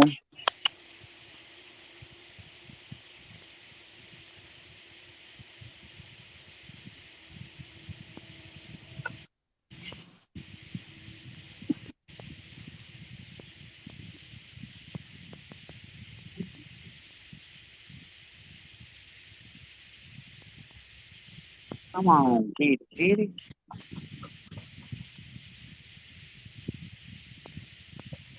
It ain't like when you're gonna break it up, bud. I see a bluegill down there about 40 good feet, and he's still breathing.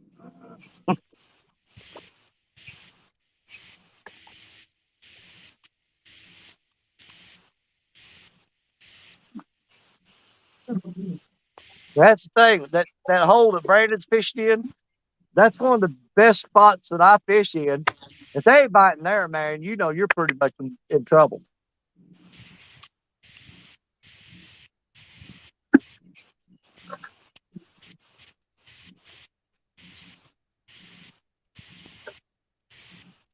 Shame is one of the only spots I know that I mean, I can't guarantee you, but I bet money I could go sit tonight and catch fish.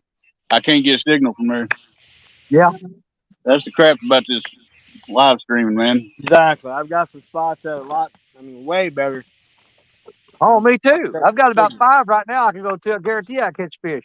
Well, the way they're biting tonight, I ain't gonna say I can guarantee it. I'm saying it would. My odds would be way higher. But you got 0 signal there. And I'm going to have to just break down and start going and doing some production videos there. I'll have to go during the day on a Saturday or something, or go during the day on a Sunday and just shoot a bunch of footage and come back and have to fix it up later.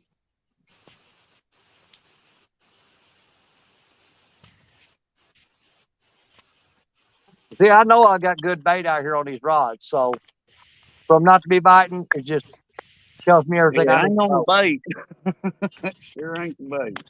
No, I've got good bait out there.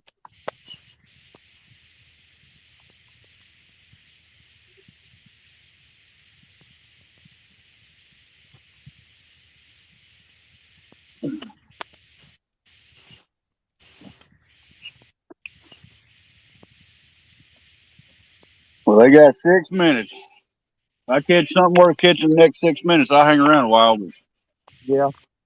I don't think that's going to happen. Nah, you can probably pretty much go ahead and start carrying stuff to the truck. And bring your weight over here. I'll retie one back on. Feels pretty free. I don't know if you Huh?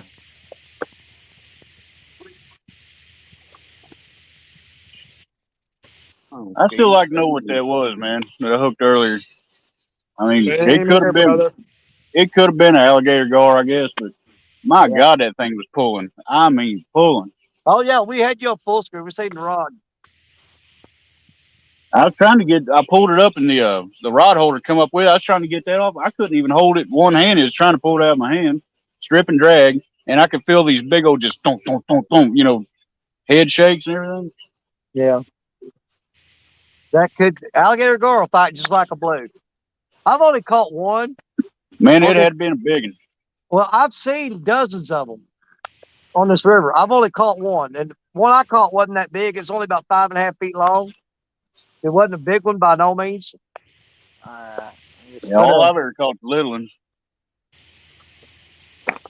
The biggest one I ever saw, me and a buddy of mine who passed away years ago, named Ronnie Roberts from Wardale. We were down at Crothersville up in that chute, and we were pulling the boat and throwing jug lines. And we pulled up there to the bank and was doing something. And Ronnie said, "Go ahead and push this off." And I reached over and there was a log laying in the water. And I put that pole on that log and went to push off of it. When I did, that log splashed, took off, and ran out like a rocket. I guarantee you that thing was every bit of 6.5 feet long. But it looked like a log in the water. I tried to push off of it. It was an alligator gar. I didn't even realize it until I hit him with a pole. I tried to push off that thing and he flipped that tail and scared the crap out of him. Want to be outdoors, Matt? What's up? What's up, Matt? What's up, Matt? Hey, been looking. Annette Morgan's in here, Brian B. You guys, I don't know how long we're going to last tonight because it just ain't looking good.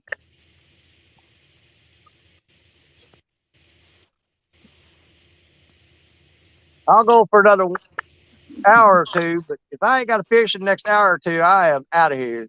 Mm-hmm.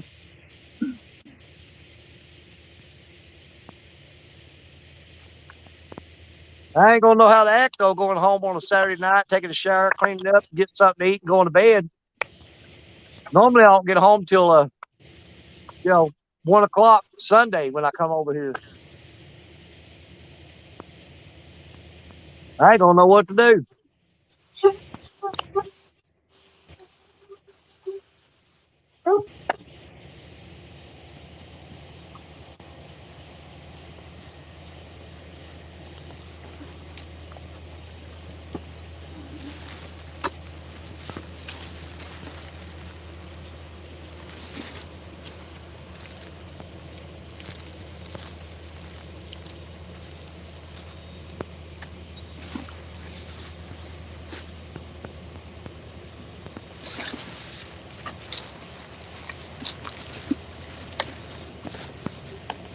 Ugh.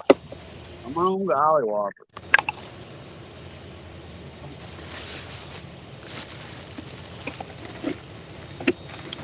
Let me start stuff up there and not put any bait in it.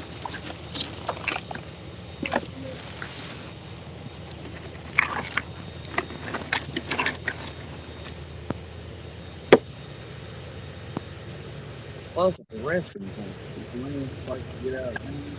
I'll find it.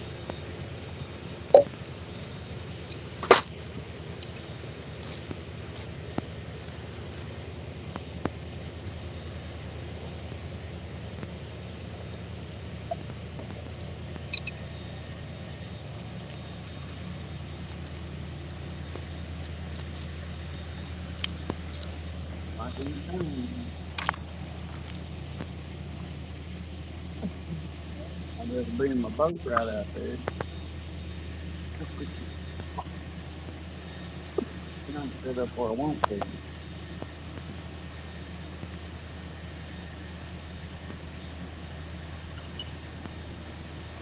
We'll get some fiber lashes for you. Hey, catfish regulators. Howdy, howdy. It is a bad night tonight, man. They are just not biting.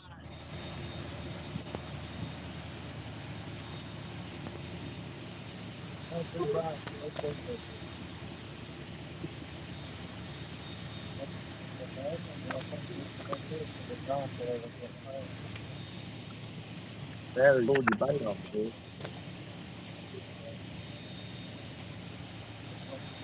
That's why I'm in my quiver. Unless you got a tag hook on there down there.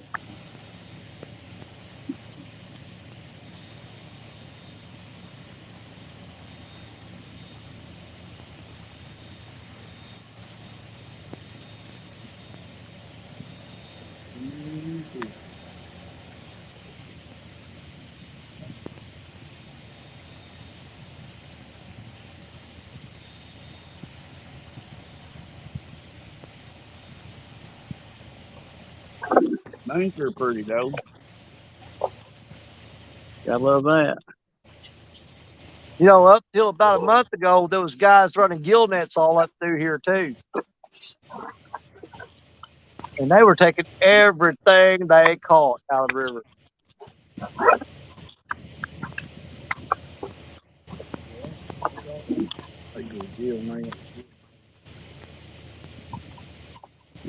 All right, fellas, that's all she wrote for me. All right, buddy. Be safe going home. I got a All right, feeling I we'll ain't do. gonna be far behind you. All right. Couple Well, more good luck. hours at the most. Y'all be safe getting home, and good luck to you. You Man, too, sir. Have a good how one. bad's it gonna be if Richard leaves and everybody's pole starts going down?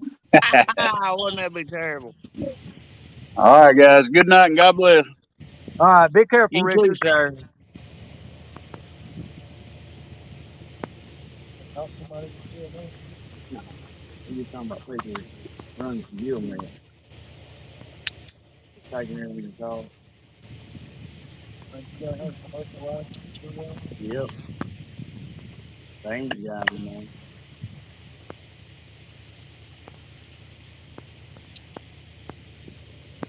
They just making money how they can. Not right way. You know, get your commercial license for that stuff.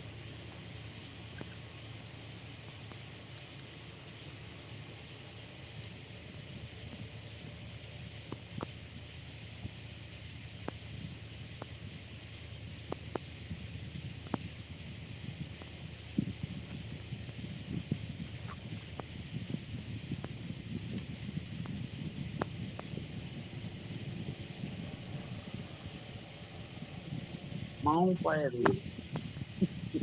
Find that live wood on there, would you? I don't care if it's like last night, that little OB thing. At least I got that 10-aught hook out of him without letting him bleed none. That was awesome. If you ain't that wood yet.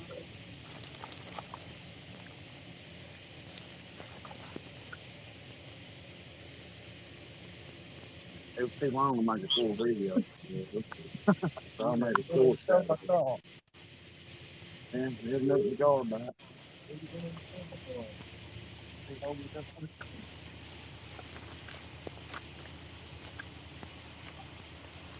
Well, if I had a way to edit it, you know,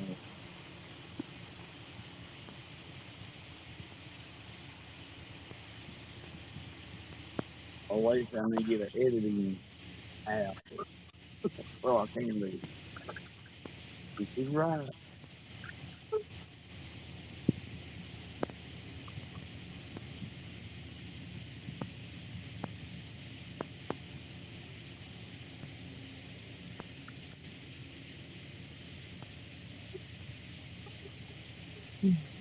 I'm gonna see all this water. I'm gonna see.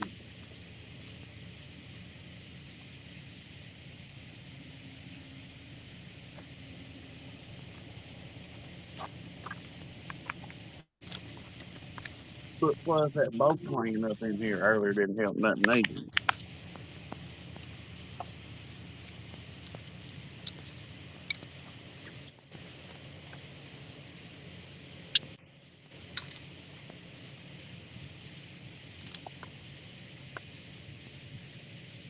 Yeah, see, that's the thing with all of us up out here tonight and spread out, even just in this area here, and nobody getting any bites.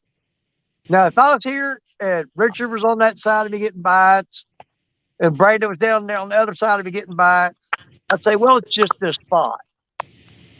But they It ain't don't hitting seem that nowhere. way. Yeah, they Yeah. ain't hitting nowhere. Darn Yeah, I it. know, catfish regulators. My day's coming. Um, it seems like I get jinxed every time I catch a big fish or a couple big fish. If you remember Chunky one time, Chunky went 3 months without catching a fish, and I thought he was going to quit fishing. But 3 months he went without catching a fish, and he finally caught one day, and he was so excited. Well, it ain't been 3 months for me. I caught a fish today. I caught fish Like the last first fish Saturday, again. but I'm not getting the fish I want. Well, I mean, I can't complain. I ain't had a And you skunk caught that yet, during but the that's been daytime rapid too. fire. See, Yeah. That's more back to the daytime bite because you did catch that during the day. Yep, the one I caught today was, 2 hours before dark. The ones I caught last week, I caught 3 of them, was 2 hours before dark. Well, it's like when I did a stream Tuesday on TikTok. Everything was fucking right before dark or at dark. Yeah. I don't know. I'm trying to figure it out, and it ain't coming together yet. That's Oh, why I'm kind of glad we're having our tournament at 5 to midnight. yeah. That way we can split it up between daytime bite and nighttime bite. Whichever one of it is the one we're going to hit.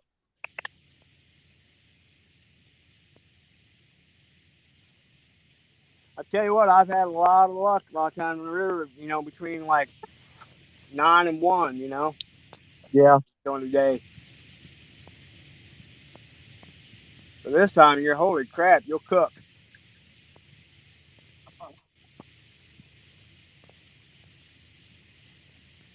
Got that one down there. That's not here. It was. It felt like this.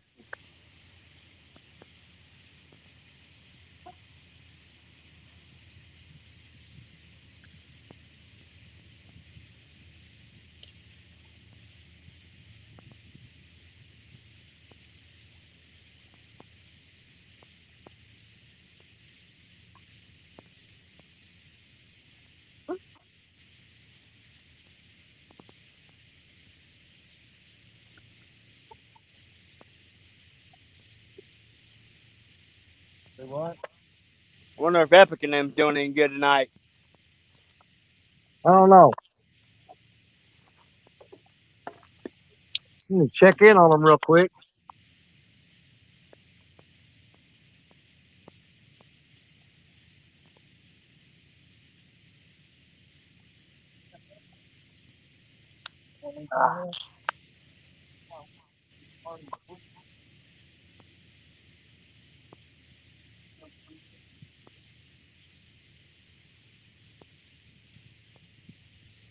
The only thing that's had any time back.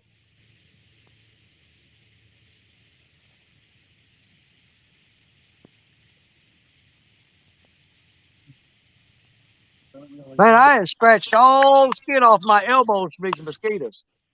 Oh, them some bucks are cheering me up, boy.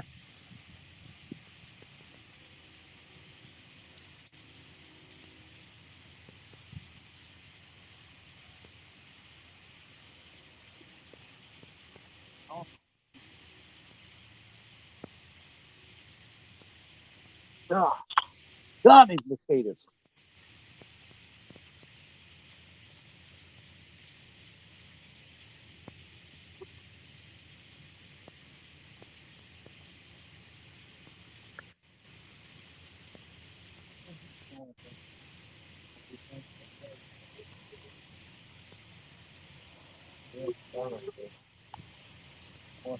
Spoiled this.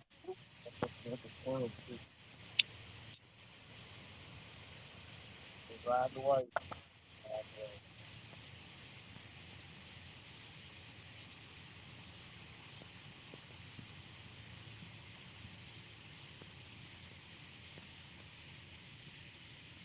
Once you start that lotion and stuff, that's a big one.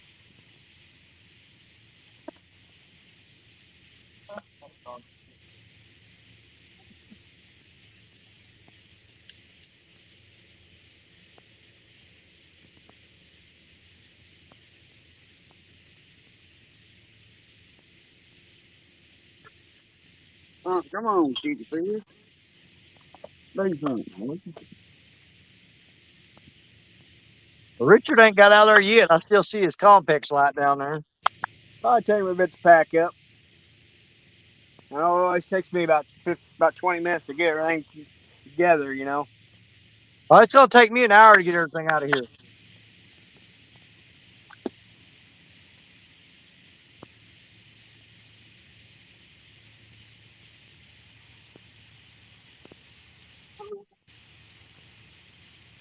I got a lot of crap down there too. Generator lights, extension cords, cameras, tripods, rods, baits, chairs,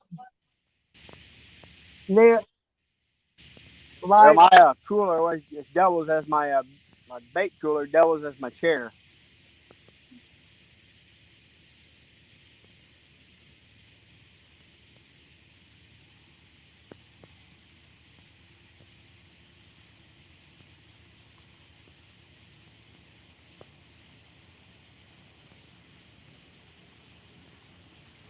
See, it's got me worried now because it's one thing to drive over this river. It's like a 35-minute drive for me to get home once I get everything packed up. But that's just 35 minutes. no big deal. Now I'm driving all the way to Florida. That's a 10 to 12 hour trip. If I get down there and don't catch nothing, that's bad. Yeah. Because I drove 12 hours dragging a camper, burning $800 worth of gas. That's there and back though. But you know, here's the thing. I'm not too worried about it because I'm going down there to target sharks. And all you've seen on the news lately, okay, is how many freaking sharks are in the water along the coast in Florida and up the East Coast. So I Ain't think a bad thing. it's gonna be a banner year for sharks. I'm pretty sure. Well, the one good thing about Florida, though, I mean, you can have a couple shark rods out. They can put a rod out for pompano and whiting, and you usually Yeah. got to come up with something.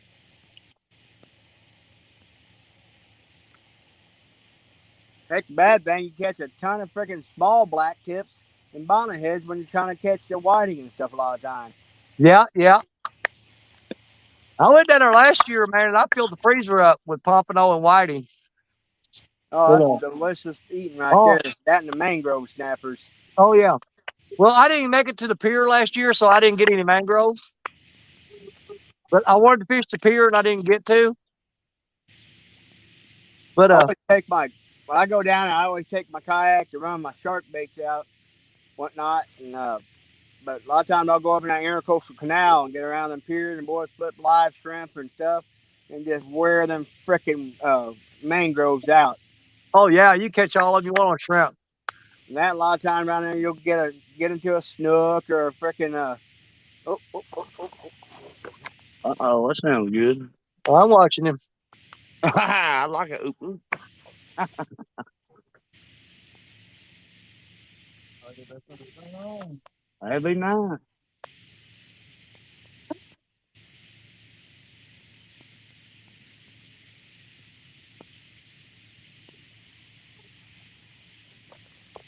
Boy, he popped it a couple times and started to flex it over. Yeah. But a lot of times you get into them daggum Jack Crevalle, boy, them things to fight. Oh yeah, they're fun to catch, man. And that's good shark bait too. Yeah, damn good shark bait. Just that meat, oh my god, dang meat, and them thing looks like a dang daggum ribeye Yeah. steak. Just a And reddish dang meat. there's Miss Viking in the chat, but I almost guarantee you that is Zach. Because I didn't want to tell you what happened to him again. Yeah. Oh, man. Oh, that sucks. That's the second one this week. Wow. That gets expensive. Yep. Well, he had insurance on it this time. Now he lost his phone again. Yep. He's down 2 this week. Yeah. Yeah. Oh, boy, I hope his luck changes here soon. Well, you know, that's what I said. You know, he was smoking them fish, catching all of them and everything. I said, you know something? When your luck is going that good, something's going to pop up and screw it up for you.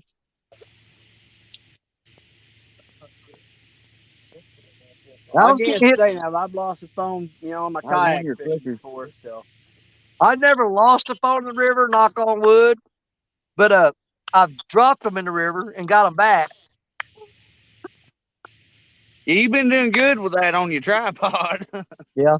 Oh, I dropped one in the river last year, and I was on a wing dam, and luckily it fell down between the rocks in there, and I fished around and felt with my hand. I couldn't see it, and I finally found it, but it wasn't.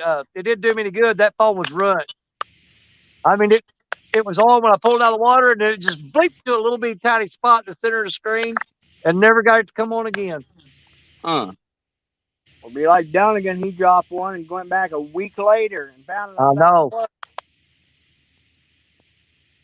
Well, this phone that I'm using right now, it's been put in the water twice. It got put in the water when I caught that 70-pounder, and it went in the water this Thursday. And both times pulled it out, never stopped running, never stopped working. And I had Big Skip look it up for me. And this phone is good. The brand phone I got, it's good for up to 3 meters deep in the water. Won't affect it.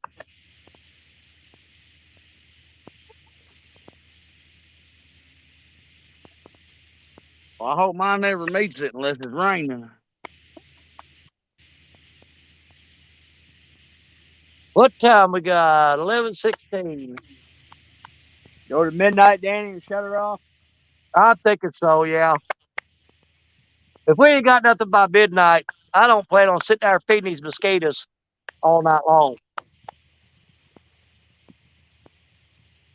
Oh, yeah, I see Richard's complex light down there is finally starting to move.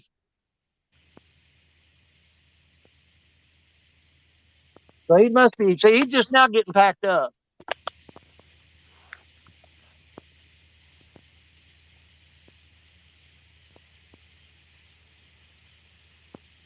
Oh. Yeah, we're going to call it at midnight. If we don't have a fish on the bank by midnight, we're going to call it. It'll be the first time that I've shut down on Saturday night. But at this point, just suffering.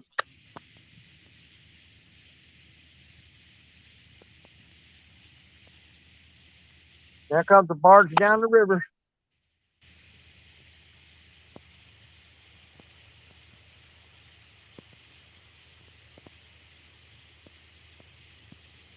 Well, maybe you'll get a barge bite off of him. We Well, didn't he's when he heading toward came you. here.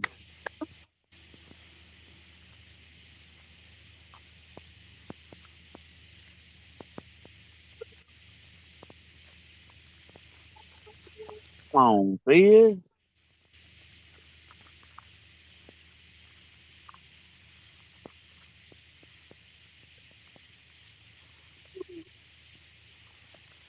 At least give one.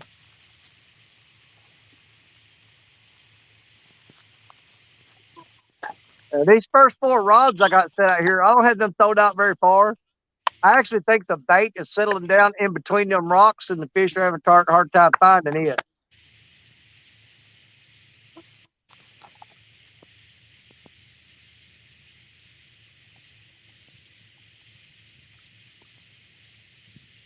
Come on, Bluegill. Do it for me. Oh.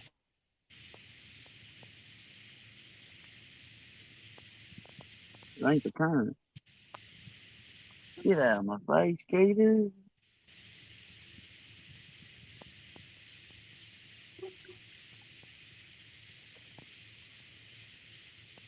Well, if this river ever dries up, I'm going to make a fortune on sinkers.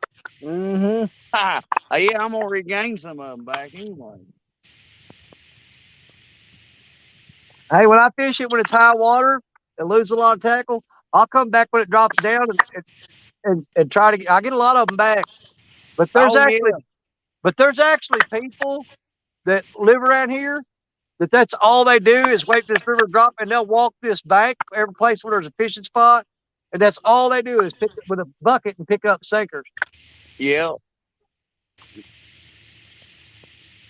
Next time we go down Kentucky Dam, need a freaking just. Oh Get man, done fishing. if I wasn't so busy catching skipjack, good Lord, I could pick up all the weights I wanted to there. Oh, I know. I still got that big. It's one shaped like a chicken egg. I Yeah. think it's 14 ounces. I still got it in the back of the truck we picked up there. Golly. It's a 14-ounce egg weight. That's that's quite a bit there now. Well, they use them over there snagging.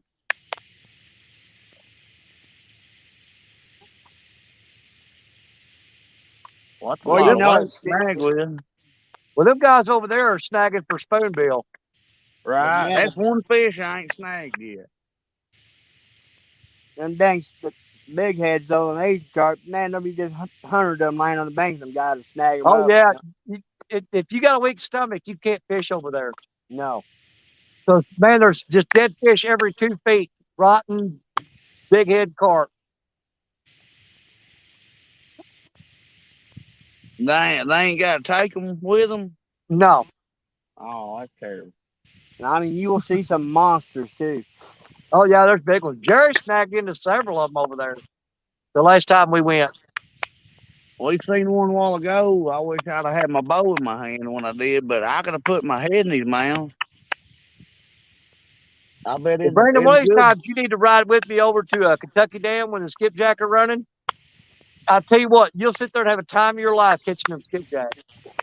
Absolutely, I'd be down for that because I ain't paying $9 no more for a fish. No. I said last trip that me and Jerry and Richard went over there, dude, we drug big coolers full of them out of there. Yeah. I'm getting low though. I'm just about out. I need to make a run. Yeah, I think I've got 2 bags of small ones and then 2 great big ones that are still wrapped up.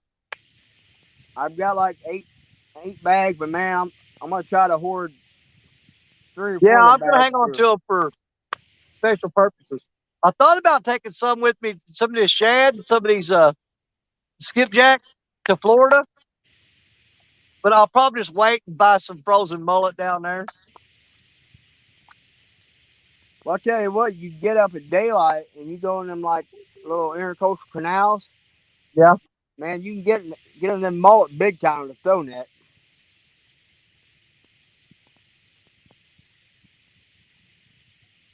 Yeah, see, that's the thing though. I don't buy freshwater tags or the license. All I buy is salt water, so I can't hit any of the canals or anything like that. Even the brackish water, I can't fish there. 'Cause I don't buy all the tags. I just buy the saltwater license.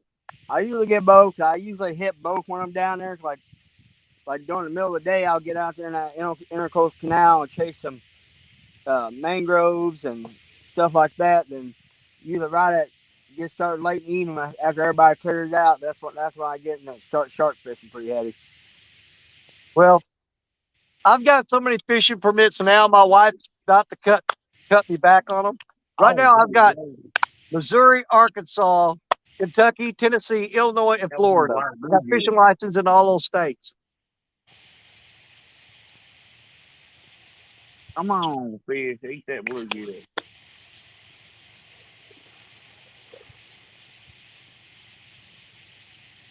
Ooh, he might be still. Yeah, he's still there. Come on, eat it, son. Yeah, I got a vacuum sealer. I'd be all over that skipjacking. It's fun, man. You go Oh, over there, it throw is. out That's there, why. man. They'll light you up. I had one dang near snatch a pole out of my hand last year when he bit. Well, I I said last make year, some it's actually garbage this year. For that second trip, we caught some donkeys.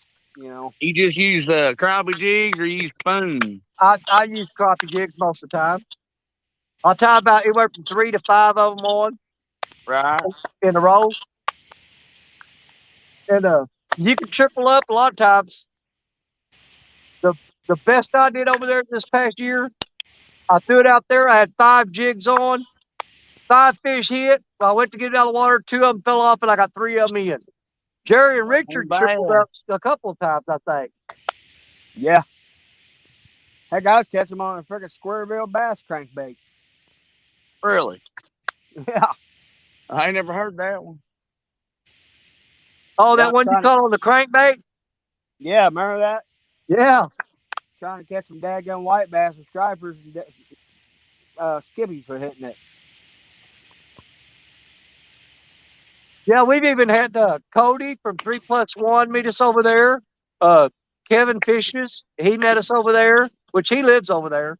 Dominic Hollis and his wife Tanya met us there. Alicia. We've had a bunch of us meet up over there before.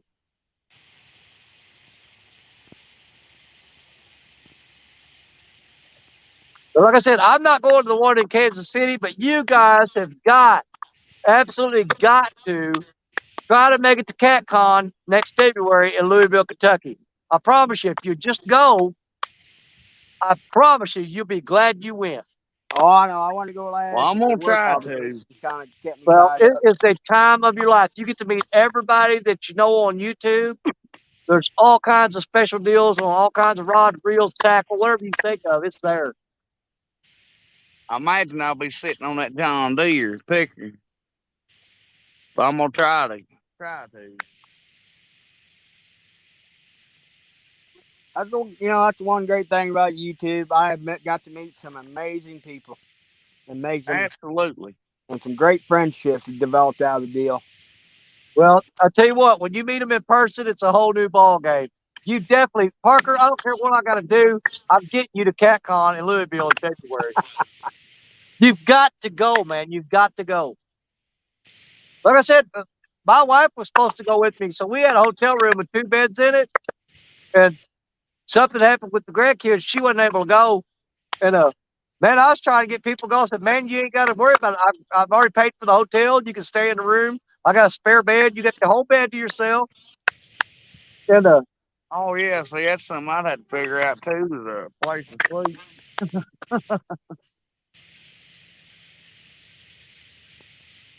well, my wife said she's definitely going with me next year.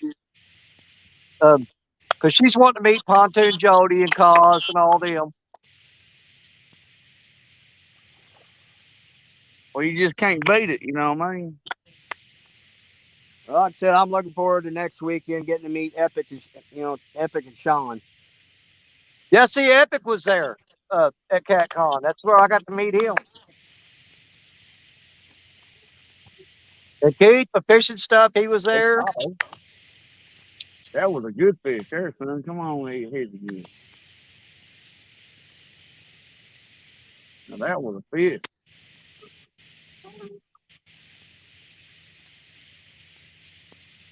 Oh, it's still there too. He's loading the rod up, boy. Here we go.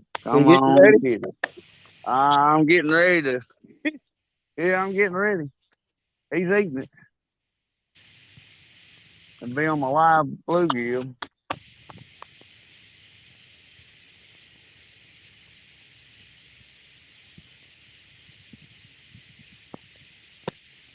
Oh, he put some weight in it. Come on.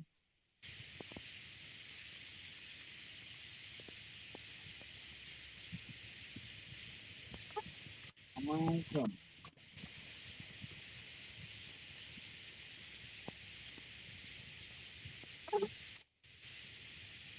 Well, that looks like a disaster.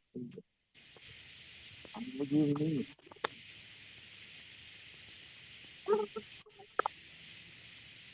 Yeah, there's a big carp right there. Right there in front of the rod. A dead one, yeah.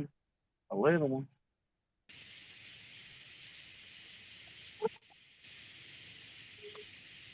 Come on back to that bluegill, son.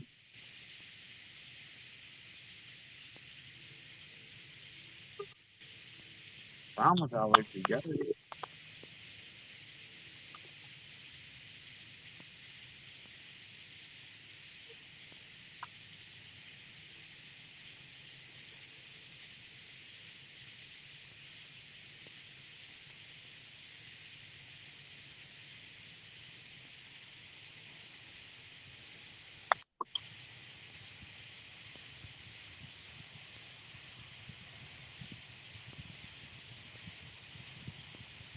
Well, that wasn't a flathead.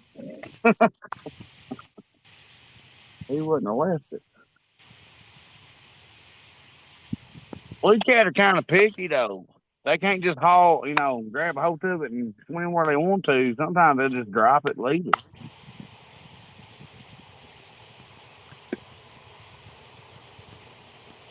Just depends on how hungry they are. Most of the time here, blue cats grab it, do a little tap, and then they just bend the rod over real fast. Right. Yeah, it's like a train. It's on. Yeah. Yeah. But you know what? I've been going back through my record books, and every year I do great this time of year. Now, the one thing I'm doing different is every year I'm using crawfish for bait, and I haven't been able to find any crawfish this year. But from what I've seen this time of year, every year they feed heavy on crawfish, and I I just might have to almost rebait my traps then.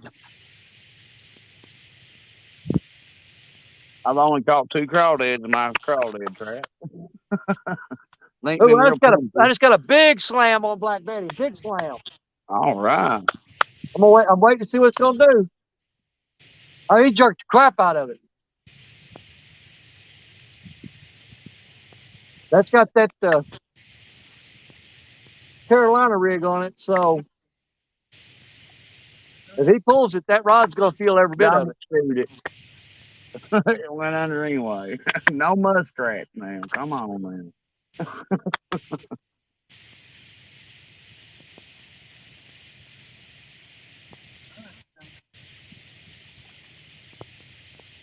That's the first bite I've had in an hour and a half. No. I know. Look at him. Man. Leave that cute little thing alone, man. Oh, you ain't neither. There, yeah, look at him. I ain't scared a bit of it. That's an otter. Oh, was it? Oh, a little beaver. Hell yeah. It looked like an otter.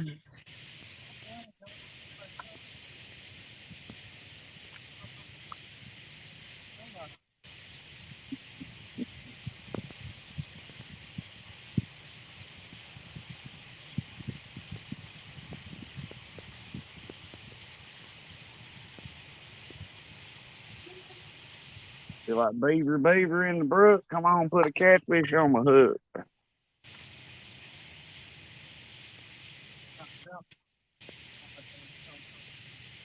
Ain't telling on me.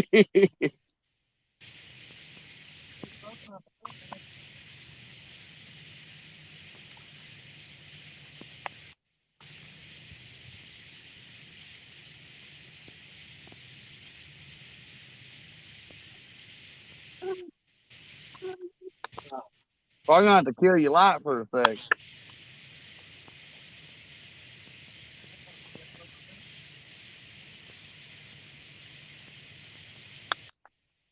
Come on, fish.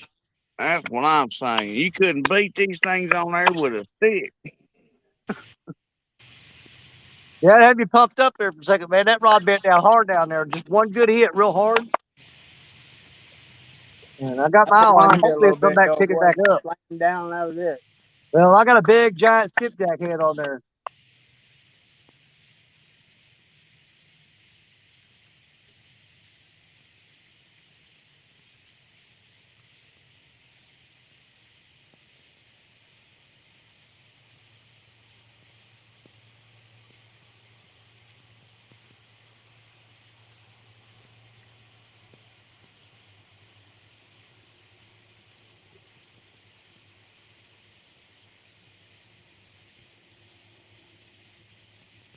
Come on, kid.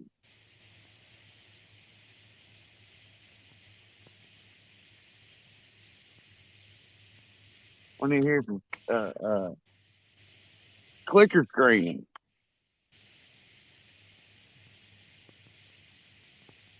God, it's been forever since I've used my clickers. Oh, I'm very faithful to them.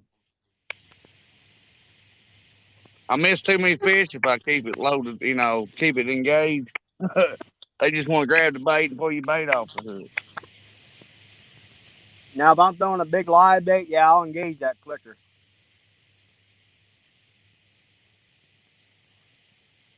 And I understand it, it depends on your current situation too. Yeah, I'm off tip of this wing dike, boy. It'll strip your clicker out quick. Right.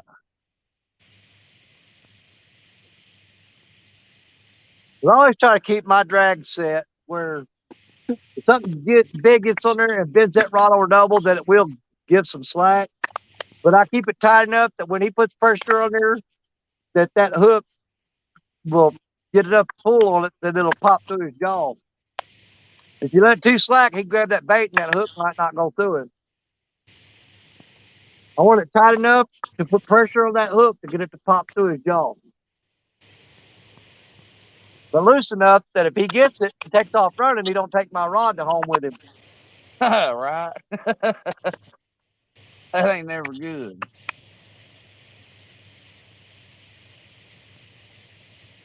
Man, that's the thing I love about these freaking takedown rod holders, man. The fish will slam the crap out of them, and they won't go nowhere.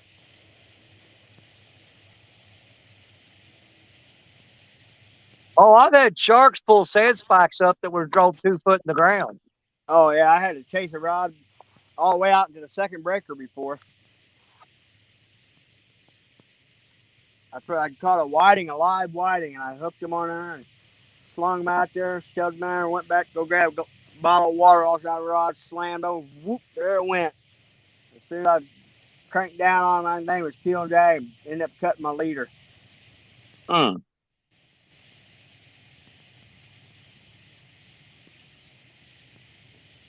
Yeah, that's what I like about whiting fishing. I mean, generally, anything over 9 inches, I'll keep. I like them better around 10 or 12, 14. But anything under 9, man, I chop that sucker up for bait and throw it right back out there. That's guaranteed shark, Oh yeah. especially that headpiece. My buddy lives down there. He's a hardcore shark guy. Stingray. That's his #1 bait. Yeah. That's the only thing I'm scared of down in that water is the freaking stingrays because you have to do that shuffle when you're wading out. If Yeah. you step on one of them, you're going to the hospital. That and a freaking jellyfish. Yeah. I'd rather get stung by a jellyfish than stabbed by a stingray. Yeah. You get hit by a stingray, you're looking anywhere from a week to 2 weeks in the hospital Mm. because they got some really bad stuff on that stinger, and it's barbed. First off, it rips through your flesh when it pulls it out like a serrated knife, but it leaves some of the nastiest stuff in the wound. It's guaranteed to get infected. Boy, them things are a freaking fight too, 'cause, man, they glue themselves to the Oh bottom. yeah, they suck to the bottom and you can't move them. You go, man, I'm hung up on a rock. There ain't no rocks or logs out there in that gulf. That's all I'm saying. But they can flap their wings and bury themselves into the sand. You can't pull them. Now, Yeah, Jared, do you know the trick to get them to come out to the sand? what's that? Pull your line real tight, put a lot of pressure on it, and then start plucking it like a banjo string. The vibration irritates them, and it'll make them come up out of the sand. Yeah, I always just crank down on them, just put pressure on them, and eventually they just, boop, they pop. Well, if you crank down, put some pressure on them, and then start plucking that string when it's real tight, it drives them freaking nuts, and they'll start flopping and try to get away from that, and they'll come off the bottom. I'll have to go back through my pictures and see if I can find it, Danny. But a buddy of mine that lives down there, that's big, he caught one of those black manas. I think it was 9 foot from wingtip to wingtip. Oh yeah, I've seen them come out of the water. We were down there one time. The first time me and my wife went to Florida, we stayed up on the 6th floor, and we were out on the balcony looking out. You can see those things jumping up way out there Yeah, and those breaching like a whale. southern rays do that. Yep. And that's with them hammerhead. That's like your favorite food. Yeah. Stingrays. Them tiger sharks are like a garbage disposal. They'll eat whatever. Oh yeah, they'll eat. Their main thing they eat is turtles more than anything, but they'll eat anything. Yeah, they found them with license plates and everything else in their bellies. Garbage. They'll eat plastic, tin cans. They'll eat everything.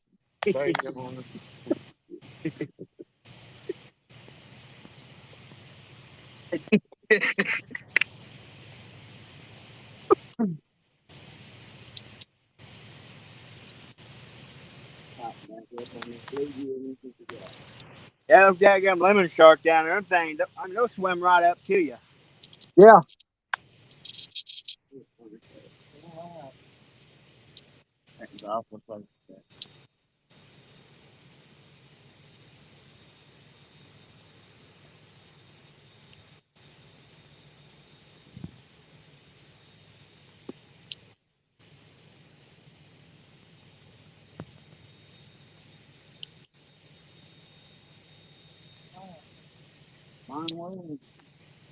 Boy, what's fun if you get every once in a while you get into them big old bull reds down there.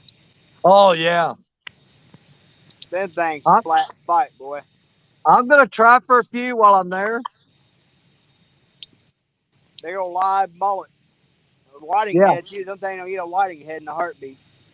Well, most of the time I go to Bass Pro Shop in Destin, and I usually wind up just buying frozen mullet from Bass Pro or the finger mullet. Yep.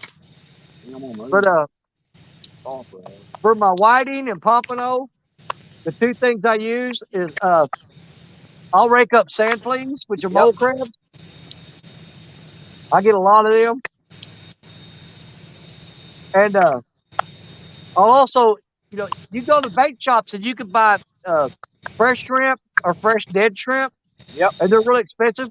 Just go to the grocery store to the seafood market, the seafood section, and buy your shrimp out there. It's actually cheaper to buy that shrimp from the grocery store than it is the bait shop. And the cool thing about it is you buy a whole bunch of the bait, the shrimp. At the end of the day, if you don't catch anything, you can boil the shrimp up and eat it. Yeah, shrimp's that's pretty much a surefire bet. You can always catch something on that shrimp. Yeah. Especially the whiting. The whiting eat it up. Yes.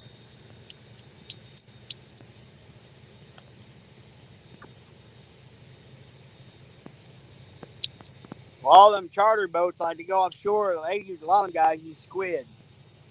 Yeah.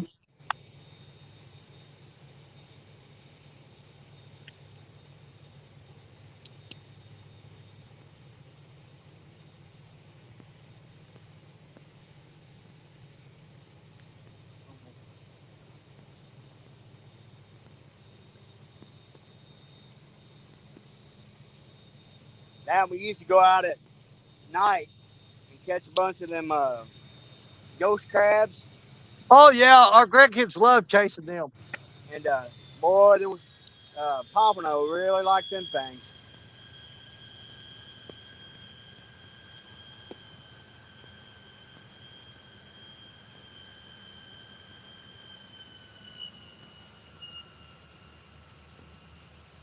And those bonnet head, they really like them too. Those Yeah. bonnet head sharks.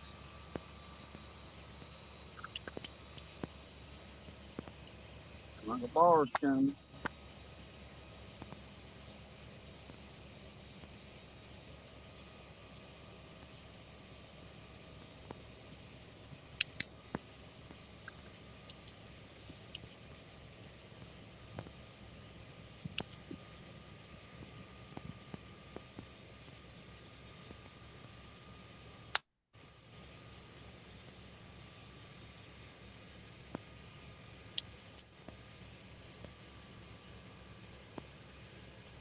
On through the city.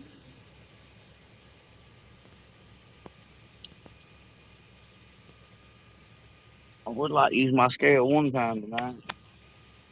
I got to use mine earlier today.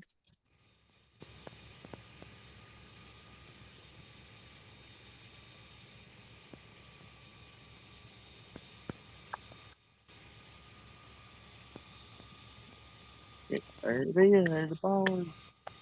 On bar back. But yeah, I think, the way the fight's been going lately, man, I'm ready for a break. Head down Florida, get away from this for a little bit, and then come back to it and try again. Yeah. I'm ready to just take a break. Well, next weekend's been a nice break for me. I could be on a boat, I ain't got to worry about lugging gear and all that.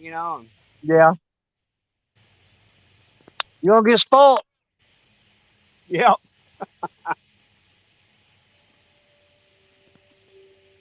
Well, maybe it won't be as disappointing when you get back, man. Yeah. Well, I checked on them a while ago, and just as I was checking on them, they just got done throwing one back.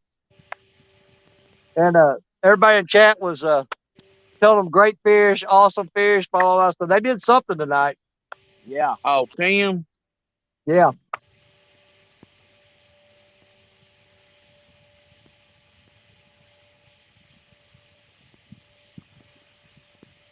Yeah, I was talking to Tim earlier. They spent about 2 to 3 hours before live, uh, just cruising, marking fish.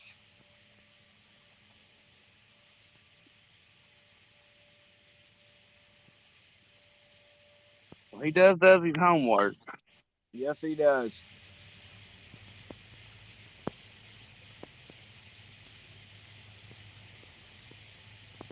How much time we got left, guys? We got about 15 more minutes. Somebody better land something or I'm done. Yep. I Swim dread down there carrying all for a this fish crap on out of my here. name, I would got you? to climb up them rocks.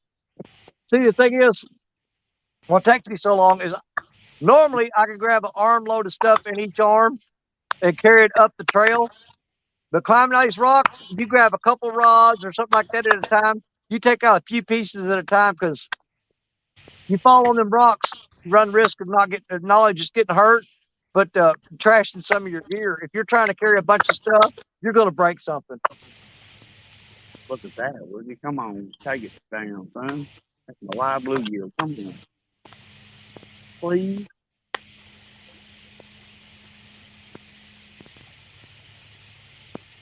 Good night, Annette. I'll Not be in very that. thankful.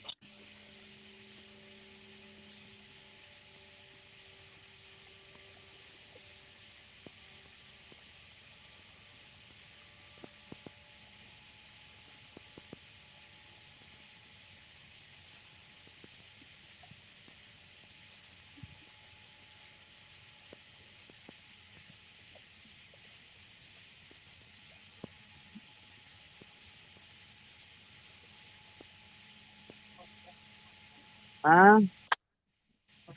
Oh, yeah. He just got one bar. Hey, Mark. Man, it's going bad tonight. We ain't catching nothing. I caught one fish before the live stream, or before this live stream. I was live before this stream, and I got one blue cat, and then hooked up on a big one and broke it off in the rocks.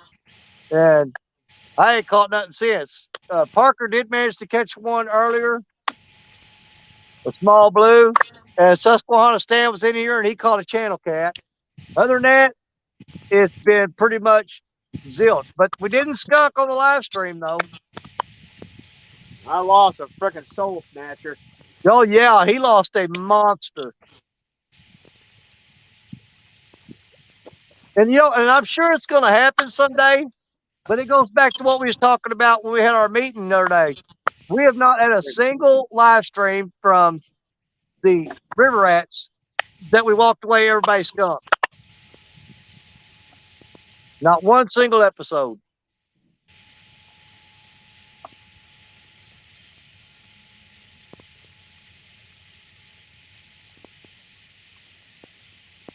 We sure trying not to.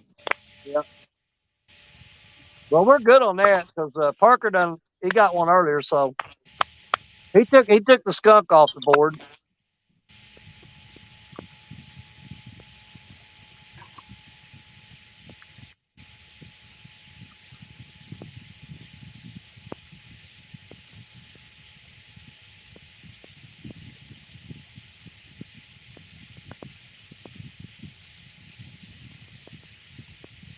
See, that's one thing about that I like about our show, the way we do it. Found a pile of trees, timber. I'm trying. Also, Mark's out fishing right now. He's found a pile of All right. tires and timber. I figured he said trees, tires. But one thing I like about the way we do our show on Saturday night, anytime you see a couple people fishing together or two or more people fishing together, it's always a tournament or a challenge or something like that. With us, Saturday night for us is just whoever Out wants here fishing. just guys fishing together, guys and gals hanging out fishing. There ain't nobody trying to beat nobody. Right.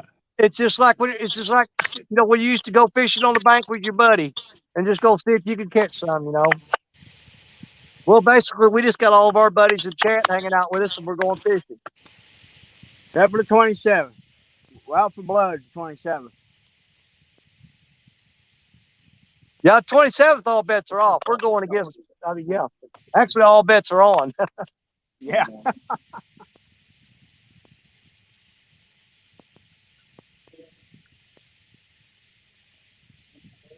No, we're totally after that. Yeah.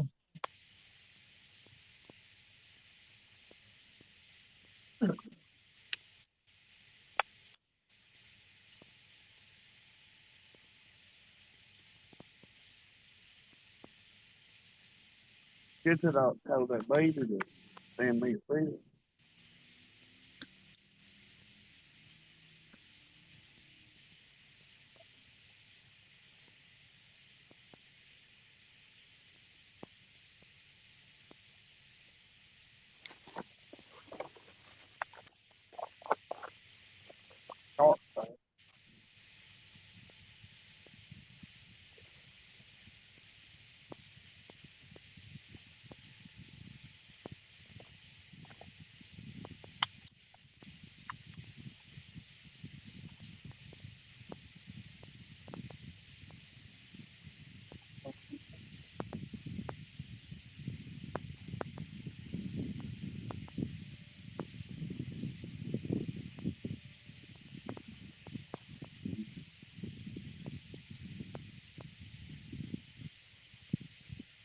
Parker got something going on?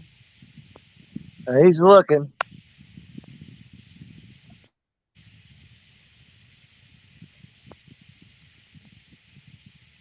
How you send it here? State rod, state rod.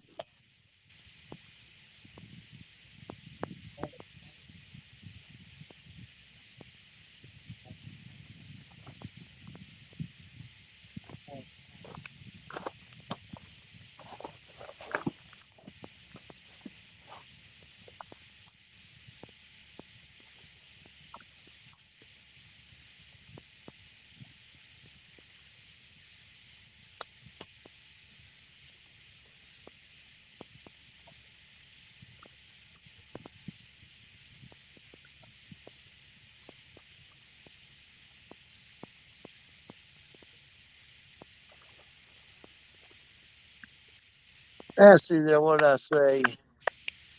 Well, J Dog says I think he said he's got 14 from the Ohio River tonight. Nice. If I read that right, it says sold that 14 from the Ohio River tonight. So apparently J Dog got on some fish tonight. Outstanding. Well, I hope he put a video of it.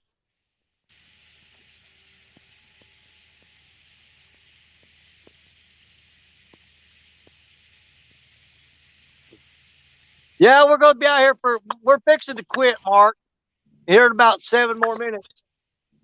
I'm not staying out here all night tonight. There's too many mosquitoes. The fish ain't biting.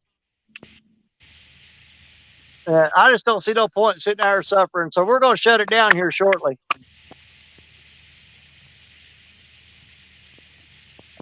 They're not biting fast enough to make it worth my time to stay out here all night.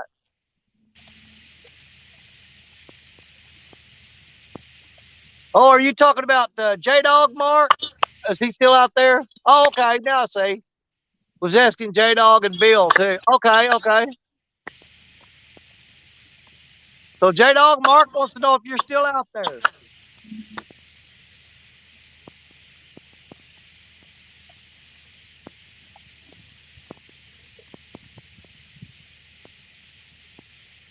We got about 6 more minutes, and I'm peeling out of here.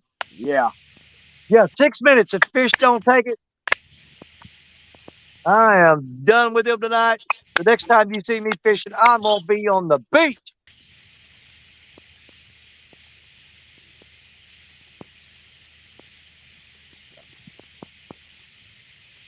Next week it'll be a good show. Yeah, I'd love to say I kind of wish I would be there, but you know what? I'm looking forward to what I'm going to have going on too, though. Oh, definitely, 100%. Well, I mean, I've waited 11 months for this, so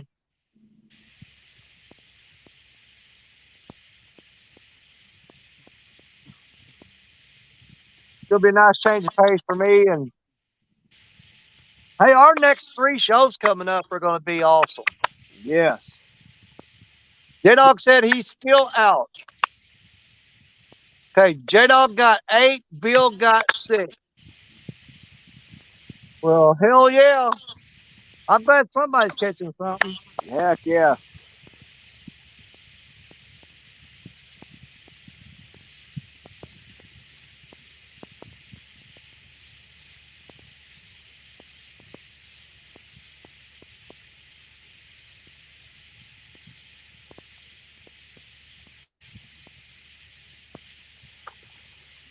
Now, I can almost guarantee you, as soon as I shut this live stream down and kill that camera, one of these rods will go off. If it does, I'm not even going to tell anybody about it. I don't care. I'm not going to tell anybody about it.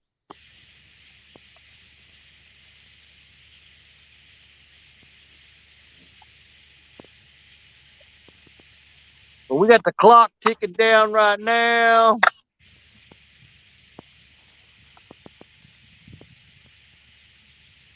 Got 4 minutes to go. That's going to put us at an even 5 hours for live, too.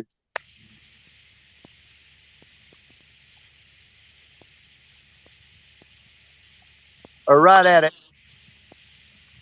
We've been live for 4 hours, 55 minutes, and 25 seconds. With 4 minutes to go. Be the shortest one we've had in a while.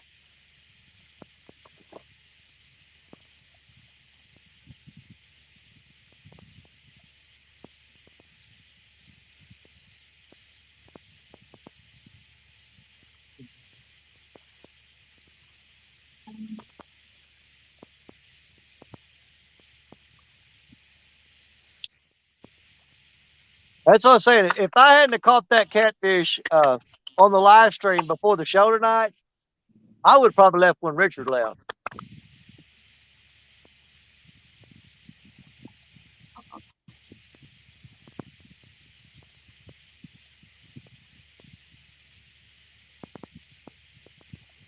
Well, Mark, like I said, we're shutting down in about 3 minutes. Hell, why don't you go live and give me something to watch on the way home? I'm gonna hang you from the mirror. Now, I ain't talking about live on TikTok, man. I'm talking about on YouTube where I can see you.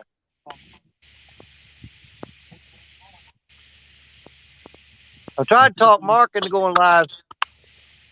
Heck yeah. Here, bro, my charger. I only got 10% with it.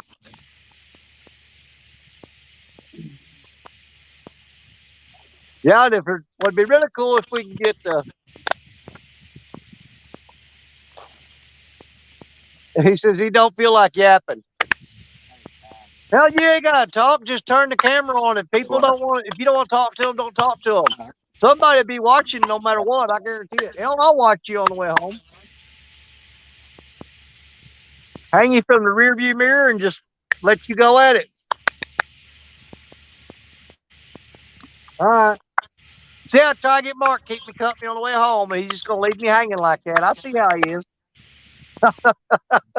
I'm kidding, Mark. You do what you got to do, buddy. I'm just gonna say we're just gonna get out of your way if you want to go ahead and go live. Don't worry about us. We ain't no threat to nobody tonight. We got about 2 minutes left, guys. If y'all gonna catch a fish, you better do it now.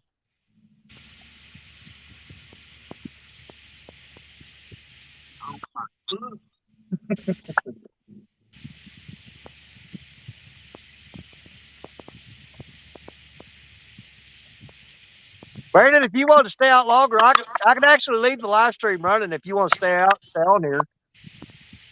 Oh, that's all right. I didn't bring my charger down here, and I'm already on 9%. Okay. But I sure appreciate it, though. No problem, brother. We probably ain't going to get it but about 30 more anyway. Ain't nothing happening. No, it's pretty dead tonight. Yeah. Yeah. Well, I'll tell you what, this has been a tough last month. Has been tough. It sure has. Dude, I ain't had a really good night. The last time I had a good night was when I caught that 70-pounder. You realize that was the only fish I caught that day. And ever since then, I've been just picking off a little fish here and there. Nothing really good, no quality fish, and definitely no quantity. It's just like one or two here and there, hit and miss. Yeah, It's all been smaller fish. I mean, we've had some decent. I mean, on this end, we've had a few decent, not some 40s, now 160, and I know it. it's just, but no real high numbers, you know.